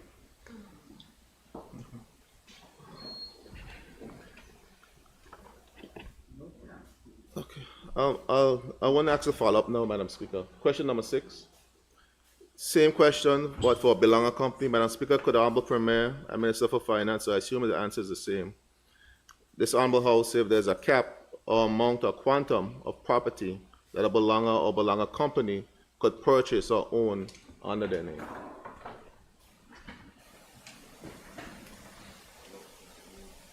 Madam Speaker, again, I thank the member for his question. There's no cap on the amount or quantum of property that a belonger or belonger company can purchase or own under their own name. Thank you. Okay. Premier, do you think in the grand scheme of things, in the finite resources, I mean land space that a BVI has, and we are in a dilemma, we have some very deep pockets living around in among us right now, that we should monitor how lands are bought and sold in the BVI, and particularly the alien landholders license. Is it not right now, Madam Speaker, for a review of the alien landholders license rules as they are? Madam Speaker, I have no challenge reviewing the rules. Obviously, of course, you mentioned about monitoring it. That is the means by which we monitor sales in the Virgin Islands, and the Cabinet does have the discretion whether to grant or not grant those licenses. But of course, it is for the House of Assembly to decide whether we want to legislate limits on the amount of land bought by non-belongers. That is for us to decide. Obviously, we know we have non-belongers who have bought quite a bit of a land, and they have done developments which I believe are beneficial to the BVI. I can think of a number of examples, and the budget that this House passed would have quite a lot of money in it from stamp duty. We have hotel developments and other things which benefit, I would say, benefit the people of the Virgin Islands through employment, through tax revenue, etc. So I think when we consider those things, we should consider it very carefully in terms of the impact it can have on the economy and have on development. But obviously there's another side up to it, which I think perhaps you'd bring into our attention, of making sure that we have mechanisms in place to ensure that Virgin Islanders are able to access land. Right now we have a provision where land is being sold, where Virgin Islanders have first right of refusal to buy that. Despite that, sometimes, even when lands are even affordable, sometimes you see lands going to non-belongers, and we see them coming to cabinet. I like the ideas of things like investment clubs where persons can pool resources and buy lands. We know the BVI Investment Club did that. I think that may have been one of their first investments. I think those are things that can be explored for Virgin Islanders to get more access to lands in the Virgin Islands. And we also have to educate our Virgin Islands people about the importance of keeping land, because we have Virgin Islanders, some of them perhaps have went away and maybe they're not coming back and they want to sell huge tracts of land, but perhaps it would be good for them to consider, even if they want to sell the land, finding a belonger Virgin Islander to be able to purchase that land, or even perhaps the government can consider, given our budgetary resources, purchasing those huge tracts of lands for the benefit of housing developments and other things that we need to develop in the community. Thank you, Madam Speaker. Thank you, Premier. And I want to make it clear, Madam Speaker, and I understand the important economic activity that happens within that space. And that's not the premise of my question. My question is the realities that we're dealing with. We have a finite land mass in the BVI, and it's becoming even more difficult now for Virgin Islanders to own land or even build a home in the Virgin Islands. And I had listened to the tail end of your answer that you say that the government should consider. I think it needs to be a part of your strategy, or strategy as a territory, because spooners happened because government had the foresight to buy back the lands, and now Virgin Islanders own homes in spooners because they could afford the lands at a reasonable cost. And the same has to be true with large tracts of land being proposed to be sold. I think the government needs to look at a strategy for ensuring that those lands are repurchased and be developed in a way that Virgin Islanders could afford to live in their territory. So from that premise, Premier, I believe that we have to have a strategy as a territory. It doesn't matter which government's in power, but a national strategy to ensure that we secure as many of the lands as possible for Virgin Islanders. And that's the premise of my question. All right. Question number 6. Yeah, it needs to be clear. Madam Speaker, could the Honourable Premier and Minister for Finance, 7, sorry, I apologize, Premier, in the House. Madam Speaker, could the Honourable Premier and Minister for Finance please give this Honourable House an update on the Red Bay development and when the Red Bay Fisherman Dock will be completed and officially handed over to the community with the necessary guidelines for its use. Madam Speaker, I thank the member for his question. The Red Bay development is being carried out in 2 phases. The first phase, which consisted of bulkheading, building a haul-out ramp, and installing a dock, was completed. Plans are to commission these facilities at a small dedication ceremony, after which they will be made accessible for use by the community, especially the fishermen. The final phase will consist of the landside development of a building for landing fish, collection of the requisite data on fish catch, and transfer of the fish to the Agriculture and Fisheries Complex in Paraquita Bay for final processing and sale.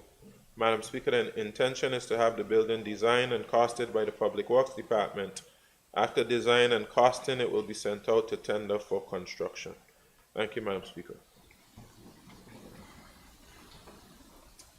Madam Speaker, thank you. Madam Speaker, I note with great interest that the actual dock has been completed and it's at a state now, Premier, if we don't deal with the issues surrounding that particular dock, it's going to turn into a free-for-all that we're not going to be able to manage and handle and pull back if we don't have a policy in place in terms of the usage on that particular facility. Right now, persons are dumping stuff all around the dock, leaving stuff on the dock. Boats are parked there for months at a time, not moving. It's becoming a situation. People are parking on the ramp, leaving their boats on the ramp. It's becoming a situation, if we don't arrest it, it's going to be to a point where we cannot change it or fix it. So I'm encouraging, and I had a meeting with the PS about this, Premier, that we get a policy in place for its usage, officially dedicate the dock while the other phases of the project continues. But my question to you is, what have we done as relates to the landowners who are the proposed persons who have around the surrounded areas who are interested in the land? Have we sorted that situation out as we go forward with the tender for the transport station for the fisheries? Madam Speaker, we continue to seek a solution to the discontent of the landowners. I'd have to say it's a very unfortunate situation, and it's almost like you have to conclude that when things don't start right, they won't end right.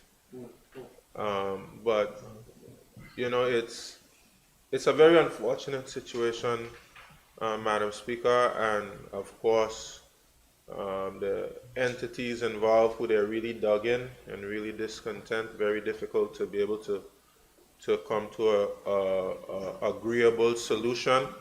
I don't think it's going to get any easier, but of course I've continued to reach out and try to see how we can come to an amicable solution. But we haven't been able to do so thus far. But our intention is that we will have to move forward as was envisioned with that particular project, unless there's any other solution that is proposed that can be accepted.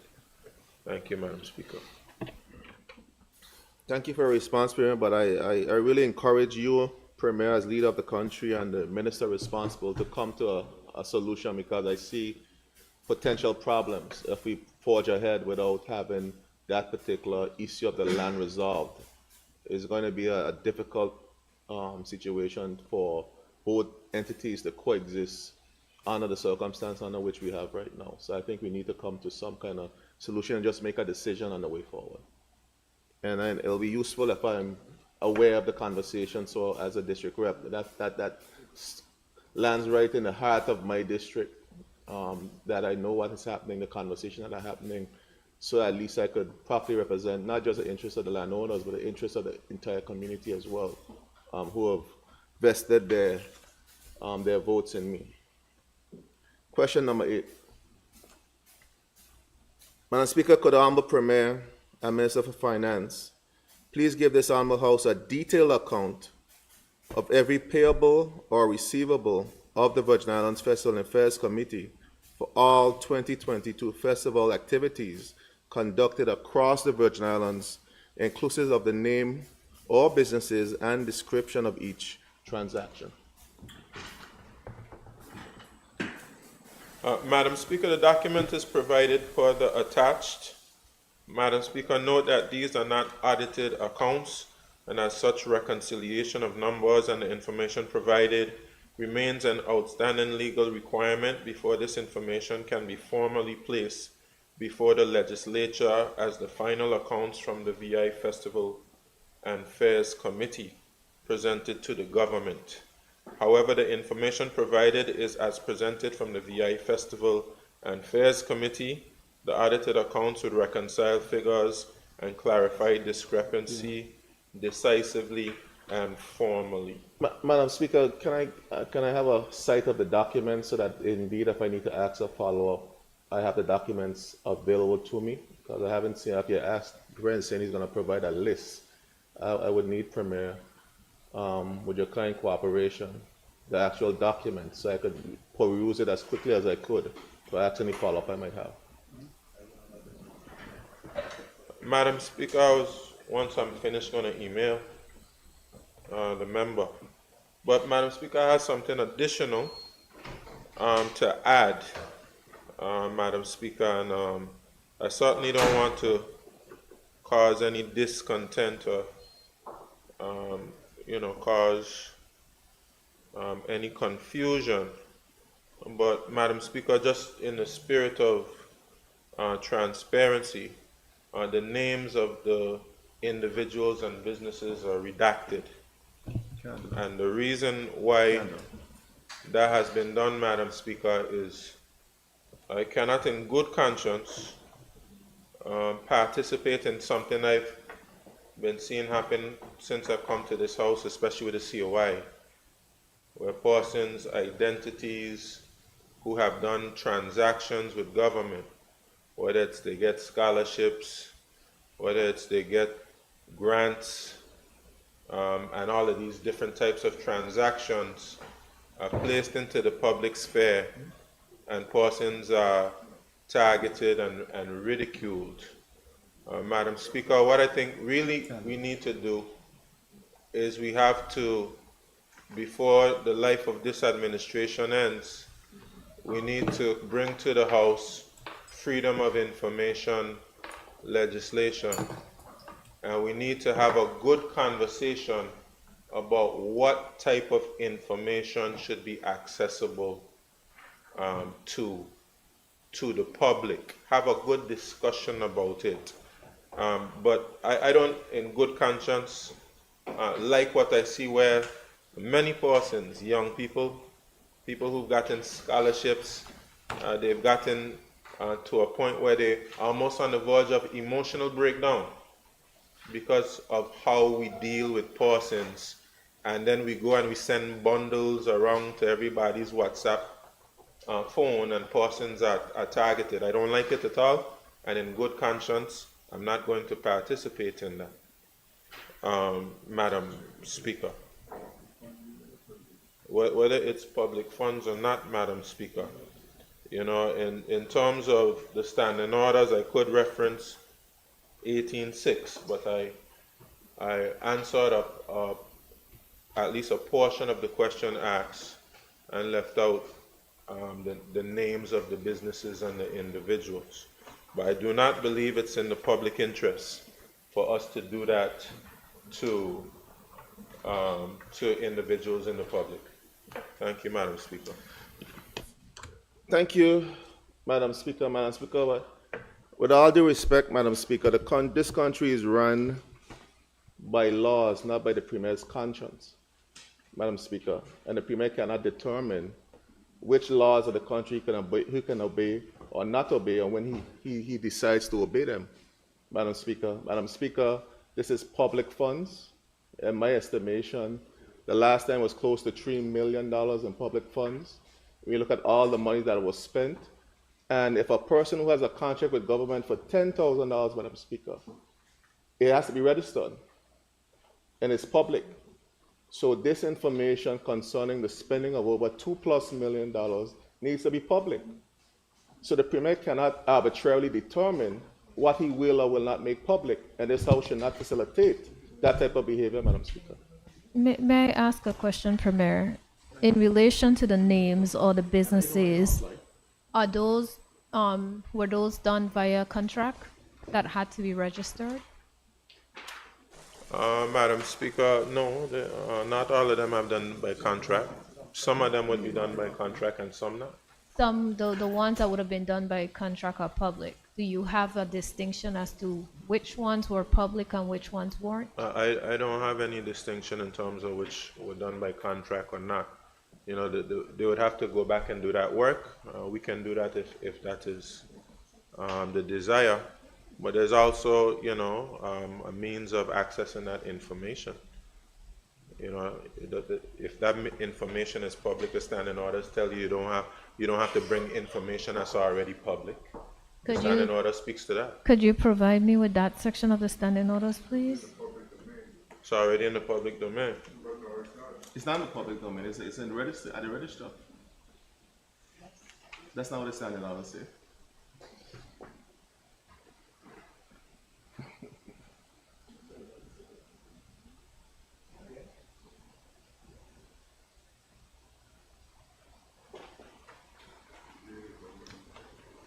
Government money. You have to come to the public money. Member for the 8th, what you wish? Madam Speaker, I stand by my question. It is public funds that was spent to execute these festivals. We have another barrage, a whack attack of money, as I must say in Eastern, that are going to be spent in 2024. The public needs to know how its funds are being spent on these events. You cannot continue to be private and public. And it's a familiar sound that rang through in this house for many years.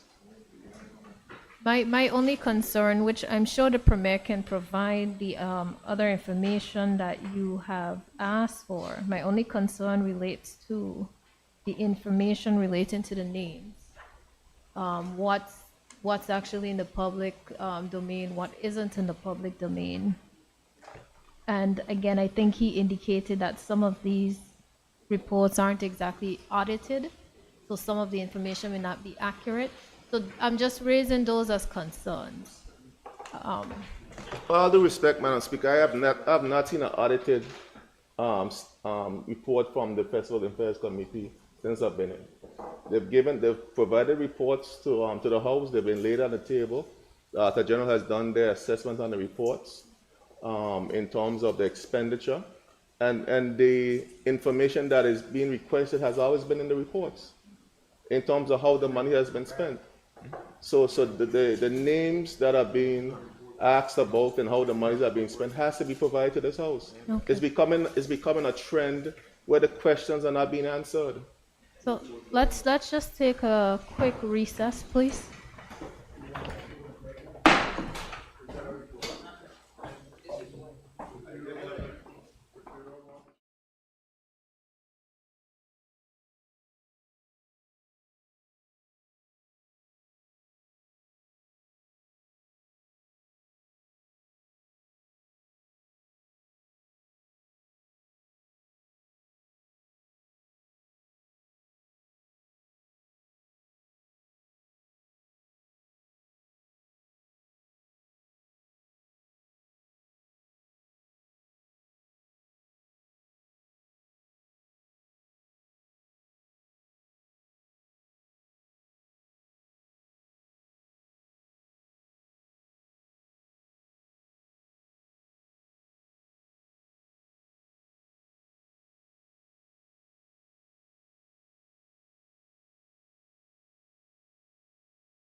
This House now resumes its sitting. Thank you. Honorable members, Premier, I understand the point that you've raised. However, my view is I do not see how it's not in the public interest to disclose the information that is being requested. That is my view. I think it's a reasonable request. Yeah, Madam Speaker, my reading of the standing orders tells me that once I have an opinion that is not in the contrary, that it's contrary to public interest, I can decline to answer. Please. That's what the standing order says in 18.6. And I'm not sure, because it does say my opinion. I understand that others have different opinions. And I respect their opinion, but I have a different opinion. And it doesn't say that I may decline if somebody else has an opinion. It says I may decline if I have an opinion that it's contrary to the public interest. And I do believe that it is contrary to the public interest. So for clarity, Premier, which aspect of what is being requested are you declining to answer? The names of the vendors. Thank you. Member for the 8th District. Speaker, I don't know if I was out when the Premier denounced himself being the Premier and become the Speaker of the House, Madam Speaker. Because as far as I understand, the Speaker of the House is the arbiter in this House. The Speaker has made a rule based on the rules that govern this House, and with the advice, I'm sure you didn't take this lightly, with the advice of the Attorney General on the way forward in this matter. Madam Speaker, we cannot set a precedent in this House where any Premier could dictate what can or cannot be said, what's in the public interest, especially when you're dealing with public funds. It's a troubling situation, Madam Speaker, when the Minister of Finance is taking this type of a position. It makes me wonder what else is being hidden from the public. I am troubled, Madam Speaker, and I think your ruling, you have made a ruling, and your ruling is the only one that matters in this House. You're the Speaker of the House. I quite agree with you, Honorable. The unfortunate thing is, based on what the Premier has quoted, it does say a minister may decline to answer a question if the publication of the answer would, in his opinion, be contrary to the public interest. At this stage, I can't force the Premier to answer the question, but I have placed my ruling on record. So, Madam Speaker, am I to understand that the several $1 million that have been spent over the last 2 or 3 festivals and distributed throughout this territory, the people of the BVI who are concerned about spending, we just went through a significant review of our systems and our processes and our spending. And we have we not learned anything from the COI? Have we not learned anything about transparency, accountability? Are they only buzzwords that are convenient when it suits us, Madam Speaker? Madam Speaker, we're setting a dangerous precedent in this House today if this question is answered the way it's been posed. And I'll rest on that.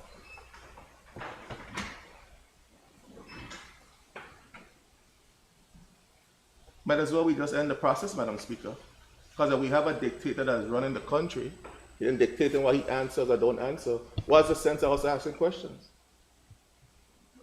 Well, Honorable, as I said, that he has quoted that particular section of the standing orders which states in his opinion, not in my opinion or anyone else's opinion. And he has given his reasons as to why he wished to decline providing the names. It doesn't prevent him from providing you with the additional information that you requested. So the question is, do you wish still to receive that information? Madam Speaker, I wish to receive the information as I asked for the benefit of the public. And I think the information is in the public interest because the public needs to know how its money is being spent and how it's being allocated, Madam Speaker. There might be contraventions of the very Finance Management Act, where persons have gotten excess over $100,000+ without a contract, broken the laws of this country. And because you're redacting the names, it's going to be hidden and nobody would know. Thank you. So Honorable, just so that we can try to move from this point, I do believe there's a committee within the House that could possibly deal with this aspect. Speaker, I never thought I would see the day when the Speaker could be disrespected like this by a sitting Premier. This is a travesty for this House and for this territory. Madam Speaker, question number 9. Madam Speaker, could the Honorable Premier and Minister for Finance give this Honorable House a detailed account of every payables, receivables of the Virgin Islands Festival Affairs Committee for all 2023 festival activities conducted across the Virgin Islands, inclusive of the name or business and description of each transaction? Madam Speaker, again, I repeat the same thing. The document is provided for the attached. Madam Speaker, note that these are not audited accounts, and as such, reconciliation of numbers and information provided remains an outstanding legal requirement before this information can be formally placed before the legislature as the final accounts from the VI Festival and Fairs Committee presented to the government. However, the information provided is as presented from the VI Festival and Fairs Committee. The audited accounts would reconcile figures and clarify discrepancies decisively and formally. Madam Speaker, no disrespect to you, no disrespect to the member. During the COI, we published names of individuals who got grants. It was public funds. At first, we redacted names, Madam Speaker. This very House, the same cabinet for which the member was a part of, Government of National Unity, we redacted the names. Somehow or the other, the unredacted version was leaked, and the person's identities were placed into the public. I was of the view then, and I'm still of the view now, that when those reports come to the House, the name should be redacted. That's my view, that's my opinion. I don't think it's in the public interest to be doing that to individuals in the public. Of course, you know, I think, Madam Speaker, it's a good discussion. That's why I say we have to have a discussion about it, and we have to establish a legal framework for what information will be public and what information is not, because it shouldn't be assumed that that's obvious in every situation. That's why we need a Freedom of Information Act to clearly delineate what information should be public, what's in the public interest for information to be disseminated, and what is not. Madam Speaker, based on 18.6, I have declined to give the names of those businesses. I don't even know who did the transactions, to be honest with you. I don't have a clue. I haven't even looked through the list of the names. That's for the Festival and Fairs Committee. That's what they did. I don't even know who rendered services or who received services. So, Madam Speaker, my answer remains for question 9 as well. Madam Speaker, my position remains the same. Once public funds are being expended, it's in the public's interest to know how those funds are being expended. The Premier cannot arbitrarily make the determination of what is in the public's interest. That's what you call a dictatorship. That happens in Cuba, in countries where you have dictators in control of that country. Not in the budget, as a country of rule of laws. But I'll move on, Madam Speaker.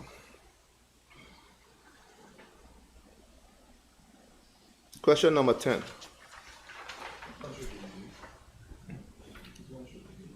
Madam Speaker, could the Honorable Premier and Minister for Finance please give this Honorable House the account balances for all bank accounts or funds held by the Virgin Islands and Festival Affairs Committee for all 2022 festival activities conducted across the Virgin Islands as of 31st December 2022.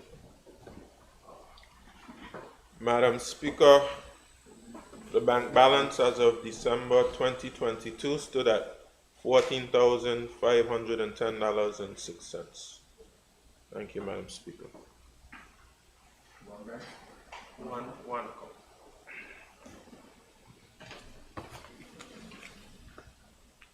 And Speaker, question number 11. Madam Speaker, could the Honorable Premier and Minister for Finance please give this Honorable House the account balances for all bank accounts or funds held by the Virgin Islands and Festival Affairs Committee for all 2023 festival activities conducted across the Virgin Islands as of 31st December 2023. Madam Speaker, the bank balance as of 12th December 2023 stood at $301.90. Thank you, Madam Speaker.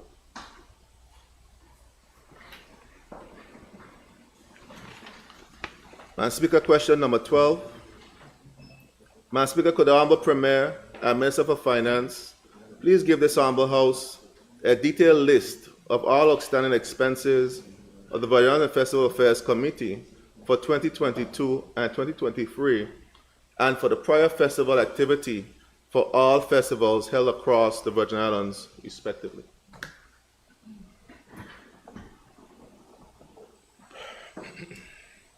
Thank you, Madam Speaker. Outstanding expenses of the Virgin Islands Festival and Fairs Committee for 2023. BVI Electricity Corporation, $4,158.25. BVI Port Authority, $4,900. Utility Pole for the Carrot Bay Committee, $473. Sebastian's Hotel, $197.67. Total $9,728.92. Thank you, Madam Speaker.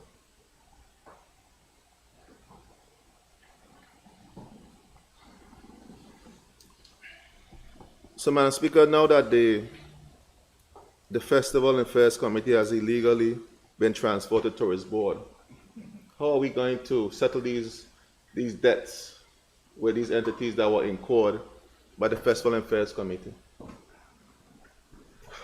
Madam Speaker, first let me say something, Madam Speaker. I am so confused as to why government charges government. I'm so confused as to why government charges government, or government-owned entities charge government. And especially for a national celebration. I think we have to look at that. We have a national celebration or anything in the national interest. It's like charging the schools for materials coming in. I think it's something that we have to look at, Madam Speaker. But anyway, the Tourist Board has made payments on behalf of Festival and Fairs vendors, so that's no challenge. Central government makes payments on behalf of the vendors sometimes. I don't think any of those are a challenge. Thank you, Madam Speaker. So, Madam Speaker, have these vendors been made whole, Madam Speaker, since there's no challenge, Madam Speaker?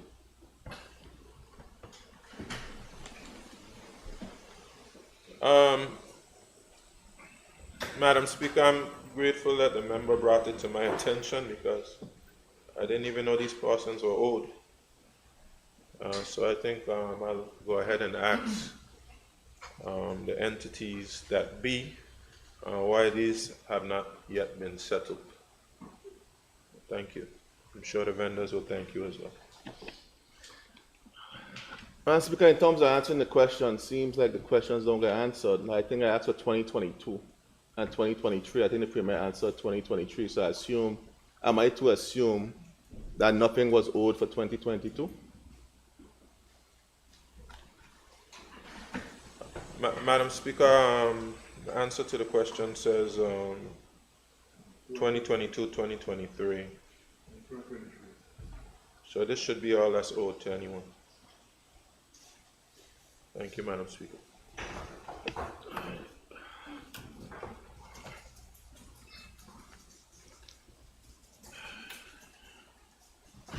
Madam Speaker, question number 13. Madam Speaker, could the Honorable Premier and Minister for Finance please give this Honorable House a list of final cost of all festivals held across the Virgin Islands by the Virgin Islands Festival Affairs Committee for 2019, 2022, 2023, respectively. Madam Speaker, I thank the member for his question. A list of the final costs of all the festivals held across the Virgin Islands by the Virgin Islands Festival and Fairs Committee for 2019, 2022, and 2023, respectively, are as follows. 2019, $2,844,971.54, out of which $1,933,708 was given as subvention and contributions from government. 2022, $925,887.55, out of which $560,000 was given as subvention and contribution from government. 2023, $2,290,658.33, out of which $1,025,000 was given in subvention from government. Thank you, Madam Speaker.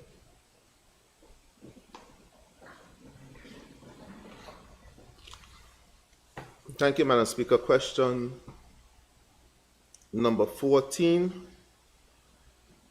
Madam Speaker, could the Honorable Premier and Minister for Finance please give this Honorable House a list of all members that were last appointed to serve on the Virgin Islands Festival Affairs Committee, inclusive of the date of appointment and expiration, respectively?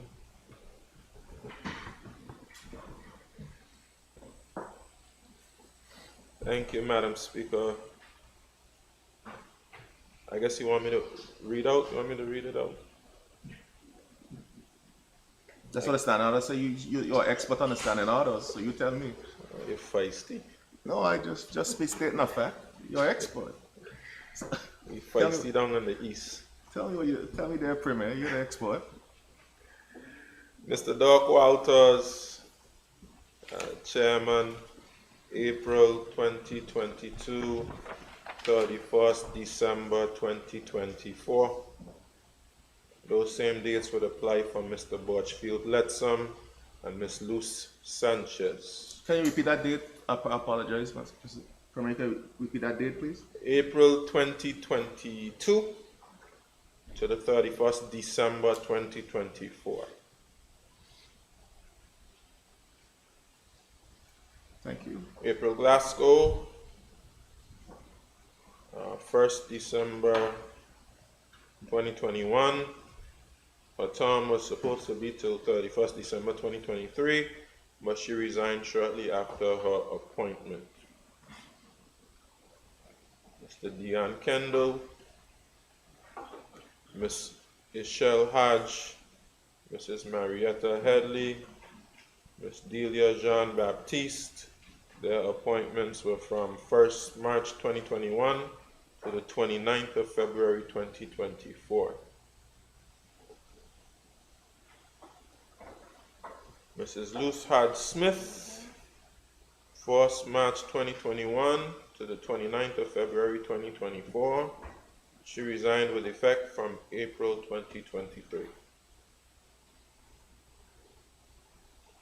Mr. Atley Hodge, Mr. Stuart Donovan, Ms. Horella Georges. 1st January 2021 to 31st December 2023. Ms. Sasha Flax, Mr. Gregory Carlwood, 1st April 2022 to 31st March 2023. And then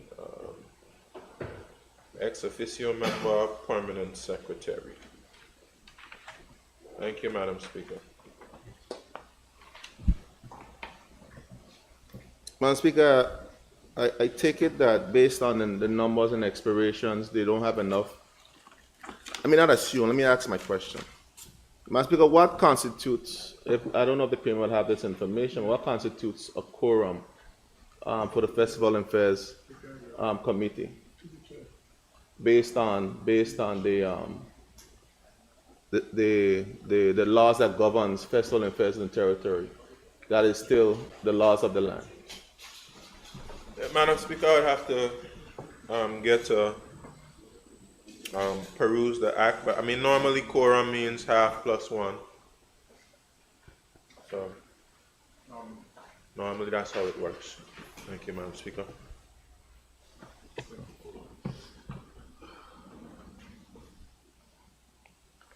Thank you, Madam Speaker. That's just last follow-up before I move on from the Premier. Premier I don't know if I missed it.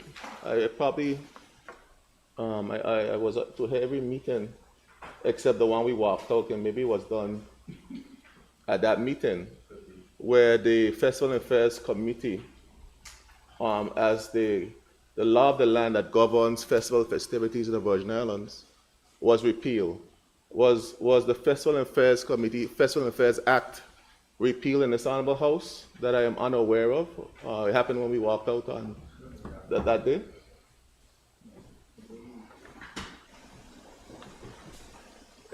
Madam Speaker, no. It has not yet been repealed, even though Cabinet has made a decision that it should be repealed, and that should be coming to the House soon. So I know the member is anxious to debate it, so we will have it here for him shortly. Thank you. So, Madam Speaker, I just want to make sure I heard what I just heard from the Honorable Premier. No, I just clarification, Madam Speaker. So, Madam Speaker, the Premier, no, I'm not sure. Go ahead, member. What's the clarification? So the Premier is saying you to this Honorable House and the people of the Virgin Islands that there is a law on the book that governs festival and affairs for this country that was not repealed, that is the sole arbiter that says that how festival activities should be conducted and executed, and the Premier has executed the Virgin Island Festival Affairs Committee without this committee, and is about to do another festival without the use of the legal instrument under which festival is governed? I don't think I gathered that. That's a clarification you seek, Honorable. That seemed to have been a stretch but there. Madam Speaker, my brain works That one was a stretch. That's an Eastern clarification, Madam Speaker, but from my understanding, that's what I understood by the Premier's response. Because if you have a legal entity that is responsible for executing festivals, you're not using that entity, you're using another entity. What do you understand by that? That the law has not been repealed.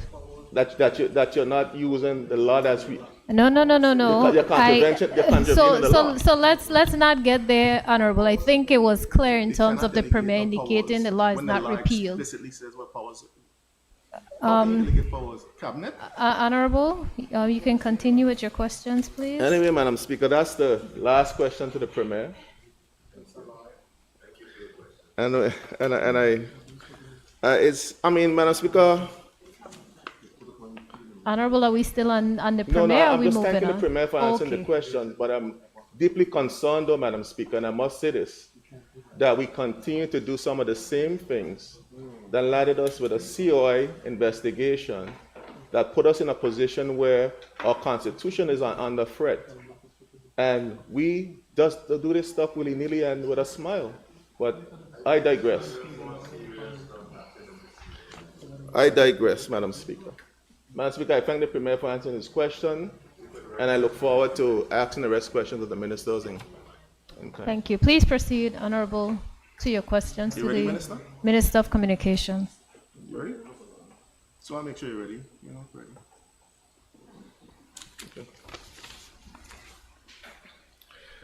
Madam Speaker, could the Minister for Communication and Works please tell this Honorable House of the over $1 million awarded to repair the road from Paraquita Bay to Hodges Creek? Does the works include replacing the dilapidated water infrastructure?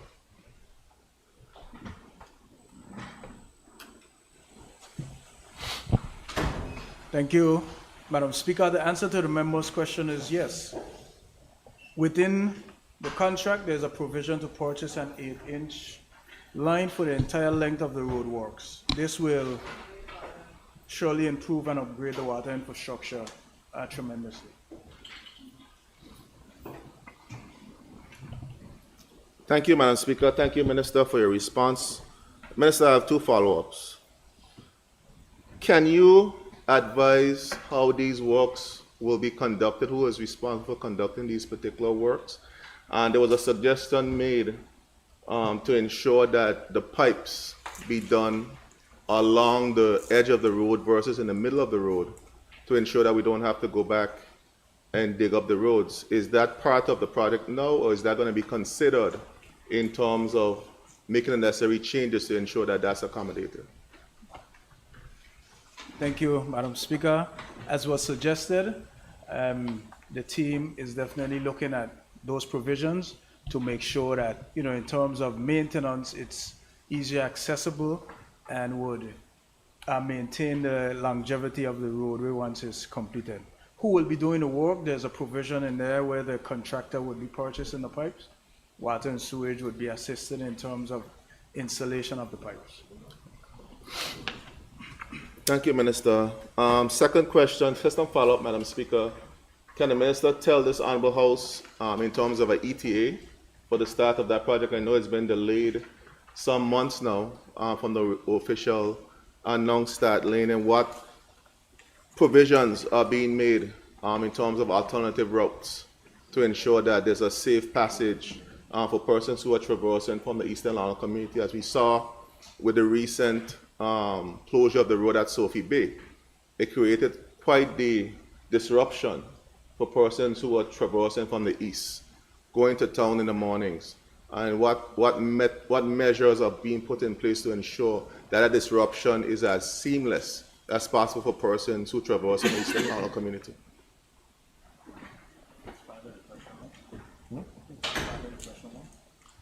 I was asking our ETA to start the project and the alternate route in terms of ensuring that is what plans are in place to ensure that it's as seamless as possible for persons who are traversing from Eastern to town and back in from town to the airport. Thank you, Madam Speaker.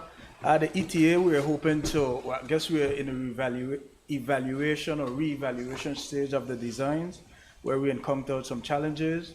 That should be at the end where they're soon to commence the works. In terms of the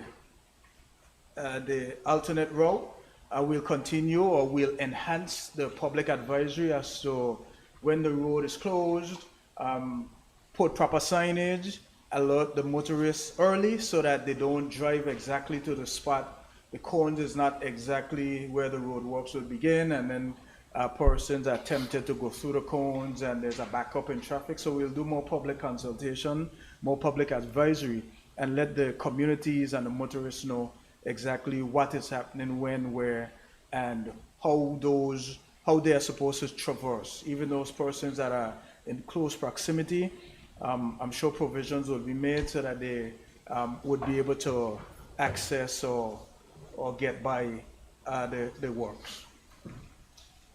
Thank you, Madam Speaker, and thank you, Minister, for your response. And just a quick suggestion, Minister.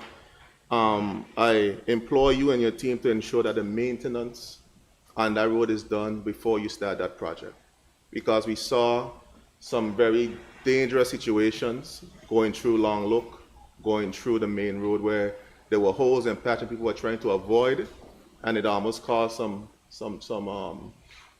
collisions on that road because of the maintenance issues at that road. Question. Madam Speaker, question number 3. Madam Speaker, could the Minister for Communication and Works please tell this Honorable House, of the 30+ miles of road his ministry is proposing to fix? No. Number 2. Number 2, sorry. I apologize. Madam Speaker. Question number 2, Madam Speaker. Madam Speaker, could the Minister for Communication and Works please tell this Honorable House, of the over $1 million awarded to repair the road from Paraquita Bay to Hodges Creek, why his ministry decided not to have the RDA execute this project? Thank you, Madam Speaker. The request for designs to re-engineer the entire road from Brandywine Bay to Trellis Bay was made to the Public Works Department. Noting that it could only be done in phases, Paraquita Bay to Hodges Creek was completed first. The pricing was also done by Public Works Department, as is the practice when the designs are completed.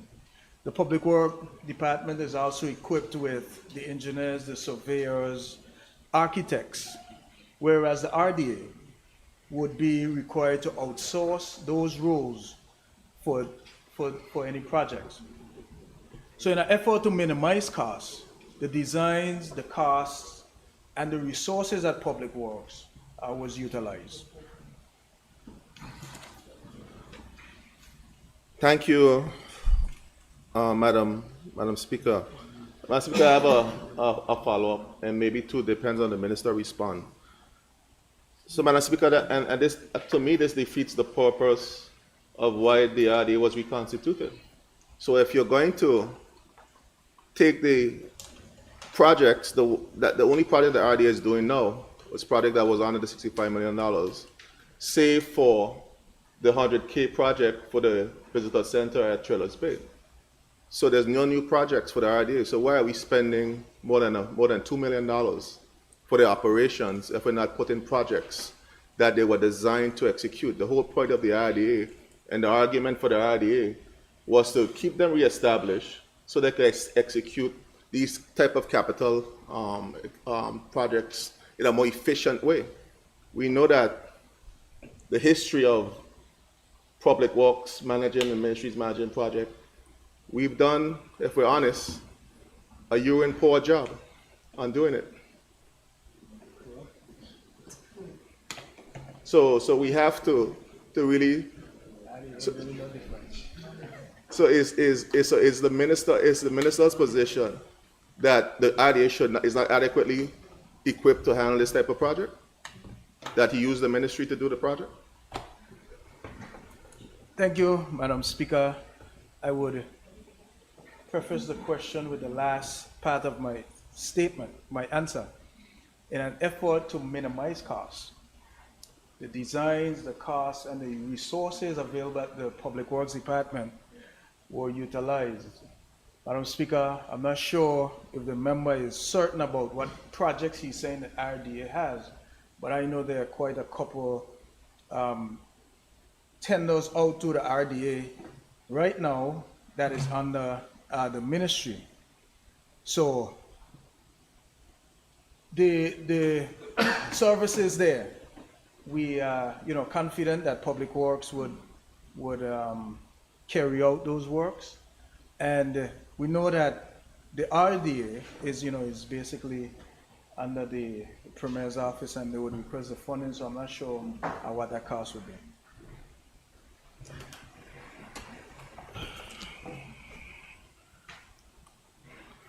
Madam Speaker, can the minister provide this proposed cost savings to this House that he claimed that he's about to save with executing the project via the RDA versus the ministry, if the minister is so inclined, Madam Speaker? Most definitely, Madam Speaker, I will provide the cost of the designing, the cost of the surveying, the cost of the project management, and put that in relations to public works and what the RDA would spend on the project. So I could get that for you, sir. Question number 3, Madam Speaker. Madam Speaker, could the Minister for Communication and Works please tell this Honorable House, of the 30+ miles of road his ministry is proposing to fix that was recently tendered for some $30+ million, does the scope of this project include replacing the dilapidated water infrastructure throughout this territory?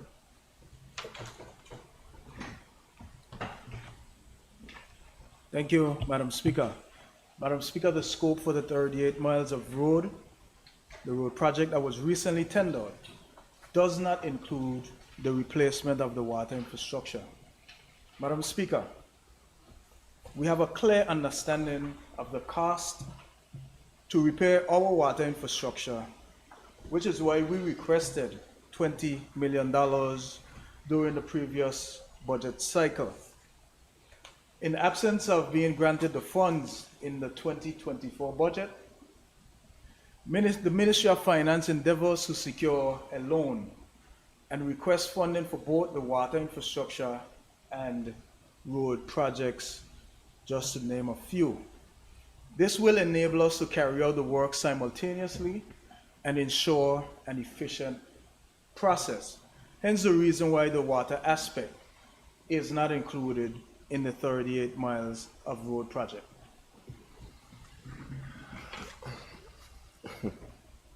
So, Madam Speaker, again, clarification before my 2 follow-ups.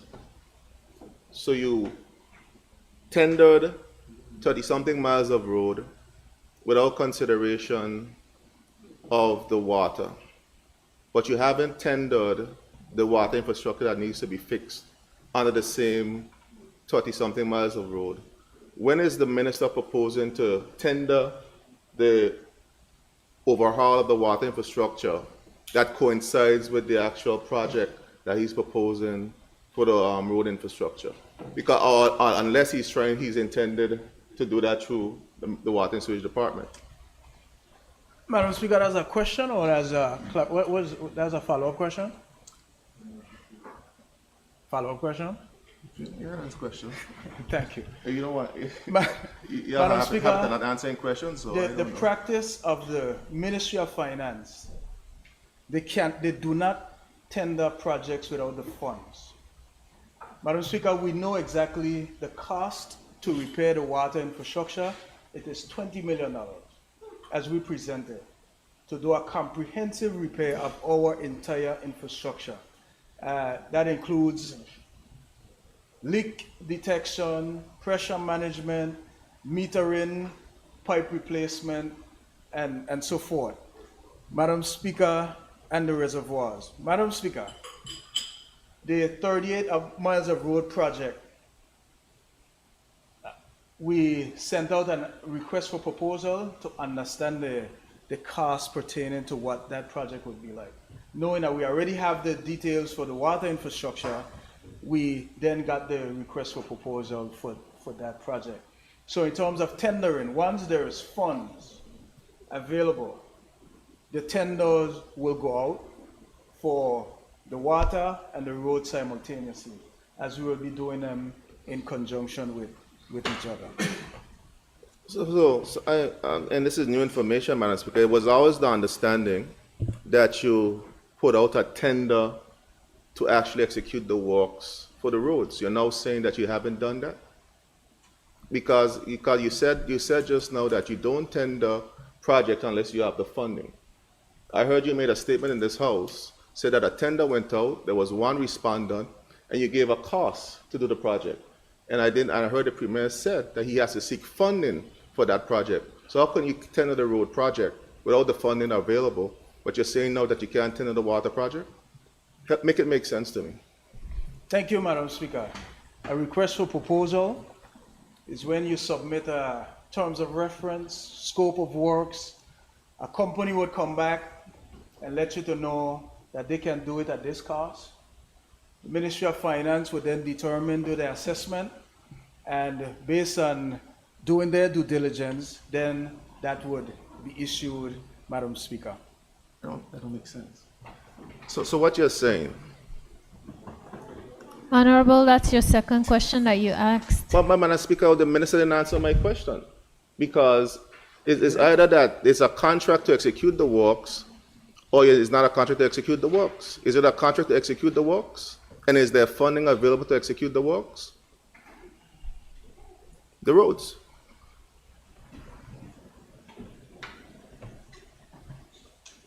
Madam Speaker, I request the request for proposal.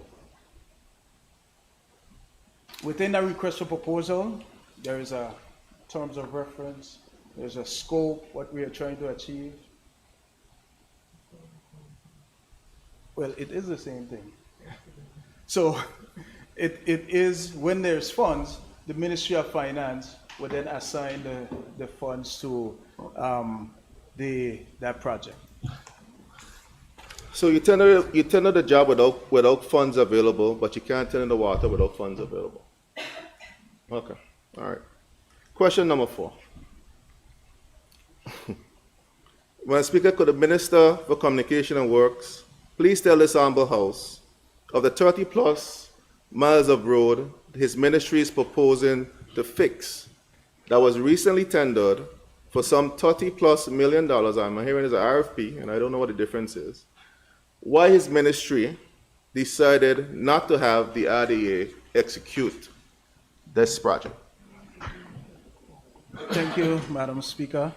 The overall intent of the Ministry of Communications and Work is to engage a road engineering firm to oversee the entire project in coordination with the Ministry and Public Works Department.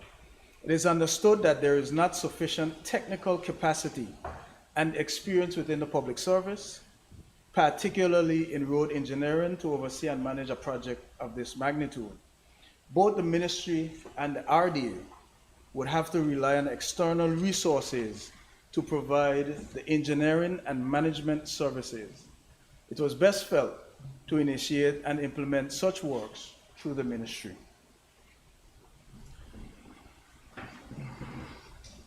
I'll move on, Madam Speaker. Question number 5. Madam Speaker, could the Minister for Communication and Works please tell this Honorable House of the 30+ miles of road his ministry is proposing to fix that was recently tendered for some $30+ million, it is understood that only one person tendered. Could the Minister provide the following information? The name and principals of the company and local partners of any? And why was such a large project allowed to go forward with only one tenderer and not send back out a tender, which would have afforded the people of the Virgin Islands to get value for money? Madam Speaker, Surrey Paving and Aggregate Company submitted a bid in the amount of $37,354,503.55 in response to that tender. The bid is currently being evaluated, and so until the evaluation process is completed and a recommendation is presented to Cabinet or either accept or reject the bid, I am not in a position to give any further details on this tender. Madam Speaker, the natural course with any procurement process via the Central Tenders Board is that an evaluation of the bids is performed to confirm if the bidder or bidders are responsive to the overall bid requirement. Once the bidders are deemed responsive, an in-depth analysis and evaluation is performed by a technical committee to assess and evaluate the bids and rate the score of the bidders. Following this, the Central Tenders Board will review the evaluation report of the technical committee and either ratify the recommendations of the committee or reject the recommendation. Upon conclusion of the Central Tenders Board deliberations, the recommendation of the Central Tenders Board is submitted to Cabinet via the Ministry of Finance for a decision on the recommendation. Simply put, the process is being allowed to take this natural course to completion. Madam Speaker, I have not been advised by the Ministry of Finance or a specific clause in the regulation within the Procurement Act and regulation that speaks specifically to the cancellation of a bid if only one bid was received through an open tender process. The Procurement Act and regulation allows for a challenge process by tenderers if it is felt that they were adjudicated unfairly during the tender process. We have sought to abide in accordance with the established regulations and guidelines.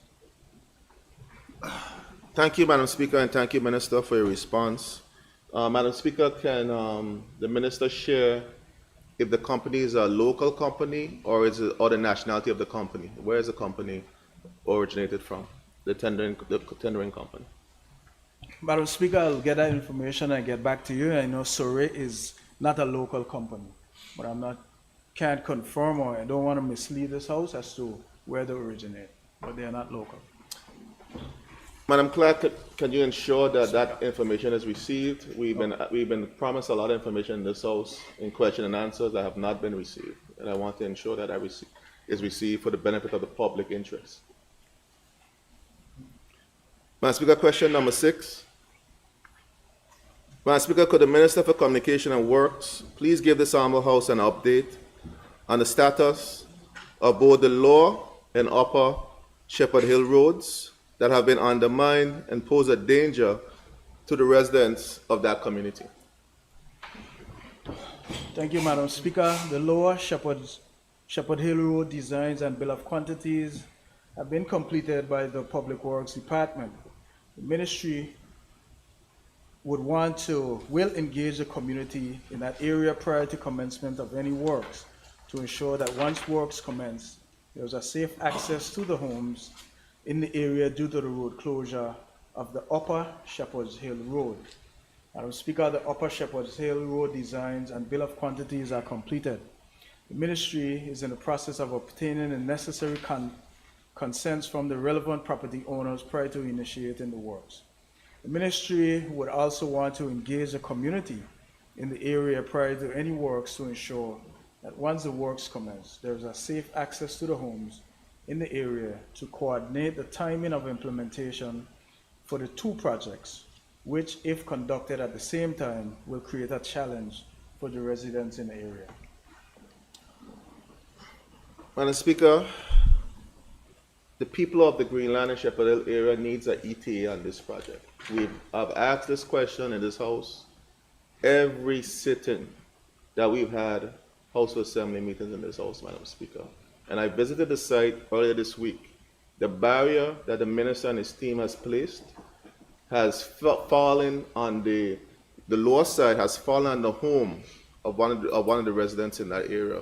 And you see the common hens building up from that barrier going into the property of that landowner, Madam Speaker. We need to have a timeline, not just for a matter of getting the project completed, but the safety of the people that live in that community. The people of that community needs a timeline on this project, Madam Speaker. Madam Speaker, I will confirm once I got the accurate timeline as to not to mislead this House on any date. Madam Speaker, can the Minister subsequently forward that to the clerk of this House, Madam Speaker, to you, Madam Speaker, so that it could be distributed to members of this House?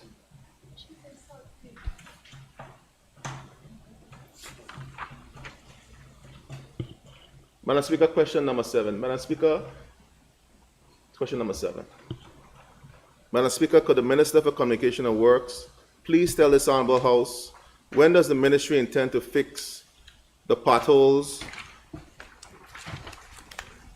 and dug up uneven parts of the main road from Hope Hill to Little Dix Hill Junction to ensure the safety of the residents that traverse this very busy roadway daily?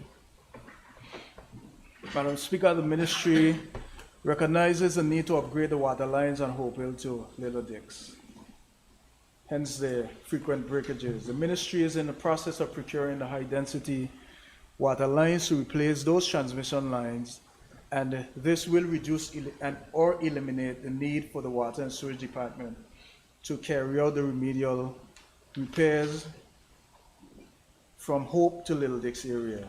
Following this, the road infrastructure will be properly addressed, but in the interim, the Public Works will continue to carry out remedial patching as was done recently.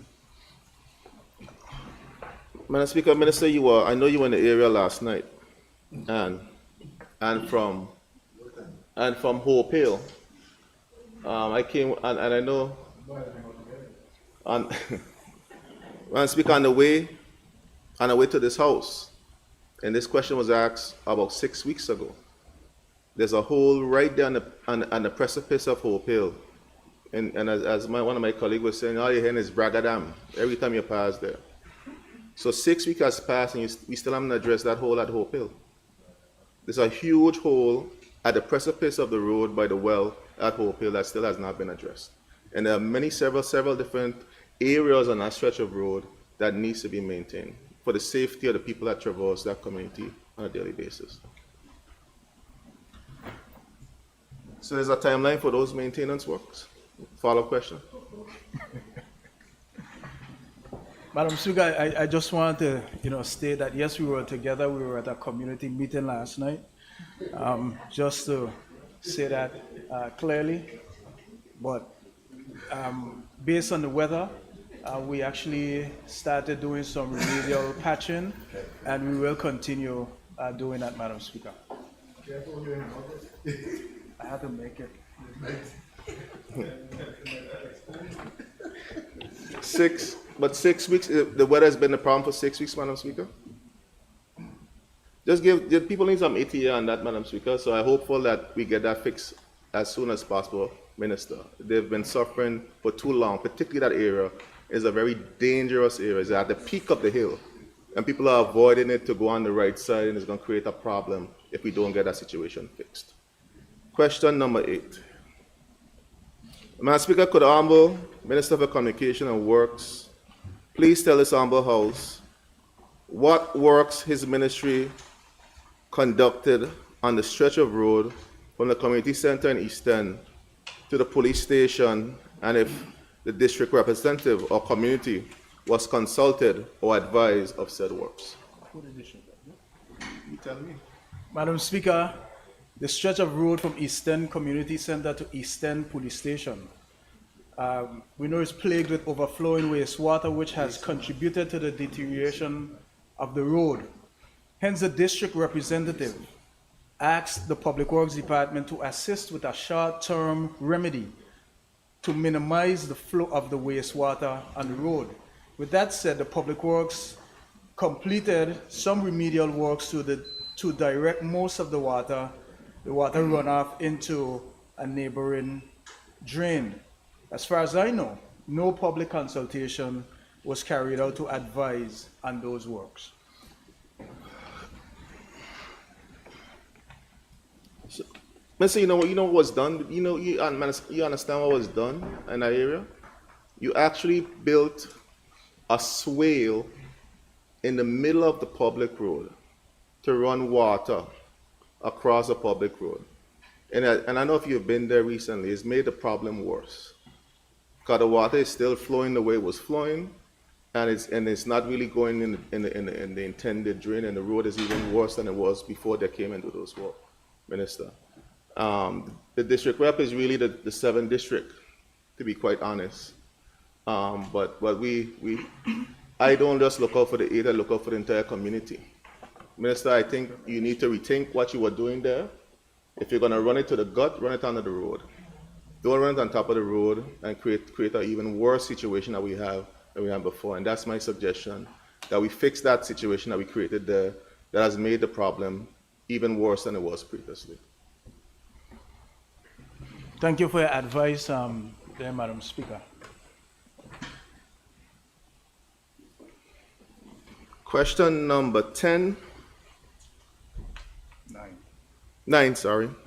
Madam Speaker, could the Minister for Communication and Works please give this Honorable House an update on the undermined road above Mr. Perkins in Greenland that the Minister and myself, the District 8 representative and the Director of Public Works, visited in 2022 and ascertained is imminent danger that this road poses to the landowner and the residents that traverse the area on a daily basis. Madam Speaker, the designs and bill of quantities have been completed by the Public Works Department. Currently, assessments are being undertaken to determine the level of encroachment that the proposed wall and foot structure will require for the construction thereof. Notwithstanding the preliminary works above being completed on this project, it is important to advise the member that there is currently no funding allocated in the 2024 budget to execute this project. Funding, unfortunately, will be sought in the upcoming SAP or in the upcoming budget. Thank you, Minister. Just one follow-up, Minister. I know that I heard you earlier in our previous question and answer segment said that you have $1.8 million that you got from the Ministry of Finance. Can you share with this Honorable House what that money is proposed to do in the way of road improvements and infrastructure improvements in this country, in the territory? Thank you, Madam Speaker. Madam Speaker, of the 1.8, 400,000 goes to purchasing of pipes, high definition HDPE pipes. 1.4 includes purchasing aggregates, bitumen, oil, and the labor to lay resurfacing at the most critical areas, resurfacing of asphalt on the roads. So the money wouldn't be allocated for any remedial work like walls or anything of that nature. Thank you. So the people of that community could be assured that in the upcoming SAP, that funding will be sorted to deal with that dangerous area that, as you saw, Minister, you and I were on site, and we saw the danger that posed not just to the landowner below, but persons who are driving up to their residence in that area. Can we be assured that monies are going to be sorted or sought from the upcoming SAP to address that issue? No, Madam Speaker, I would love to say yes, sir. But just like the member know, I have no assurance as to what monies would be approved in SAPs or any budget. So I would not mislead this Honorable House and give such an assurance. We will definitely try to sort the funding, and we will fight for the funding because we have quite a lot of areas within this, with the same issues. Madam Speaker, we will, once approved, we will definitely proceed with the works. Thank you, Minister. So you say you'll fight for the funding for that project, and is that correct? Correct. Thank you. Question number 11. Madam Speaker, could the Minister for Communication and Works please tell this Honorable House the following? A list of all taxi licenses issued between 2019 to date and names of each recipient. C, the district or address of each recipient. And D, the age of each recipient. Thank you, Madam Speaker. We just had a difference in opinion with a previous question, so I will cite it off the back. 18.6 of the standing orders, which states the minister may decline to answer the question if the publication of the answer would be, in his opinion, be contrary to the public interest. But Madam Speaker, first let me say that, as far as I'm aware, in this honorable House, we have a time-honored tradition of not arbitrarily calling the names of members of the public. That is partly because they do not have the privilege that we as members of this House possess. They do not have a platform here to defend themselves. This is why we are their representatives. That said, Madam Speaker, I do believe it is unfair to the public to give not only their names in this public forum in an answer to the members' question, but also supply their addresses. Needless to say, nevertheless, Madam Speaker, as per standing order, as I mentioned, I have the option to decline to answer this question as it is deemed contrary to the public interest to disclose the names. Notwithstanding that, I am here to answer members' question, and I will do so in the most responsible manner that I can. I would like to assure the member that in order to obtain a taxi license, an individual must have a minimum of 2 years of driving experience. This means that in certain cases, a 20-year-old individual can be eligible for a taxi license. Additionally, it is a requirement that the individual is a BV Islander or a Belonger. I will provide you with a list of the taxi licenses issued from 2019 to present, specifying the number of licenses issued per district and age categories as I would list out. I hope my colleague can agree that it is important that we protect these individuals' privacy. Madam Speaker, from 2019, from January 2019 to February 25th, 2019, 28 licenses were issued. The whole of 2019, 45 licenses were issued. 2020, 11 were issued. 2021, 2. 2022, 8. 2023, 37. 2024, 0, for a total of 103 licenses. Per age, 20 to 25, we had 2 licenses approved. 26 to 36, we had 31. 37 to 47, we had 32. Ages 48 to 58, we had 22. Ages 59 to 69, we had 15. Ages 70 to 80, we had 1. Per districts, number of licenses for District 1, for those years 2019 to 2024, we had a total of 7. District 2, 23. District 3, 12. District 4, 7. District 5, 10. District 6, 9. District 7, 11. District 8, 13.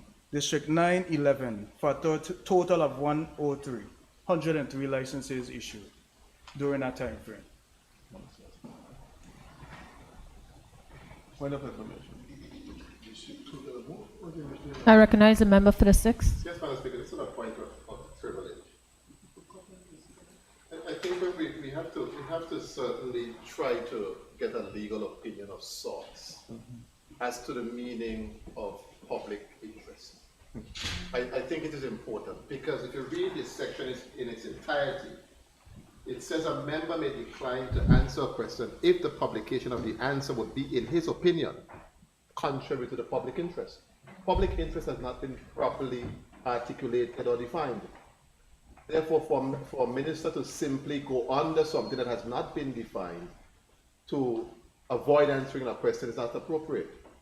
So perhaps we need to be able to get a proper legal opinion for the benefit of all members as to what is deemed to be public interest. It just can't be what the minister thinks is public interest. I don't think we can work that way, Madam Speaker. Thank you, Honorable. I note your point. Thank you, Madam Speaker, and thank you, members. A position I share. I think we had an opinion at the earlier question from both the learned Attorney General and the Speaker in terms of what is public interest, and that particular question didn't meet the threshold. And I don't see why this one meets it either. But at the end of the day, I think the House, we just had a question earlier about the trade licenses, and then that was answered. My only concern in relation to this particular question that I would agree should not be disclosed would have been in relation to the addresses of the recipient as well as the age of the recipients. That would have been my only concern. All right, I'll await for the members' distribution of the information, and I would also support the members' view that we need to have a formal legal opinion of this House, and don't leave it arbitrarily to a minister to determine, as we just did, on 2 occasions, to determine what is public interest, which is a dangerous precedent that we've just set in this honorable House. Madam Speaker, at this time, I'll just thank the minister for answering the question asked of him, and I look forward to the follow-ups and the follow-up information to be received accordingly. Thank you. Thank you. You're welcome, member, and I hope I answered accordingly, and most definitely I try to do the best I can in this honorable House. Thank you. Member for the 8th, you may continue. Thank you, Madam Speaker. Madam Speaker, I now ask my questions of the Minister of Health. Madam Speaker, could the Minister of Health and Social Development please tell this honorable House what is being done to address the emergency services, moreover the ambulances, working ambulances, energy and medical technicians, EMTs, overcrowded emergency rooms at a hospital, some emergency services on other parts of Tortola outside of Rotong, like the proposed polyclinic in Capoons Bay, which would have provided EMS, whatever became of those projects.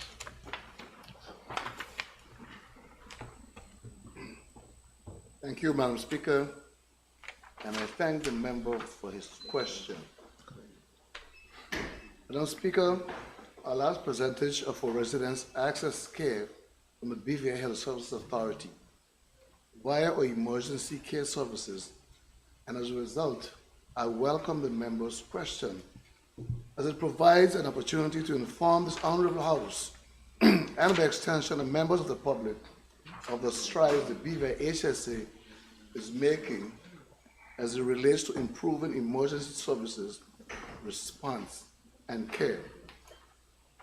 Madam Speaker, the BVI HSA recognizes that there is a need to holistically address the emergency services in the Virgin Islands, with a special focus on pre-hospital care. This, of course, also includes inter-island transfers. However, this will require additional financial support.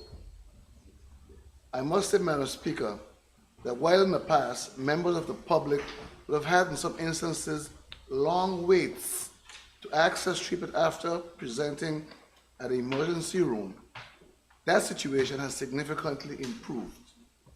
I have been informed that wait time from the BVI HSA emergency room was assessed and was found to be even better than international benchmarks, such as the UK, whose maximum wait time is 4 hours. This means that we have been able to formulate a system where persons are not made to wait unnecessarily lengthy times. Madam Speaker, I must mention, however, that some factors that could affect the wait time for persons at the emergency room could be other challenges outside of the ER itself. For example, there have been instances where admitting ward is at capacity, and this situation creates a bottleneck in the emergency room with admitted patients in the wait for transfer. This may be the instance of overcrowding that a member is referring to.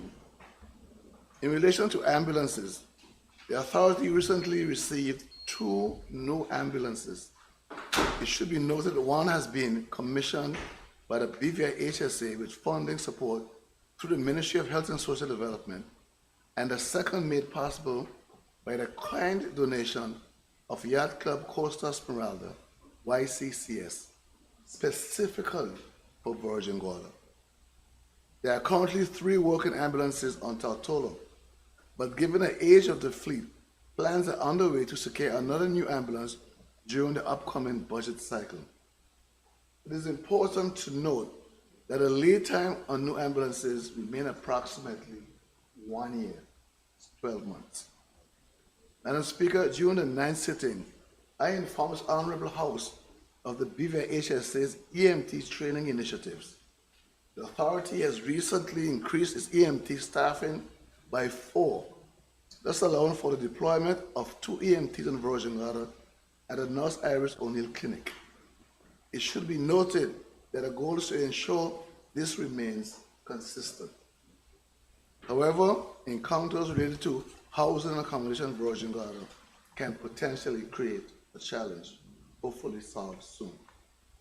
The EMS training program coordinated by the BVI Health Authority and the HLSCC has been successful in training some of our current EMTs, and we are anticipating for future graduates from this program.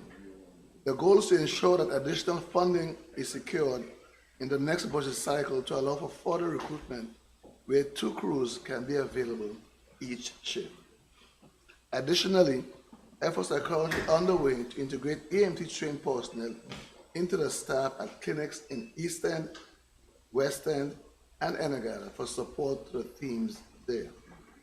In the past, we have tried to recruit locals or residents from the Enagada and JVD communities to make themselves available for the program, so that integration is more feasible and culturally appropriate, given the unique dynamics of our sister islands.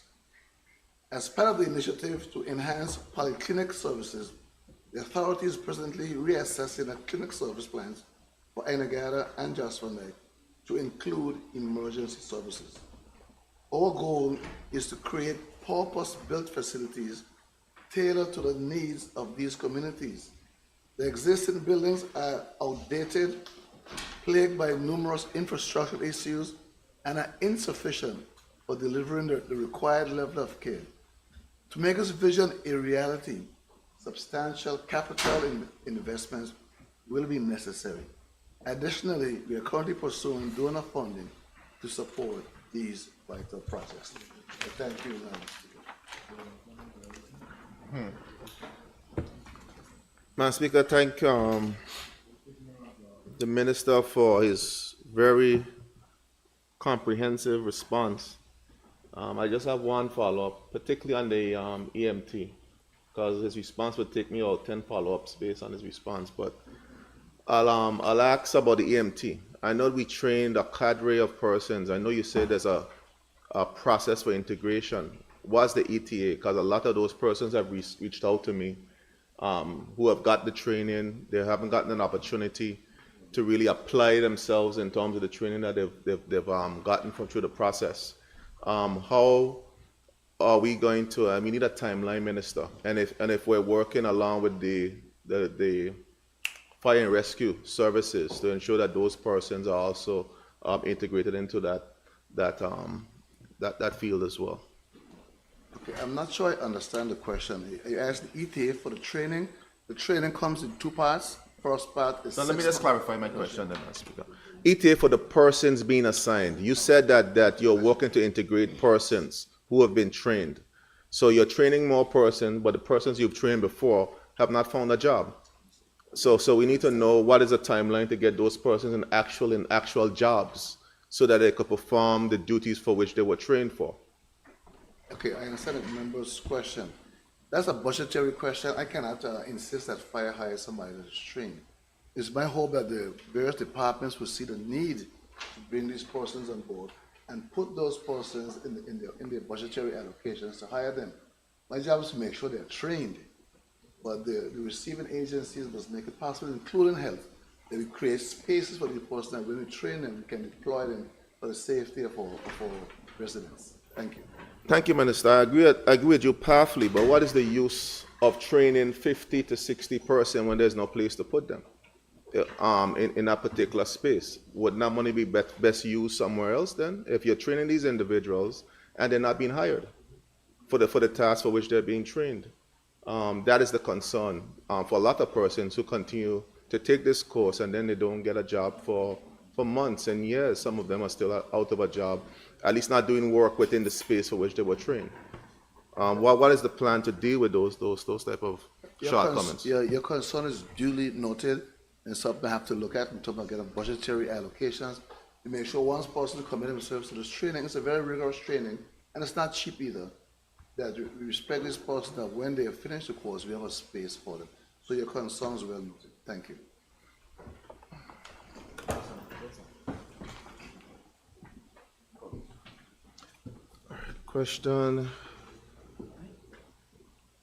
Question number 2, right? Yes. Okay.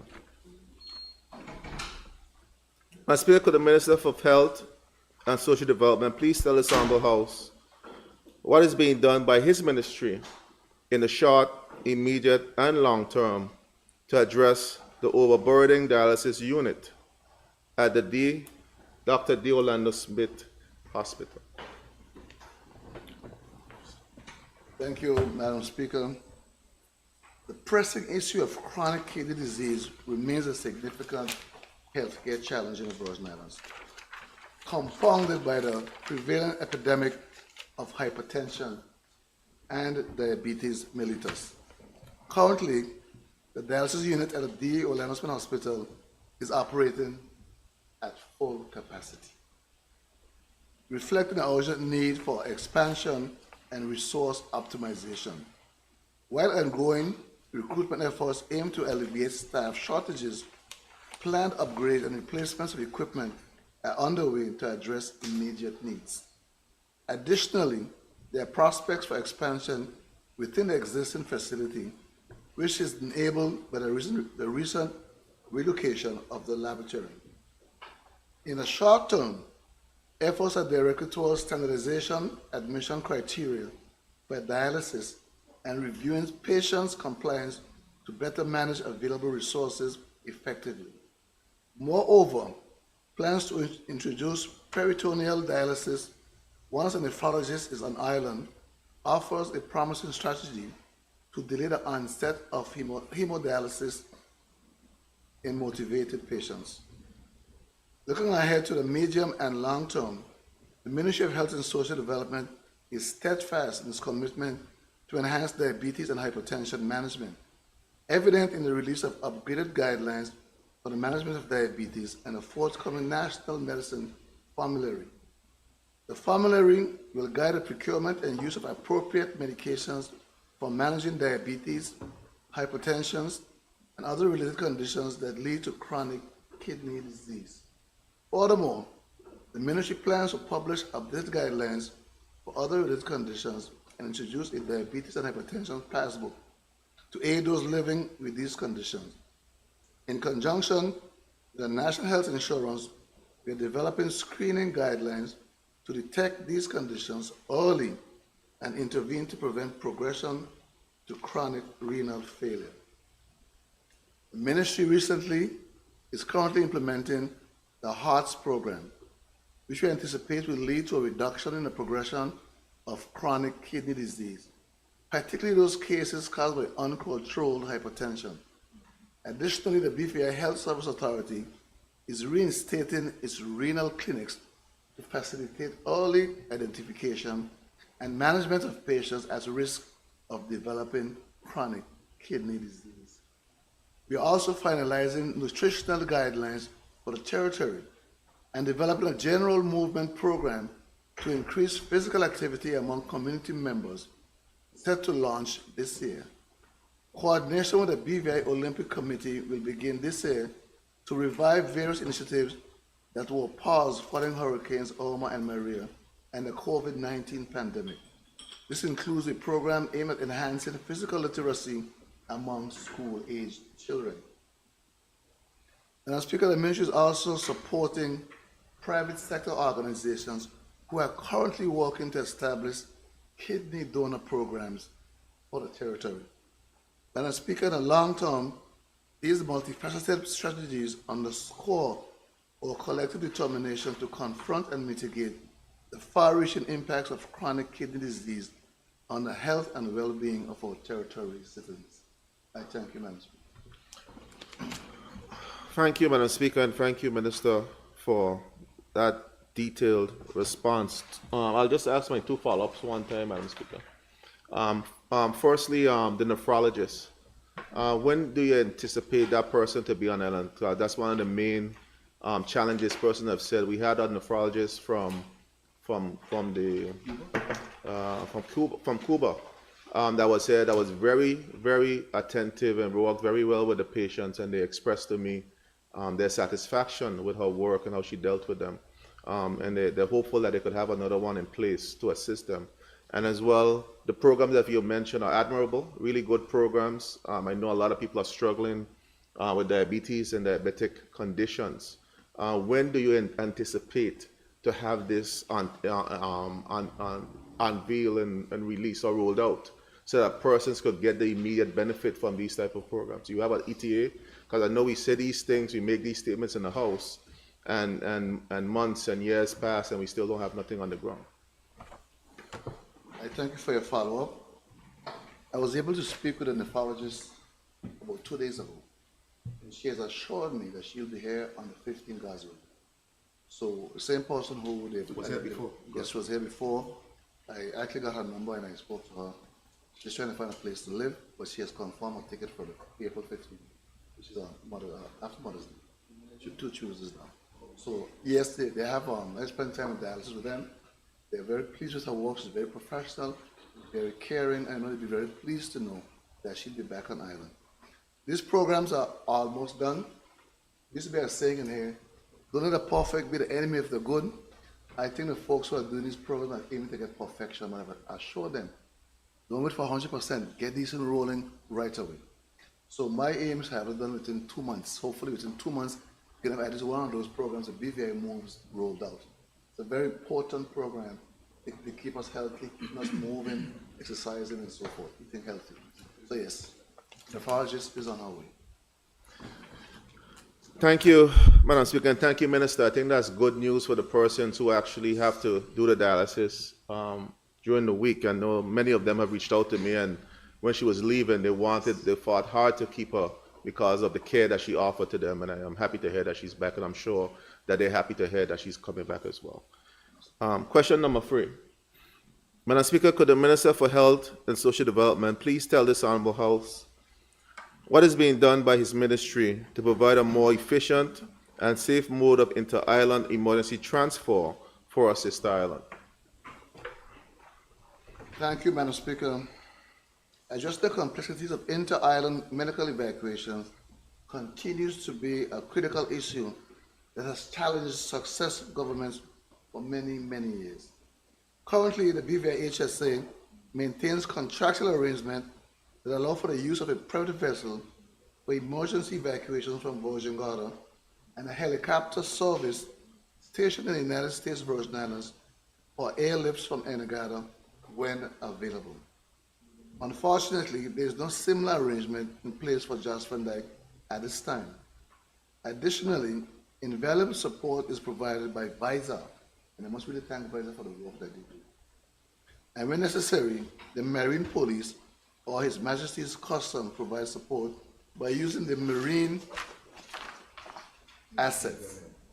I would like to take this time to thank the proprietor of the private vessel that services Virgin Gorda for his services and patience as we work towards a permanent solution. Recommendations were previously made for the procurement of an ambulance boat, which remains the best solution for improving emergency evacuations from the sister islands. Madam Speaker, I originally led an exploration mission to St. John to tour the ambulance boat that services that island. During my visit, we were able to gain a deeper understanding of our shared emergency medical evacuation challenges and exchange suggestions for improving operational efficiencies. At this juncture, the Ministry is considering various options. This may include a purchase of a dedicated boat and procuring an operational contract or improving the financing of emergency transfers through various sources. I would be happy to update this Honorable House once a firm decision has been made. Thank you, Madam Speaker. Thank you, Madam Speaker. Again, we say a lot, Madam Speaker. I mean, I think the key thing is ETA for persons who have to traverse these waters, particularly the persons who have to come from Virgin Gorda and other places to do dialysis, and even Anegada, where when there's a particular emergency. Madam Speaker, I asked a question earlier regarding the plane that was seized in the actual raid that happened recently. I know there were some people who were considering, who made the suggestion that that plane could be, if it's seized and it's the property of the government of the Virgin Islands, that could be retrofitted to provide emergency services for the sister islands, particularly Virgin Gorda and Anegada, and even to carry persons to Puerto Rico who might not have the financing or the ability to do so for those purposes. Is the ministry considering anything of the sort? I know when I was there was a proposal made to do a similar function from the private sector. Is there any consideration for anything from an airlift perspective? Yeah, we're looking at several options. It's not something you can rush into because of the cost that may be associated. Even the same plane, we explored that possibility. But as yet, we haven't made a firm decision as to exactly which option. They all have the upsides and the downsides, Madam Speaker. Something would be very good, but it costs a lot of money. But we are weighing all options at this point in time. We know the vexing issue of evacuations of our people, of visiting tourists. Premier often brags about the number of tourists coming to the Virgin Islands. We have to consider how we get locals as well as visitors to where they need to be from the sister islands during emergency times, whether it be for dialysis or for accidents or whatever the need be. So we're weighing the options. I'm sorry I can't give you a definitive answer at this point in time, but it's something we have to tread very carefully to make sure we make the right decision that's going to do what we want it to do at a price we can afford. I'm not putting a price on life, but we have to also, we have an endless pit of money to do exactly what we want. Thank you, Madam Speaker. All right, thank you, Minister. And I think we need to how you going, Mitch? Hurry up and take a time and hurry up. Because I think on a daily basis, the people who experience this go through very treacherous situation. I too would like to commend the persons who have been offering these services, because without them, those persons would not be able to come back and forth. Question number 4. Madam Speaker, could the Minister for Health and Social Development please detail to this honorable House what financial assistance, if any, is being given by the government to the BVI HSA to complete important initiatives like the Cuban Doctors, Cancer Treatment Center, the Medical School, Nursing Program, and the Jasmine Dyke and Eastern Longlook Polyclinics? Thank you, Madam Speaker. Madam Speaker, the Ministry of Health and Social Development provides continual support and financial assistance to the BVI Health Services Authority. We have provided significant financial support to fund the engagement of the Cuban doctors and other related expenses during the COVID-19 pandemic. Additionally, we continue to provide grants for the health information system and oversee, as well as fund capital infrastructure projects and equipment. In 2023, grants were also allocated to cover outstanding electricity bills and insurance payments. Madam Speaker, the Ministry of Health and Social Development actively works with the BVI HSA to prioritize their annual budget. However, as we are all aware, the allocation of funds is ultimately determined by availability. In our efforts to support the authority in instances where financial assistance is not feasible, the Ministry offers technical support to the authority. I thank you, Madam Speaker. Thank you, Madam Speaker. Madam Speaker, we had the privilege during the Standing Finance meeting to have a discussion with the HSA. And I need to put this backstory for my follow-up. At that time, they requested $16 million in capital expenditure based on the infrastructural needs and the maintenance needs of the facility, the plant, and the other futuristic works like the cancer center that they proposed to do. What actual money, is my question, Minister, have you given, aside from the $42 million, have you given to assist with the capital improvement? Have you know the $42 million cannot run the operations? As it is, that's why you have to supplement the electricity costs and so forth, because it's not sufficient to run the entire operations. What additional monies have you given them to deal with the capital of the CapEx expenditure? I think the correct question would be monies made available. And I think the figure is somewhere around $4 million have been allocated for infrastructure development at the hospital. I think it was $4 million. Clarification, Madam Speaker. Is that available? You confirm it's available, or is it a line item? Is it available to them to do capital expenditure? It's available for projects to be done at the hospital. This is real money. This is real. Okay, all right. Second question, Madam Speaker. Second follow-up. In terms of the electricity that was down for some time, as part of that, the electricity, the AC, the AC that was down. Well, that they've been threatened with that too. The AC that was down for some time. I noted with interest when I looked through the budget that they actually asked for that money in the budget to avoid what happening. And nonetheless, it happened, and I'm hearing now that we've expended $1 million to address the replacement and some additional works. Can you give this Honorable House, if any additional damage because of us not providing the money to address that issue, any additional damages that the down AC has caused financially that we need to know about in terms of the servers or anything else that went bad as a result of the failure of the AC and equipment? I have asked a question, and I've gotten no damage done to anything else. And this has happened recently. I did ask that very question because I was there one day. It was extremely hot, especially the servers.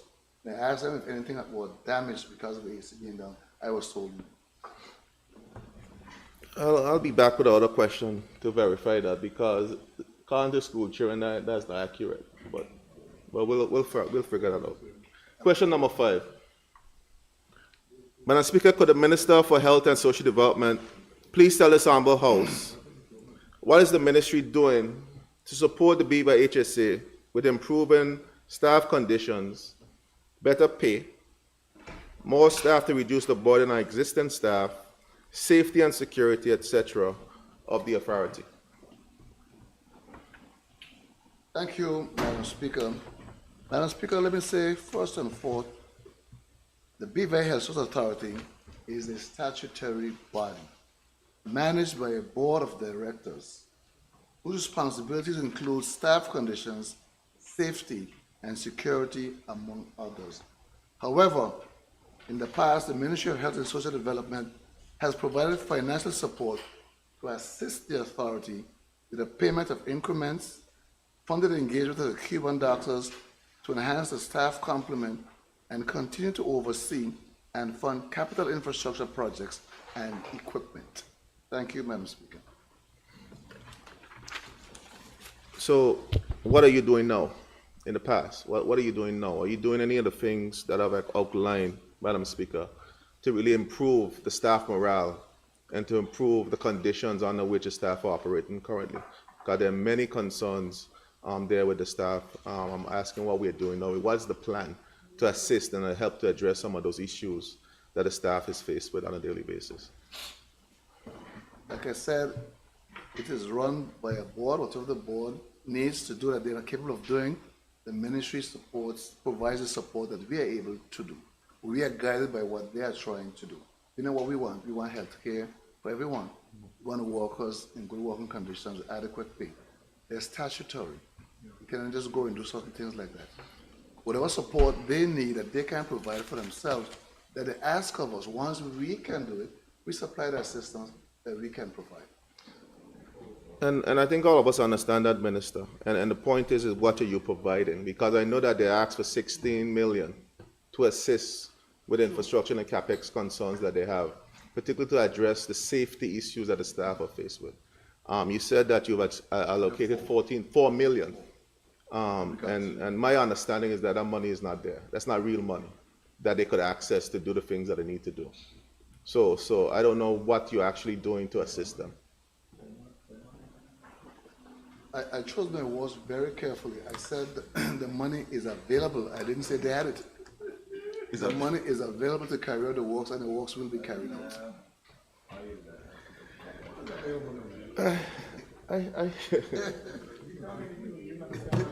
it look like, So the ministries. Madam Speaker, at the end of the day, the people are listening, and I'll move on. Question number 6. Madam Speaker, could the Minister of Health and Social Development please tell this Honorable House what is being done to improve the level of health care in the Sister Islands, with the North Sound Clinic being out of service for some time? The Anegada Clinic is operating out of a 1-bedroom apartment, and the Iris O'Neill Clinic is still not completed. The Jos Van Dyke Clinic needs to be looked at as well. Thank you, Madam Speaker. The provision of healthcare services on the Sister Islands continues to be a priority for this government and the Ministry of Health and Social Development. The North Sound Clinic operates on a twice-weekly basis, offering essential services with a full clinical team comprising of 1 nurse, 1 physician, and 1 environmental services technician. However, the Beaver Health Source Authority continues to face staffing challenges, which results in service interruptions. During the staff shortages, priority has been given to the North Iris O'Neill Clinic, a 24-hour facility, and Anegada, another 24-hour facility with only 1 resident nurse. However, doctors have increased home visits to alleviate these challenges. To address the staffing challenges, a comprehensive solution has been proposed, including recruitment efforts targeting public health nurses, registered nurse midwives, registered nurses, and nursing assistants, with the aim of strengthening the clinic's workforce and ensuring consistent delivery of service. Interviews for potential candidates took place on 3rd of April, 2024. Meanwhile, Nurse Romila Clinic on Anegada was inspected by the Infectious Disease and Safety Department by BVI HSA on 17 April 2024 to receive clearance for recommissioning services. The delay in inspection was attributed to DNV accreditation assessments conducted across the BVI Health Service. Cleaning of the facility is expected to take place over this weekend, after which relocation plans will proceed as scheduled. The BVI Health Service Authority hopes to have the clinic return to its immediate space within the next week or 2. And the Speaker, discussions regarding the completion of the North Iris O'Neill Clinic are still ongoing. However, in the interim, the proposal for completing the 2nd floor of the clinic was completed and shared with potential donors as a viable option. At the Jos Van Dyke Clinic, staffing remains a challenge, with only 1 resident nurse, 1 visiting doctor on Tuesdays and Thursdays, and 1 elderly admin staff. Additionally, due to resource constraints, there are currently no full-time environmental services, emergency medical services, or private services contracts in place for medevac transfers to Tortola at this time. Recruitment efforts are prioritized to assign an additional nurse to Jos Van Dyke and to provide training for staff in emergency services to support the team. And Speaker, before you ask a follow-up, I have some information and questions you asked before. Okay. I will go through them very quickly. Okay, concerning hiring persons, we hired 4 EMS last year. This year we may add 3 more posts to support Sister Islands, depending on budgetary allocations. Concerning damage done, one of the servers at the hospital was damaged when the AC was down. Just got that. Just 1 server? According to 1 server was damaged. Thank you, Madam Speaker. All right. Just one follow-up. Jos Van Dyke, particularly the clinic in Jos Van Dyke. I didn't hear you say anything about the one in Eastern, but Jos Van Dyke, I'll stick on Jos Van Dyke for now. In the peak of the tourist season, Jos Van Dyke has a lot of traffic. A lot of boating traffic goes to Jos Van Dyke. Are there any plans going in to next year's season to have at least a spike in persons available in the event that anything happens over there unforeseen? particularly in Jasper Dykes, in terms of coverage? That was the last part of what I said. It says recruiting efforts are prioritized to assign an additional nurse to Jasper Dyke and to provide training for staff in emergency services to support the team there. What HSA has done, whenever there are special events outside of, but even on October, like on New Year's Eve or poker runs, they have special teams that are assigned for that period of time. Teams are augmented at a point in time in case something happens. So if we have a big event in Jasper Neck, you wouldn't find one nurse there, you find 3 or 4 for that particular time of event. Sure. All right. I'll let the member for the second deal with the rest of that. Question number 7. Madam Speaker, could the Minister for Health and Social Development please tell this Honorable House what is being done to maintain the failing facilities at our public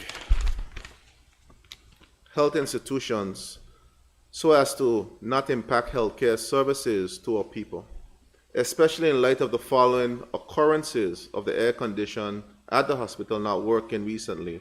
The MRI machine is constantly not working. Over the last few months, both the Rotown and Anegada clinics were closed due to the mold. What is your ministry's plan to address these issues? Thank you, Madam Speaker. Since the opening of the D. Orlando Smith Hospital in 2014, facilities of our public healthcare institutions have not undergone significant capital improvements. Additionally, all the structures would have sustained some level of damage in the 2017 hurricanes. Given budgetary constraints, the BVI HSA had to prioritize critical remediation efforts.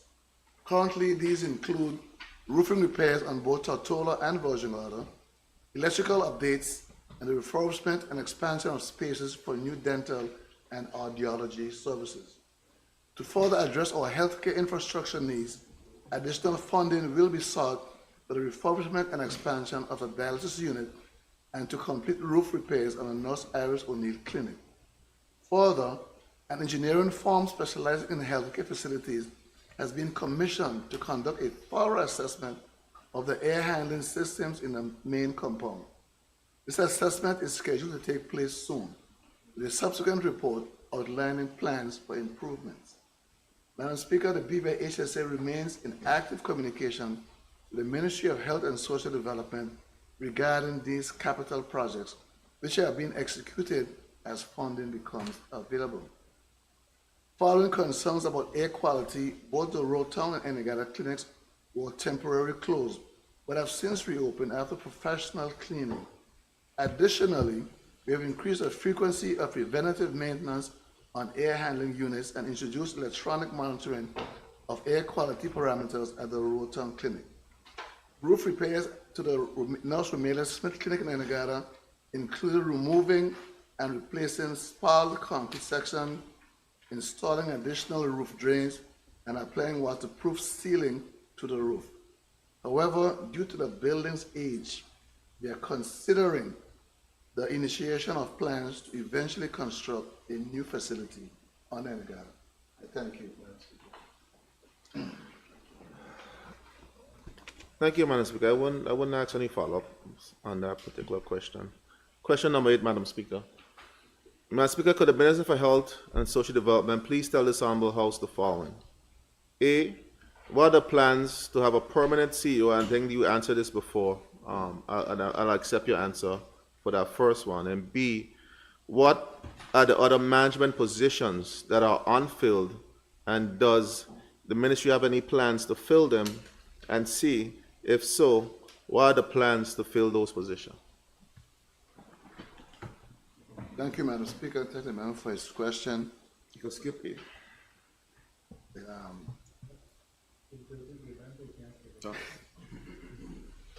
So I'll go to the second part of my answer. Following a new recruitment and interview process, the board has made a recommendation which has been submitted to the Ministry of Health and Social Development. The recommendation is being considered for transmission to Cabinet, not that the requested supporting documents have been received. Recruitment efforts continue for other senior roles. The position of financial controller is being advertised again after offers were declined by 3 candidates. Advertisements for the position of Chief Nursing Executive and Senior Medical Officer of Health has been completed. The interview is scheduled to take place in the coming weeks. Thank you, Madam Speaker. Thank you, Madam Speaker. So, Minister, there's no persons within the organization that could be could ascend to the financial controller position that you have to continue do external advertisement. I think the positions are open to all persons, but under the new procurement stuff, must be advertised to give everybody a fair chance at it. So did any existing? I'm sure there are existing qualified persons who would aspire to these positions. Okay, so you don't know if they applied. If anybody, you don't know if they applied. Okay. Not part of the process. All right. Okay. Okay, that's fine. Question number 9, Madam Speaker, and final question to the Minister. Madam Speaker, could the Minister for Health and Social Development, who recently acknowledged difficulty recruiting nurses, please tell this Honourable House what strategies, if any, the government is employing to incentivize this noble and essential profession, thereby making it more attractive to BVI youths, as well as competent and qualified BVI professionals in the diaspora. Thank you, Madam Speaker, and I thank the member for his very timely question. Madam Speaker, the shortage of nurses and midwives is a global one, and our territory, like the rest of the world, is grappling with it. To address the crucial need for healthcare professionals and enhance the nursing workforce in the territory, a comprehensive, multi-layered strategy is proposed. Firstly, efforts will be made to raise awareness about the significance and benefits of a nursing career at all education levels, from primary to tertiary. This initiative aims to inspire local youth to view nursing as a rewarding and fulfilling profession. Concurrently, we will endeavor to expand scholarship opportunities for aspiring nurses, increasing both the number of available scholarships and the level of funding to support the development of a skilled nursing workforce by alleviating financial barriers. Moreover, the Ministry of Health and Social Development is actively enhancing local nursing training availability through our collaboration with the ACL South Community College to develop an accredited nursing assistant training program. Additionally, the Ministry is working with education and training partners to upgrade current care programs in the certified nursing assistant level, which can potentially feed into the enrolled nursing assistant program. At the same time, there is the potential to develop various certifications and continuing education programs delivered locally using blended learning approaches. Furthermore, a significant development is the planned establishment of a nursing program in collaboration with the Coventry School of Nursing in the United Kingdom. A team from the school is expected to visit the territory to finalize the logistics and support for this program. Madam Speaker, the BVI HSA Board is conducting an overall review of staff compensation, considering improvements for staff working extensive hours in remote situations and developing a more attractive compensation and benefits scheme to both attract and retain nurses. This will also make BVI HSA more competitive when compared to our main competitors in the region and abroad, and improve the attractiveness of nursing profession in the territory to nurses in the Virgin Islands diaspora. This initiative aligns with the urgent recommendation for the International Council of Nursing to invest in nursing to secure our future and achieve universal health coverage. In the long term, a program is envisioned to attract a cadre of semi-retired medical professionals to work up to 6 months per year in the Virgin Islands. Madam Speaker, this initiative, from educational advancement to compensation enhancements, are geared toward not only attracting and retaining the right number and skilled mixes of nurses, but also making the nursing profession more attractive in the territory and to the Virgin Islands diaspora. I thank you, Madam Speaker. Thank you, Madam Speaker, and thank you, Minister, for your response. You answered my follow-up in the latter part of your answer. The main thing is compensation. People are being trained, they're coming back, but they're not staying because it's just not cost-effective for them to stay and operate in the profession. So what is the timeline in terms of the compensation review? I know we just recently did one for central government, and the challenges that existed in central government are the same real challenges that from the person on the ground straight up to the doctors are facing as well in the HSA. What is give us a timeline in terms of when this is going to be reviewed, and we could look at possibly attracting proper top-notch or retaining the good healthcare workers that we have instead of losing them to the private sector or overseas. I think you answered the question the question answered. And that the timeline is, one was done already, but it's what you said earlier, the issue of finance. A review was done, but the question is where do you find the money to implement it? So it's something we have to juggle with. But we know if we don't fix the compensation, we're going to always be back here grappling with attraction on one end and retention on the other end. You're going to come and you're going to go because it's not competitive. Also, they're leaving and going to Bermuda, Canada, America, UK. Yes, we don't have an endless pit of money, but we have to do better if we're going to retain. And I must thank all those loyal persons who do it not for the money, but because they genuinely care. But it takes cash to care. So we have to make sure we keep the care going by trying to find the money to compensate these persons. Thank you, Madam Speaker. Yeah, but Madam Speaker, I agree. I agree with the Minister. I think it's a good soundbite. But I think we find cash for everything else. And we just heard in earlier question where we spent $2.2 million on festival, and we have a $1 million party that we're putting on in a couple of weeks. But we can't find money for important things like healthcare and the preservation of healthcare for our people. That's very unfortunate.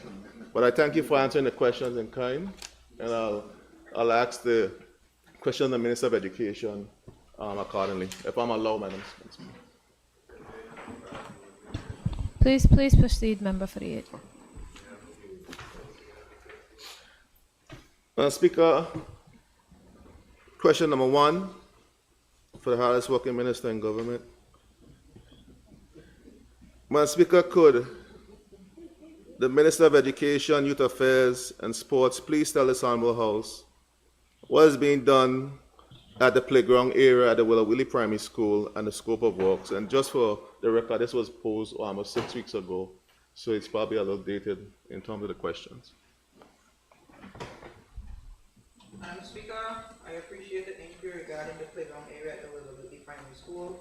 As part of the Memorandum of Understanding between the Government of the Virgin Islands and Unite BVI, Willard Wheatley Primary School was selected as one of the beneficiaries for the installation of a new playground. This initiative aimed to enhance the learning environment and promote holistic development among students. I am delighted to report that the installation works for the new playground was successfully completed over the Easter break. Upon their return for the Trinity term, students were greeted with the exciting addition of the new playground, which undoubtedly contributes to their overall well-being and enjoyment of school life.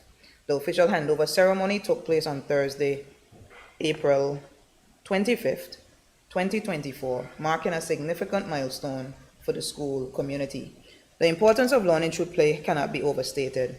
Playgrounds provide invaluable opportunities for physical activity, social interaction, creativity, and problem-solving skills development. They serve as essential spaces for children to explore, experiment, and learn in a hands-on and engaging manner, fostering their cognitive, emotional, and physical development. I extend my deepest gratitude to Unite BVI for their invaluable partnership and support in executing this project. Their commitment to enhancing educational facilities and experiences for our students is truly commendable and has made a tangible difference in the lives of our young learners. I also wish to express my heartfelt appreciation to the district representative for his unwavering support and advocacy of this project.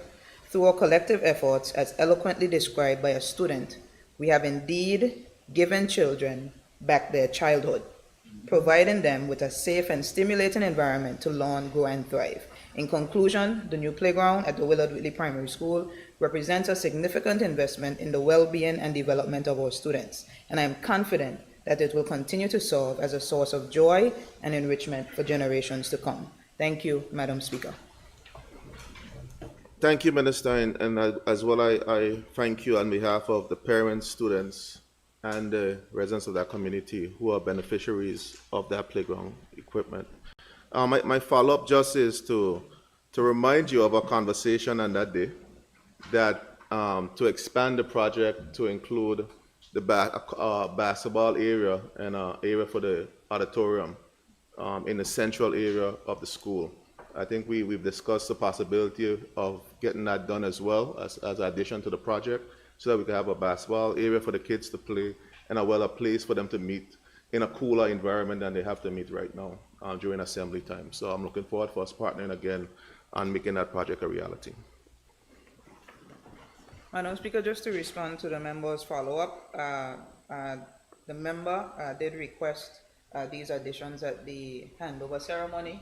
Of course, the donors were very much present, and we look forward to having additional discussions to consider sources of funding as the students and teachers and principals has also made representation for same. Thank you, Madam Speaker.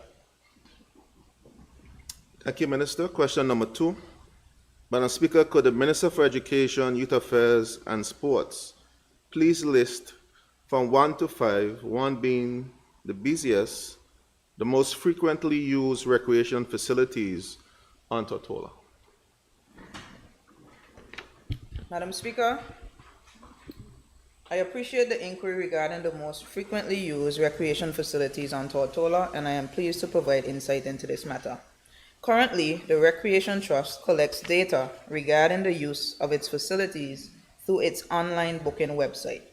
However, upon review, the Ministry is not entirely satisfied with the accuracy and reliability of this method in capturing realistic data regarding usage. Based on the booking data available through the Recreation Trust website, the most frequently used recreation facilities managed by the Trust on Tortola are ranked as follows. Number 1, the Multipurpose Sports Complex. Number 2, the A.O. Shawley Recreation Grounds. Number 3, the Walwyn E. Bruley Ballpark. Number 4, the Longbush Bandstand / basketball court. And number 5, the Greenland Field. However, it is essential to note that the Ministry recognizes the limitations of this current data collection method and believes that more accurate and comprehensive data can be obtained through the implementation of mechanisms such as turnstile gates with counters at entry points of recreational facilities as a suggestion.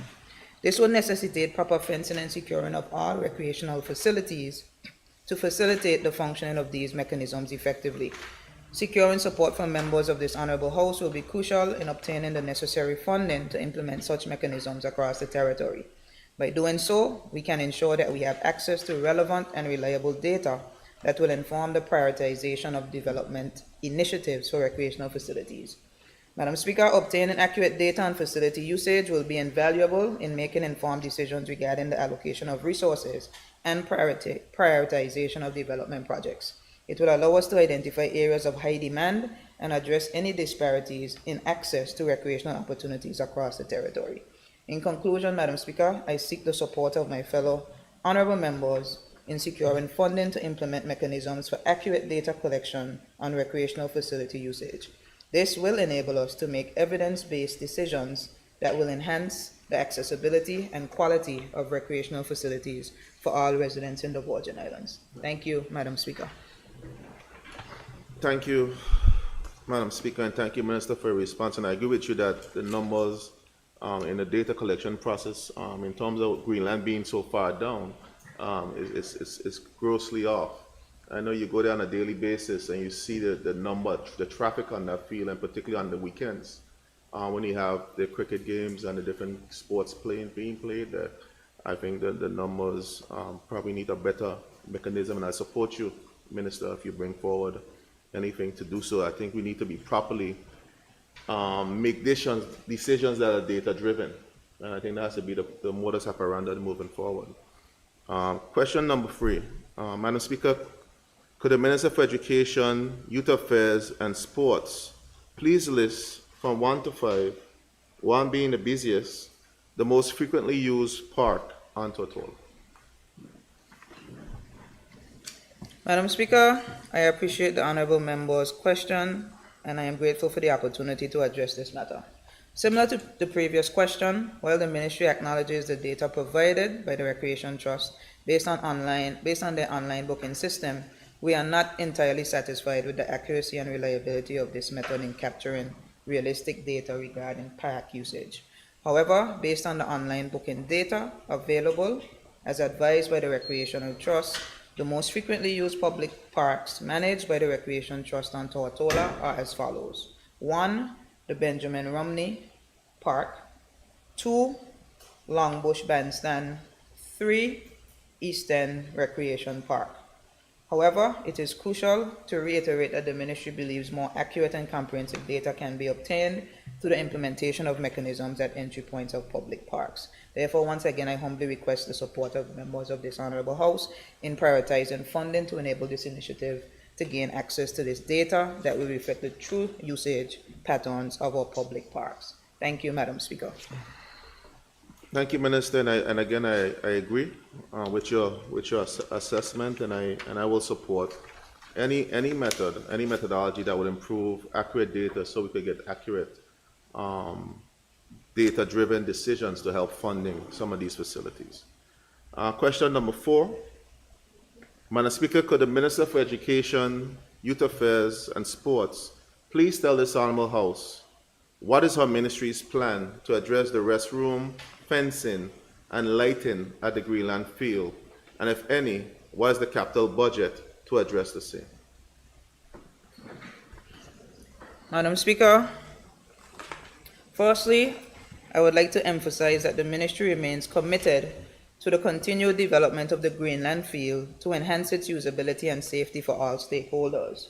While specific plans for addressing the restroom, fencing, and lighting are still being finalized, I assure the Honourable Member and this Honourable House that these aspects are being actively considered in our planning process. In the 2024 budget estimates, the ministry was allocated $556,200 under development projects, rehabilitation, reconstruction, recreational facilities. This funding allocation underscores the government's commitment to improving recreational facilities across the territory, including the Greenland Field. Furthermore, I want to acknowledge the Honourable Member's strong advocacy for the development of the Greenland Field, particularly during the Standing Finance Committee. The Ministry values the input and feedback of all stakeholders, including the Honourable Member, and as we progress to the consultation and implementation stage of the development plans, as with other projects, we will ensure that the representative, along with other key stakeholders, are actively involved in the process. Madam Speaker, it is our collective goal to prioritize the development of the Greenland Field in a manner that aligns with the needs and aspirations of the community. In conclusion, I assure the Honourable Member and this Honourable House that the Ministry is actively working towards addressing the development needs. Thank you, Madam Speaker. Thank you, Minister, and I thank you for ensuring that plans are developed to address the issues at that particular facility. As it's listed as one of your top widely used facilities, I think it's important for us to really prioritize getting those key infrastructural pieces in place for the safety and just health and sanity and sanitation issues surrounding persons using that facility. You have, on any given Sunday, hundreds of persons on that field enjoying the cricket and whatever facilities that are happening there, and we want to make sure that it's a safe environment and persons feel comfortable coming to the facility to enjoy those activities. So I would look forward to more discussions to getting those things done, particularly the lighting. It's a major issue. I know we have a makeshift light that's set up on the basketball court, which is not adequate for the guys. At least the court has always been a source of keep you out of trouble sort of thing, and we don't want to deter them from being out there during that time.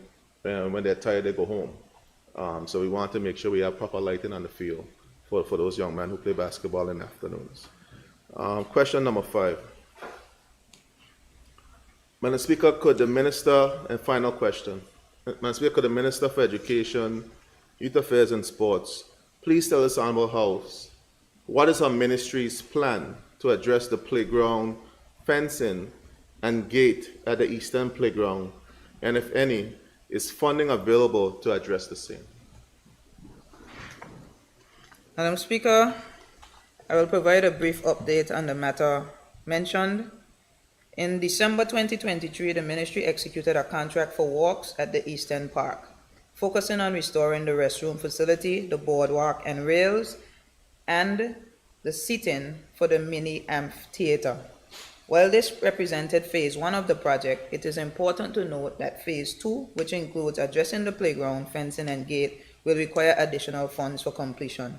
The ministry is firmly committed to seeing phase 2 of the project through to fruition, and we will actively seek funding to ensure the proposed works at the Eastern Park are completed. I must express my gratitude once again to the members' consistent support and advocacy, which is invaluable in achieving our shared goal of enhancing this recreational facility for the benefit of the people of the 8th District community. Thank you, Madam Speaker. Thank you, Madam Speaker. Just one follow-up quickly before I close, Madam Speaker. I just want to also particularly thank the Minister for getting this project executed. I think it's been a great enhancement. It's been long awaited, but to particularly get that park up and running for the people of that community is one of the most frequently used facilities in this territory, and we're happy that we at least have the first phase completed, and we look forward to the next phases being completed. And I want to commend you, Minister, at the end of the day, for your political maturity in terms of ensuring that we work collaboratively to get the work done in the best interest of the people, despite our political differences. And I want to commend you for that level of maturity to just get the work done and don't look at the politics. And I want to commend you for that.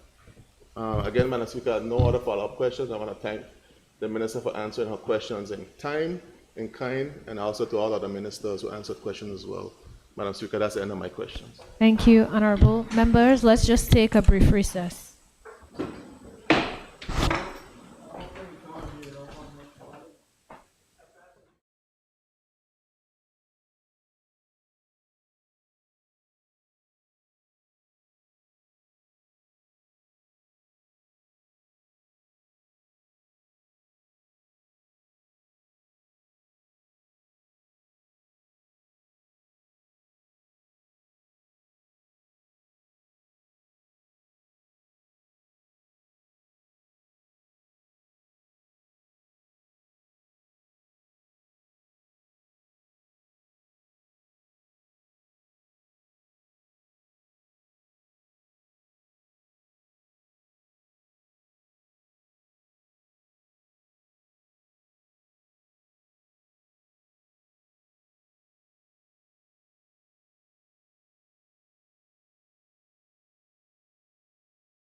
This House now resumes a sitting.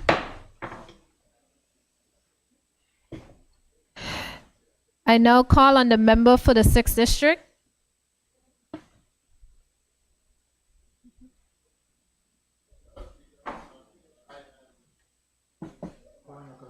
Standing, and I'm prepared to forego my questions to allow the government to proceed with whatever pressing matters they have to proceed with in this Honorable House, Madam Speaker.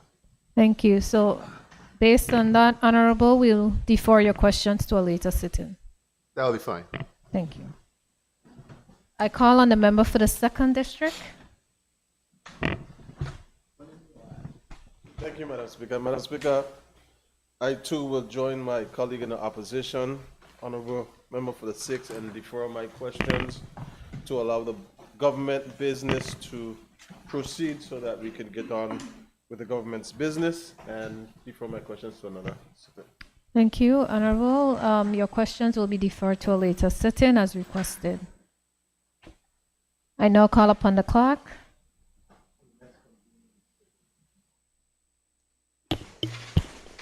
Item number 8, public business, government business.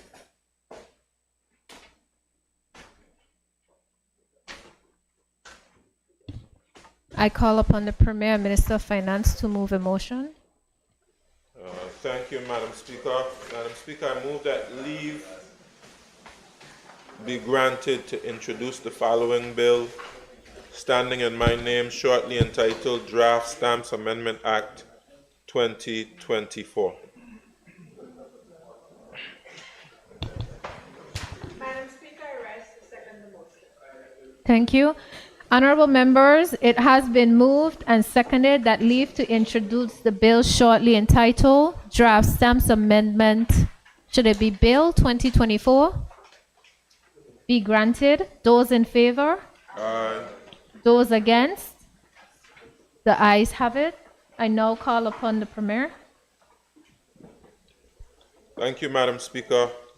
Madam Speaker, I introduce the bill standing in my name, shortly entitled Draft Stamps Amendment Act 2024. I will explain its provision at the second reading. Madam Speaker, I move that the bill shortly entitled Draft Stamps Amendment Act 2024 be now read a first time. Madam Speaker, I rise to second the motion. Thank you. Honorable members, it has been moved and seconded that the bill shortly entitled Draft Stamps Amendment Act 2024 be now read a first time. Those in favor? Aye. Those against? The ayes have it. I call upon the clerk to read the bill for the first time. This bill may be cited as the Stamps Amendment Bill 2024. Thank you. I call upon the Premier and Minister of Finance to move a motion.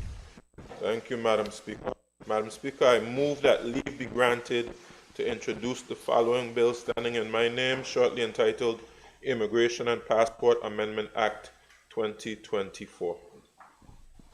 Madam Speaker, I rise to second the motion.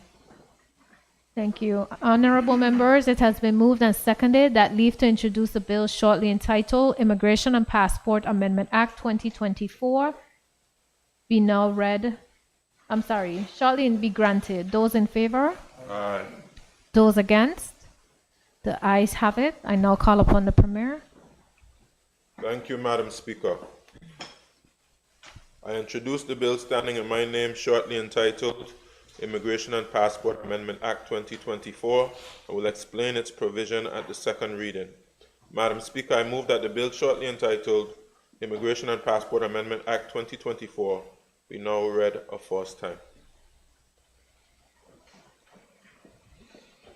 Madam Speaker, I rise to second the motion. Thank you. Honorable members, it has been moved and seconded that the bill shortly entitled Immigration and Passport Amendment Act 2024 be now read a first time. Those in favor? Aye. Those against? The ayes have it. I call upon the clerk to read the bill for the first time. It has been cited as the Immigration and Passport Amendment Act 2024. Thank you. I call on the Premier to move a motion. Thank you, Madam Speaker.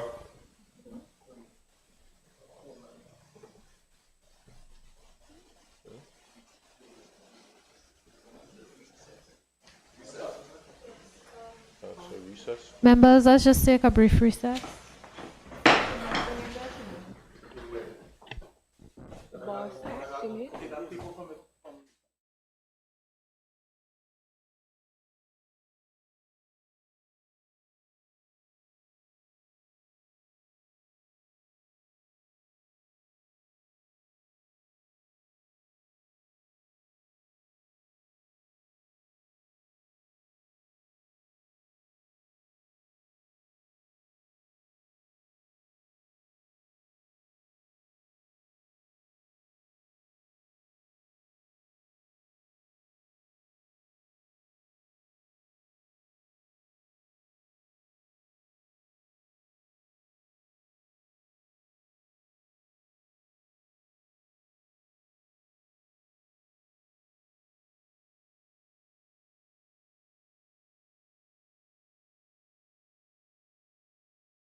This House now resumes its sitting. Yes, I call upon the Premier to move a motion. Thank you, Madam Speaker. I move that leave be granted to introduce the following bill standing in my name shortly, entitled Crown's Lands Management Bill 2024. Madam Speaker, I second the motion. Thank you. Honorable members, it has been moved and seconded that leave to introduce a bill shortly entitled Crown Lands Management Bill 2024 be granted. Those in favor? Aye. Those against? The ayes have it. I now call upon the Premier. Thank you, Madam Speaker. I introduce the bill standing in my name shortly entitled Crown Lands Management Bill 2024 and will explain its provision at the second reading. Madam Speaker, I move that the bill shortly entitled Crown Lands Management Bill 2024 be now read a first time.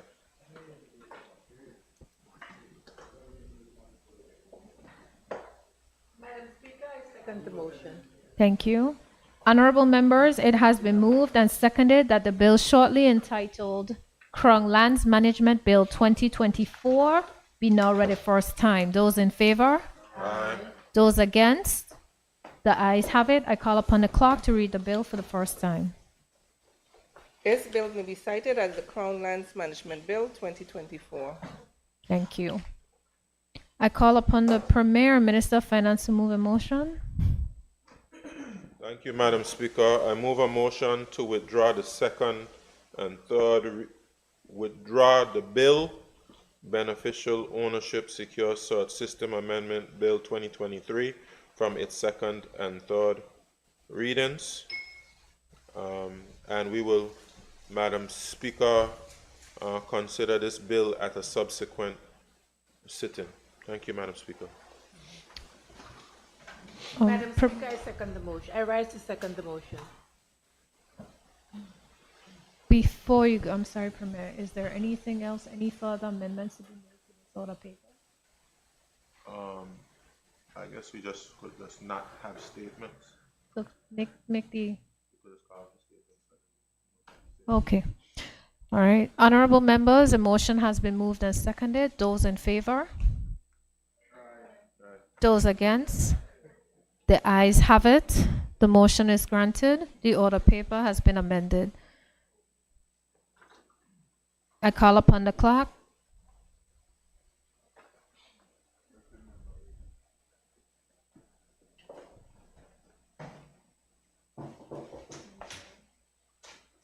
Private members' business. Item number 9, statements by ministers. Item number 10, other business.